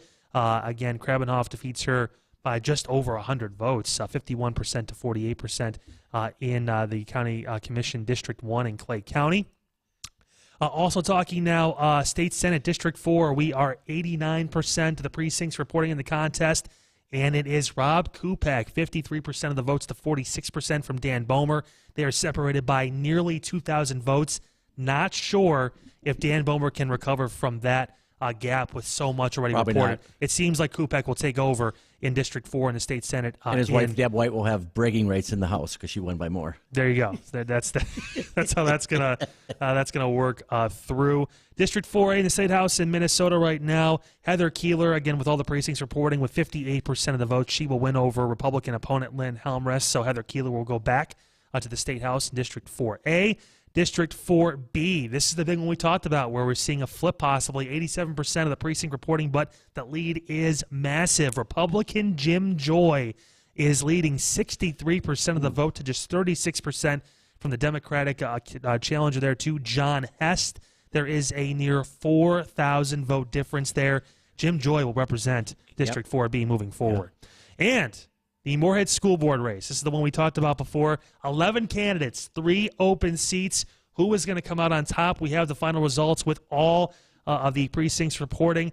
First place in this race is incumbent, the only incumbent running for re-election, Keith Vogt. He gets 14.5% of the vote. These numbers are not going to be very high because 11 candidates, top 3 move on. He gets there. The number 2 on this list, filling the second of the 3 seats, Laura Lee Bergen. She will now represent the Moorhead School Board. And the final vote getter by less than 100 votes, David Marquardt, takes over for Kent Wolford. Wolford was leading the race early on. Marquardt gets ahead of him, again, literally by less than 100 votes in that race. So it is Keith Vogt, the incumbent, will serve another term on the school board. Laura Lee Bergen and Kent Wolford top the list. All 4 of those... David Marquardt would top the list. Kent Wolford finishing just less than 100 votes short. Those were the 4 candidates that got at least 10% of the vote. Everyone else under that margin because, again, you can only vote for one person, so it's kind of hard. Yeah, they don't have approval voting. No. Which, by the way, if we can segue a little bit. Yeah. I'm hearing from a number of people that in North Dakota there's going to be a law to prevent approval voting coming up. Now, it may not pertain to Fargo because it'd be it's a statewide already there, thing, compared to the city. But it's kind of like non-home rule charter and those that don't have it already. But I think that's coming. We have 2 more things to talk about because there are statewide measures on the ballot in North Dakota. It is a win for term limits here in North Dakota. It is official. 63% of the vote currently get a huge margin, almost double the vote for yes as opposed to no, 63 to 36% in favor of Issue 1, Measure 1, term limits for the governor and the state legislature, that is State House and Senate candidates. That means term limits are going to be official here in North Dakota for those seats. Measure 2, recreational marijuana. We're still kind of in the balance now. No official word yet, but it's looking like, again, with most of the precincts reporting here in the state, we're almost all the way through, that 55% say no to recreational marijuana compared to 45% saying yes. It looks like, again, that there will be a no-go for recreational marijuana once again here in the state of North Dakota. Tim, you kind of said before, not too surprised by that, honestly. Not too surprised. I think there's just people are kind of getting tired of it. You know, I mean, there's just voter fatigue on that issue. I think they just wanted to, like, not now. Maybe not ever, but not now. It kind of seems that there wasn't, again, we talk about the local response to that, the local public safety leaders, the sheriff here in Cass County. You talk about, again, West Fargo's police chief, even Chief Zabolski in Fargo kind of on the fence about this too, not too sure about how this would work. Just don't think they have the infrastructure in place to handle something like this getting legalized yet. And some people grumbled about the fiscal, impact notes associated with it. But I was in Colorado after they, a little while after they passed theirs. Oh my gosh, their attorney general was like, this costs us a lot of money. And, and some of that's hard to track because, just the various treatment plans and some of those kind of things. But yeah, it had a lot of unintended consequences, we'll call it. Definitely did. Some other statewide races here in North Dakota that are pretty much wrapped up. Again, all the main, of course, congressional races. 2 of the 3 seats to represent North Dakota and D.C. were up for grabs today. Senator John Hoeven winning re-election there. As we stand right now, 56% of the vote here in North Dakota. Landslide victory for Senator Hoeven over Katrina Christensen and Rick Becker. In Congress, Republican Kelly Armstrong with a big win as well. He secures nearly 62% of the vote. Cara Mon getting just under 38% in that race. Secretary of State Michael Howe, we had him on early in the program. He wins over Jeffrey Powell and Charles Tuttle. He had 63% of the vote. Attorney General Drew Wrigley will serve a full term now as the AG. 70% of the vote in that race against Tim Lamb. Agriculture Commissioner Doug Goring going to win his race handily. 75% of the vote there for Doug. He'll get another term as Ag Commissioner. Public Service Commission, 2 spots up for grabs. 1 full term, 1 4-year unexpired term. The full term, currently held by Julie Fedorchak, will stay there. Julie gets to win 71% of the vote over Melanie Moniz. The 4-year term for Brian Crouches, who moved on to become tax commissioner, who ran unopposed today. Yep. Sherry Haugen-Hoffert wins that race, 70% of the vote. She will stay in that position for the remainder of the next 4 years. And statewide, the Batista caucus that we talked about sometimes, they'd be I'll call it the far right in many respects. Like Rick Becker, 18% of the vote. It's tough. One of what I would call most people call a Batista type would be Charles Tuttle in the Secretary of State's race, 9.14%.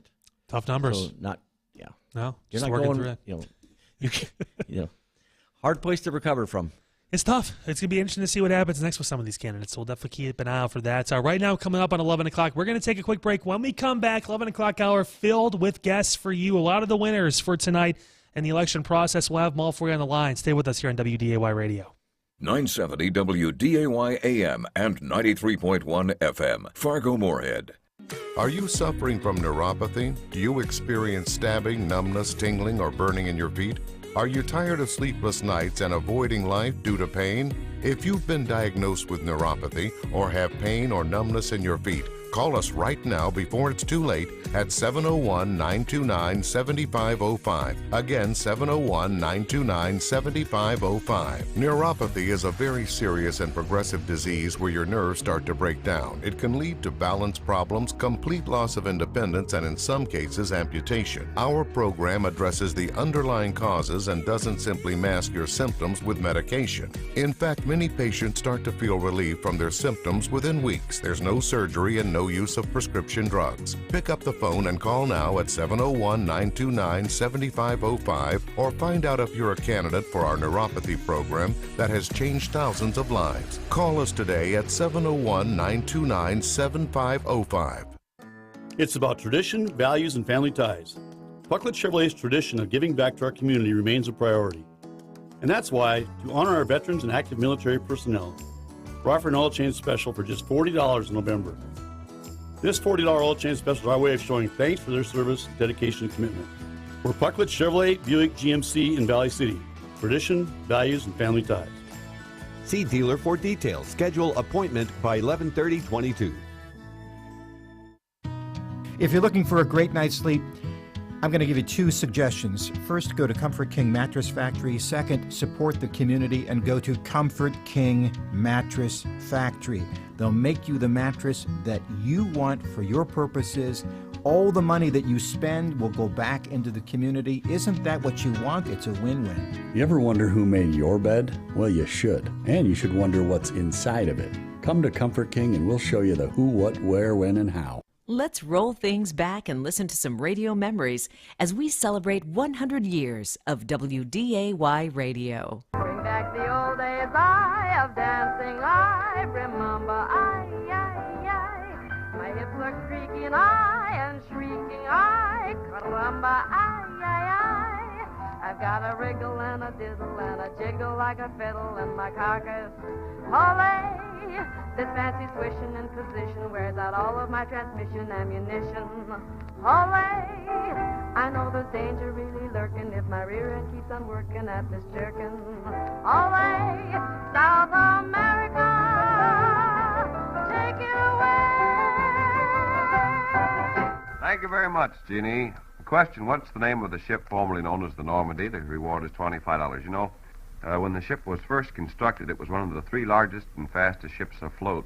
She established a record for speed by crossing the Atlantic in 3 days, 22 hours, and 7 minutes. The Normandy made her first trip to New York in 1935, and there were 2,000 passengers aboard. The ship was especially noted for its luxurious outfittings.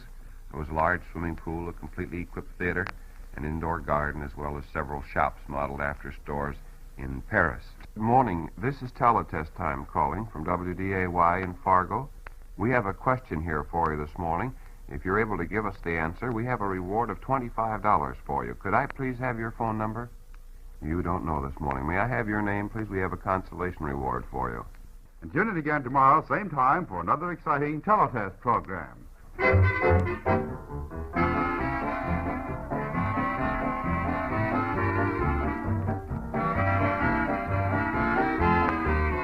This is WDAY Fargo. Still going strong after 100 years. Happy birthday, WDAY Radio.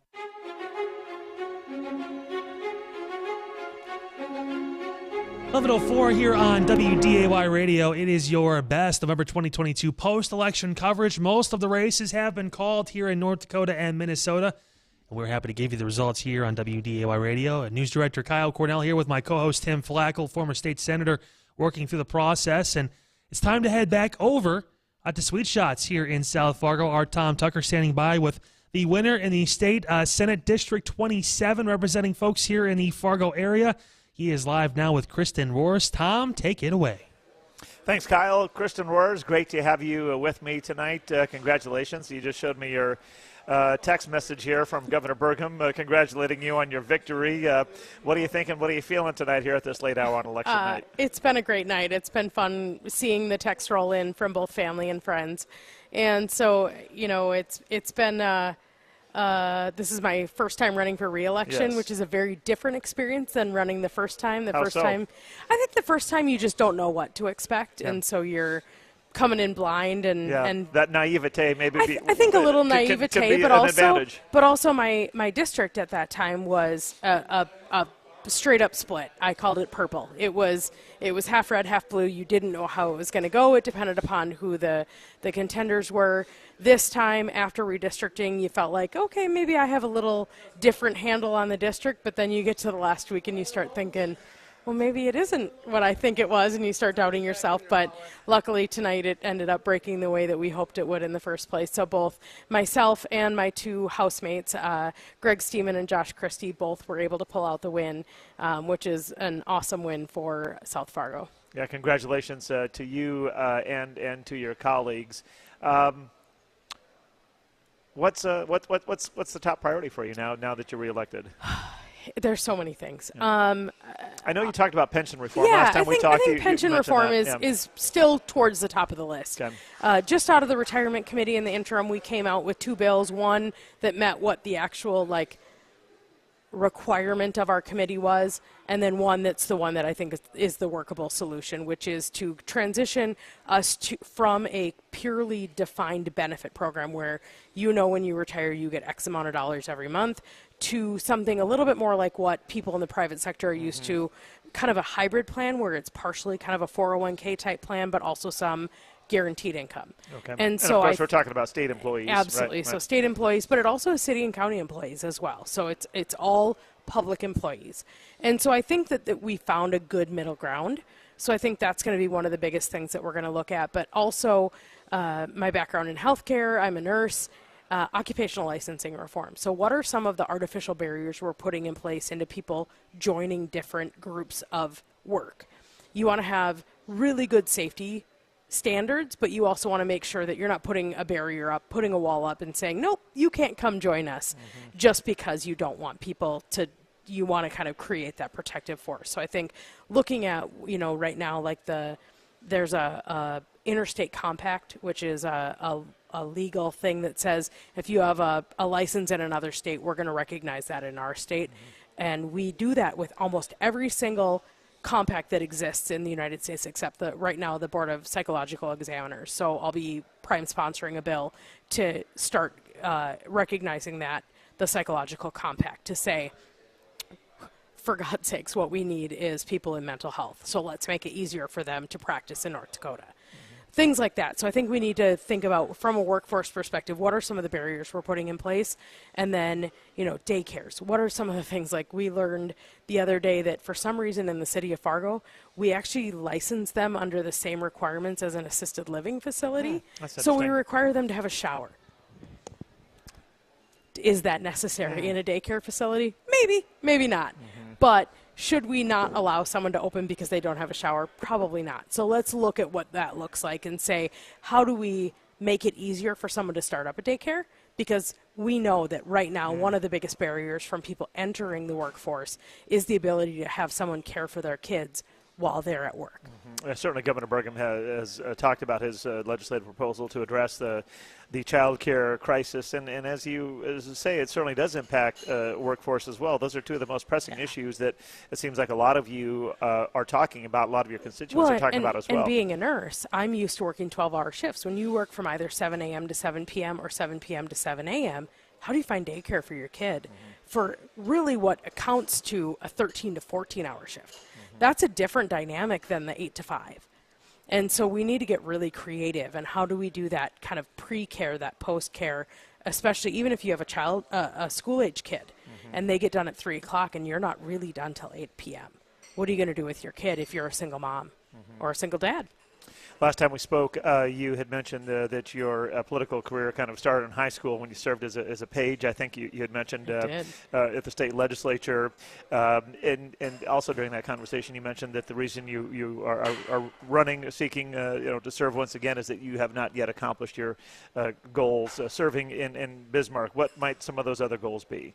Oh, there's so many. There really are. I mean, one of the things that I'll tell you, one of the examples of something that gave me probably the biggest joy was something that happened during this last interim. I got appointed to what's called a child care, no, what is it? What is the it's late. Child it's okay. Support Guidelines Committee. It's something that meets every 4 years. It's required by federal law to review the child support guidelines.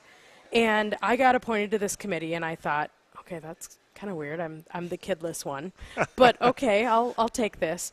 And I have so many friends who have gone through divorces, who have kids, and they pay child support or are receiving child support. And so I walked into this experience saying, it is my job to represent mom and dad and kid. And the other people at the table are representing something else, whether it be the state and the processes that they need to go through from an administrative perspective or the legal system. But my job is to think, how is this good for mom and dad and kid? And it kind of reminded me of some of the days of the early days when I would be caring for an oncology patient. And I would think, how can I help this patient process this dramatic change in their life? I sat there and I said, no. How does this make the life better of this mom, this dad, and this kid? And I don't care how it helps your process. If you can tell me that it is good for mom, dad, and kid, and it's good for your process, game on. But if it isn't, you're never going to convince me that this is something I want to vote for. And so it just kind of gave me that same feeling of accomplishment that I've felt in my nursing career, and I want to continue doing that in just that different aspect in the legislative field. I'm speaking with Kristen Rohrs. She is the incumbent Republican state senator for District 27, winning re-election here tonight. You come from kind of I guess we could say a political family. Your father serves in Bismarck. Your sister does. It's my uncle, actually. Oh, your uncle. My apologies, and Yes. thank you for that clarification.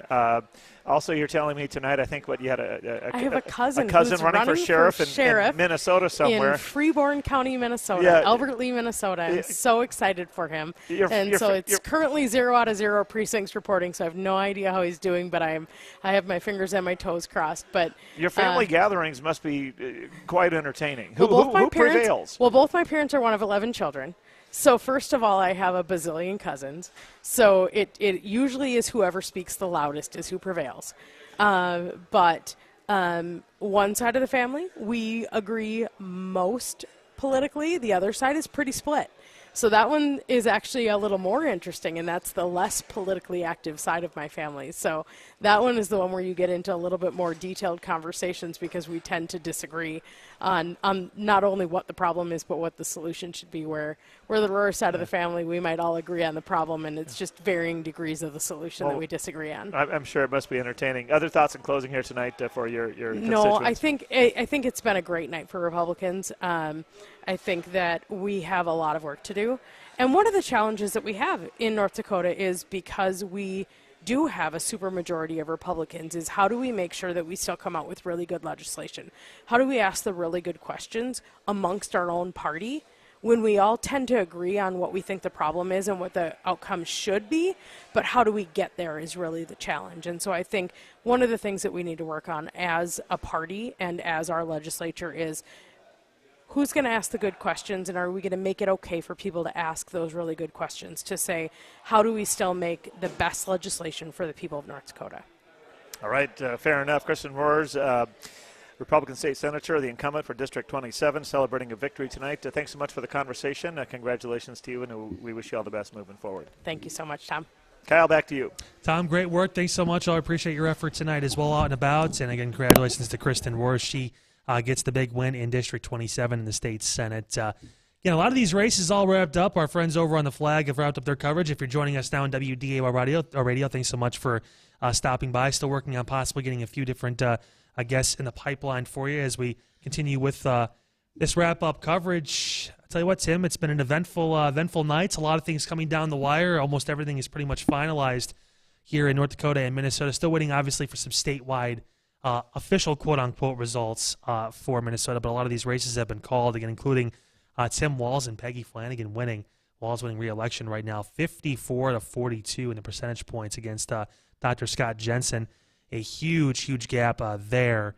12-point swing in Minnesota, which polling said it was going to be a lot closer than this. We thought maybe 4 to 5 points is the difference, but as it stands right now, 63% of the precincts reporting in Minnesota. It looks like Governor Walz a well-in-hand victory over Dr. Scott Jensen. Yeah, I think with Jensen, for me, when I live in North Dakota, so I don't follow it that close, but it kind of kept being like, okay, what's he about now? And what's he? What are his big issues? What's he pushing for? And I just really never dug in. If you shifted a lot. It was public safety for a while. Then we talked about obviously COVID restrictions was the beginning part of all of it, and it seemed like there was a different thing that popped up. A lot of it had to do with trying to swing a lot of the votes in the Twin Cities because hey, there's 5.5 million people in Minnesota. Mm-hmm. Yep. Almost half are in Minneapolis, St. Paul. It's a big deal in that area. But if you listen to a guy like John Hoeven, you're going to hear. Here's my 3 priorities. No matter what interview questions he gets, he's going to always make sure he has those in here. And with Jensen, I just really never got that feeling of what you're looking for here. Besides, somebody different, some change. So, it's definitely interesting to see with that. One of the races that we haven't talked too much about tonight that we're actually going to update you guys on now too was the judge for District Court number 4 in the East Central District. Of course, it pitted Connie Cleveland against David Chapman, and the winner of that race with nearly 57% of the vote was Connie Cleveland. She joins us now here on WDAY Radio. Connie, how are we doing tonight? We're doing very well. Thank you very much. I appreciate you calling. We appreciate you picking up. I know it's late in the evening, and obviously a big night for you getting this this win. Talk about this run. I know it's been a process. It's been months and months. You had to go through the June primary to get down to the final 2, and you win tonight. Everything going on in your head, heart, and mind right now as you walk away the winner in the East Central District Court number 4 here and become a judge that represents 3 different counties in the area. That's correct. It's an important position, and I'm so honored.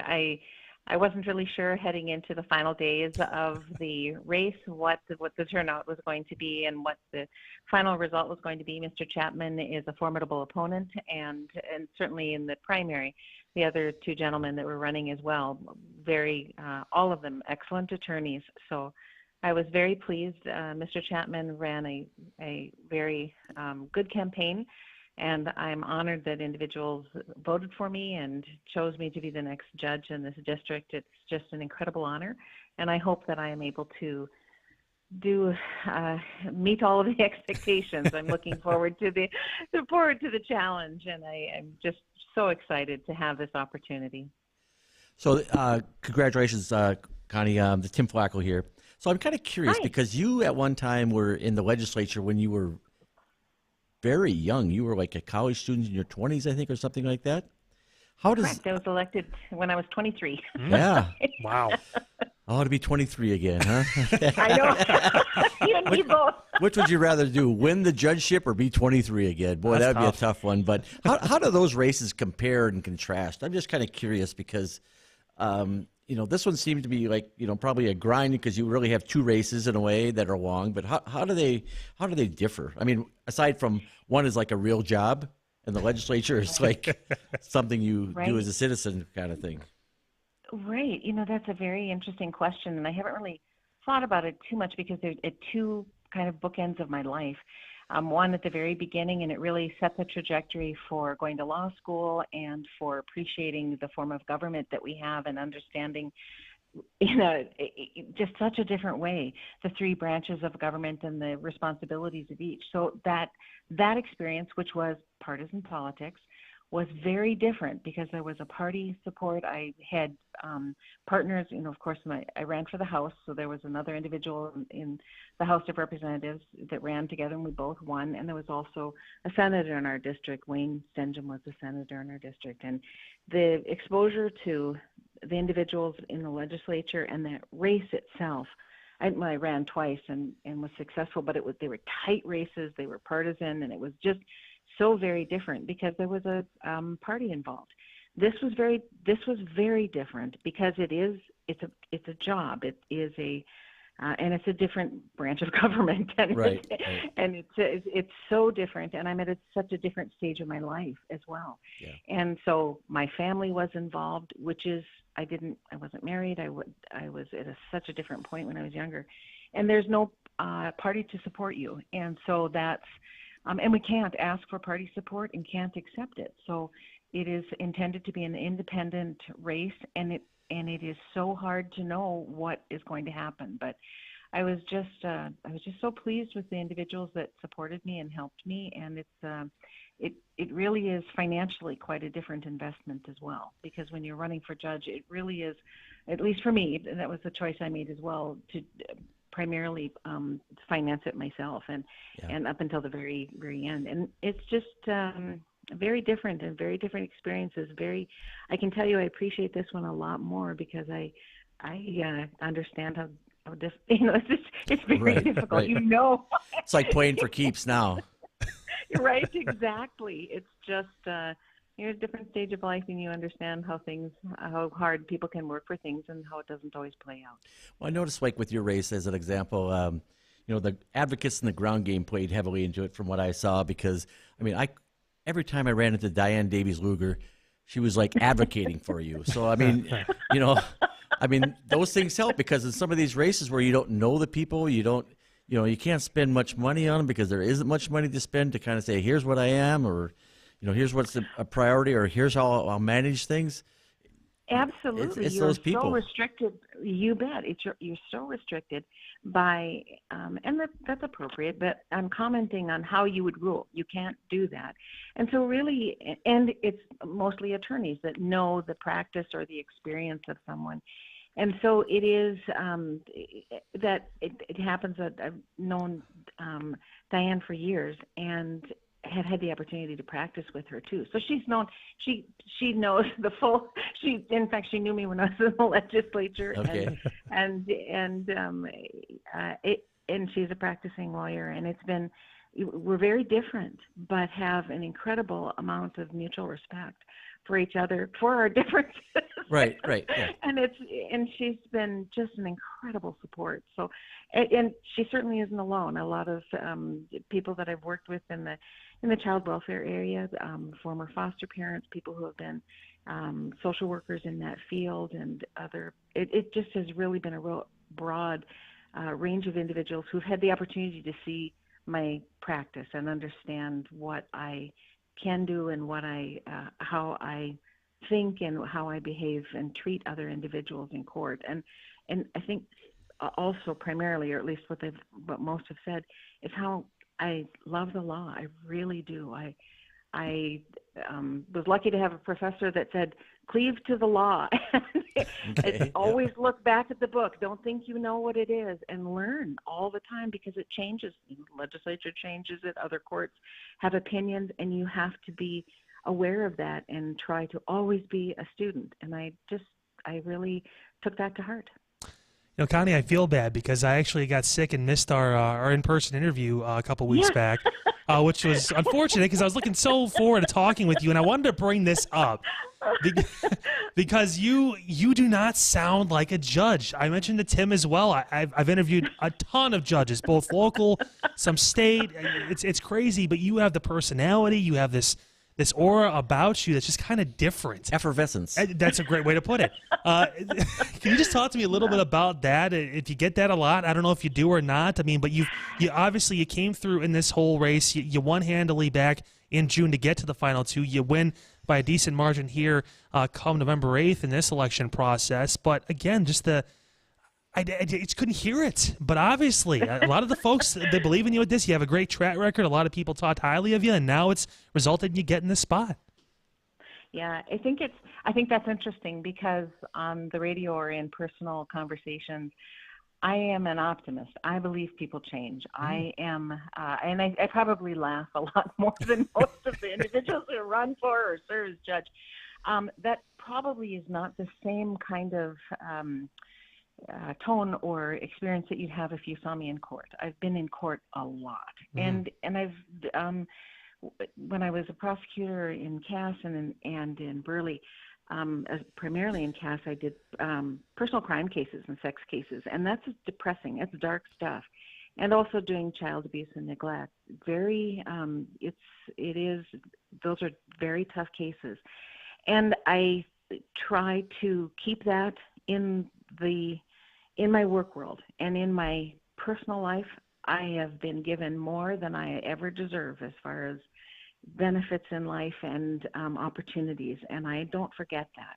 And so I have to always remember that it is, you can have the same set of facts and it can be a tragedy or a comedy, and I think life is just amazing, and I hope that I give people the same opportunities I've had and be supportive of them and respectful of them. But I probably laugh a lot more because life is just it brings me a lot of joy. A lot of things do, and that's what I try to focus on. Now, I don't know your family or any family members, but I've met you, know you. But my only advice is I think you're going to have to brace yourself for Thanksgiving and Christmas when you're around family because you're going to get a lot of teasing about, Judge Cleveland says we have to do it this way. I know. Yes, Your Honor, I'll go get you another taco from the, I know it's going to be a switch. It certainly is. That is good advice. I think you're right. It's going to be so you just got to roll with the flow and... Yeah, no, it's going to be... But I know they're, immensely proud of you, but knowing your sense of humor, I think you'll probably have it coming to you. We'll see. I'll report back. Yeah. Oh, my goodness. Well, I'll tell you what, Connie, I really appreciate you making time for us here late in the evening, sticking up with us and giving us an update. Absolutely. Congratulations again on the win. Thank you very much. Yeah, the new judge so much. District Court number 4. Thank you. Yeah, how about that, Connie Great Cleveland? It's great to talk with both of you, and I certainly appreciate the congratulations as well. Have a wonderful evening, and thank you for all you've done this evening to keep people up to date on what's going on. It's really helpful, and I know a lot of your listeners have really appreciated the insights you've given. Well, we really appreciate you making time for us again, Connie. Thanks again, and congratulations. Thanks so much. Have a good evening. You too. Again, coming up at 11:27 here on WDAY Radio. Coming towards the end of our coverage here in the next few minutes, Tim, a great night to get through all the races. Again, still some stuff in Minnesota that we're keeping an eye on, but it seems for the most part most of these statewide races are pretty much wrapped up. Getting a little tighter in the Attorney General race. We thought this was going to happen. It's 52-47 in favor of Keith Ellison, but 66% of the precincts reporting. Getting kind of close. When you talk about if they can make up that point kind of no return you get to pretty soon here. Yeah, still down about almost 100,000 votes is Jim Schultz. So it looks like that race is pretty much all wrapped up. Julie Blaha in her race against Ryan Wilson for the state auditor, 49% to 45%. That race almost at 80,000 votes separation was 66%. Getting kind of that point where maybe it seems like Julie's going to pull away here and keep that lead. We know Governor Walz is getting the win as governor. That's been called for re-election, 54 to 42 right now. Maybe a couple points will swing back and forth, but man, that's a big win for Governor Walz and company out there. Yeah. And the Secretary of State's office, it looks like Steve Simon is going to run away and win and retain his spot in that role for his third term, be defeating Kim Crockett right now, 56 to 43 in that race as well. So a lot of statewide stuff working out. We're going to have Cass County, new elected Cass County State's Attorney Kim Hegvig on WDAY midday. Tomorrow at 11:05, she'll be live in her studios to talk about her win. Phone's going to die. She's had a long night, a lot of emotions running. We'll talk to her tomorrow morning on WDAY midday. Also working to get Julie Blaha on the show tomorrow as well, and possibly a conversation with Dr. Scott Jensen after a tough showing. Yeah, it's got to be tough to walk to the phone or microphone after that. And go, Yeah, it's definitely a tough pill to swallow. The race was called a while back, but we obviously keep our eyes on it to see how close it possibly could get. But, still coming through that. Tim? And kudos to you because you didn't take the opportunity to kind of leverage incoming Judge Cleveland to say, how about like a one get-out-of-free-jail card or something like that? Believe it or not, I have this bad boy reputation. Oh, the news director, he must be out there breaking the law. I'm pretty tame. So you're saving it. You're saving it for Hegvig tomorrow because she's going to represent me. Maybe. She was the one who would have to prosecute, so the charges won't even be brought forward. Right? No, we'll kind of just dismiss. Don't worry about it. I know a judge, but no, man. So Tim, I want to thank you so much. Any closing thoughts before we head out of here? No, this is great fun. Just I hope people remember that winning or losing isn't fatal. You'll come back from it, and many people come back and have great times. Whether look at the Abraham Lincoln thing, how many times he lost before he finally won, and don't for the winners, don't gloat. It's time to be quiet and work. Get to work, yeah. Yeah, I mean because whether you made campaign promises or not, there are expectations for from people out there that you need to really perform. And you need to learn how to get along with other people and find, there's going to have to be common ground because you can't have everything you want because that's not going to happen. And sometimes you get new legislators that are in there and they think, wow, they've never seen anything like me before. Yeah, they have. So when your first session, they always say, do a lot of listening and add when you are an expert in that topic area. But don't think you have to be a jack in the box on every bill on the floor and pop up every time and speak because I always used to call them SUV bills. You know what's going to happen on the bill, one way or the other. It's like SUV, shut up, vote, because you don't have to pop up on every bill. Just let the committee take it and go with it. You don't have to always prolong it because it's going that way anyway. Don't get in the way of progress. Definitely. Tim, hey man, thank you so much again. Really appreciate you joining me tonight, co-hosting our coverage here on WDAY Radio. Yeah, you were awesome. Really appreciate you, man. Love the insight, of course. Former State Senator Tim Flakoll, co-host of our show tonight, your election coverage, and also you'll maybe see him fill in for Jay Thomas once in a while, too. He'll be around. Day after Thanksgiving's the next one. There you go, yeah. So mark your calendars. What a perfect day. There you go, right, yeah. He roped you into that one. Go figure, Jay Thomas, that character over there. Again, I want to thank all the people behind the scenes today as well. Spencer, Jace, Jacob, Michael running our video stream here on WDAY Radio. Of course, our reporters Ty Schonert and Tom Tucker running about throughout the FM Metro, giving you guys all the updates with all the candidates throughout the evening. Of course, congratulations to all the winners. The folks that didn't come up winners today, too. Great campaigns, a lot of folks running good stuff, and really appreciate you making time for us throughout this entire election process. We worked through and got pretty much all the candidates through North Dakota and Minnesota, both statewide and local, not only on WDAY Midday, but through our election guide. Thank you to you as well for tuning in and watching us and listening to us here on AM 970, FM 93.1, WDAY Radio. It's 11:31. That means it's time for us to wrap up. We're going to have all the results as well on our website, WDAYRadioNow.com, later on this evening, so you can take a recap of the different races across both states and here locally as well, whether it's the measures, whether it's the congressional races, the governor's race in Minnesota, whatever it is, we will have you covered on our website. Again, thank you to you. I'm News Director Kyle Cornell here with WDAY Radio. We'll catch you again the next time for election coverage. Have a great, safe night, everybody. Hi, my name is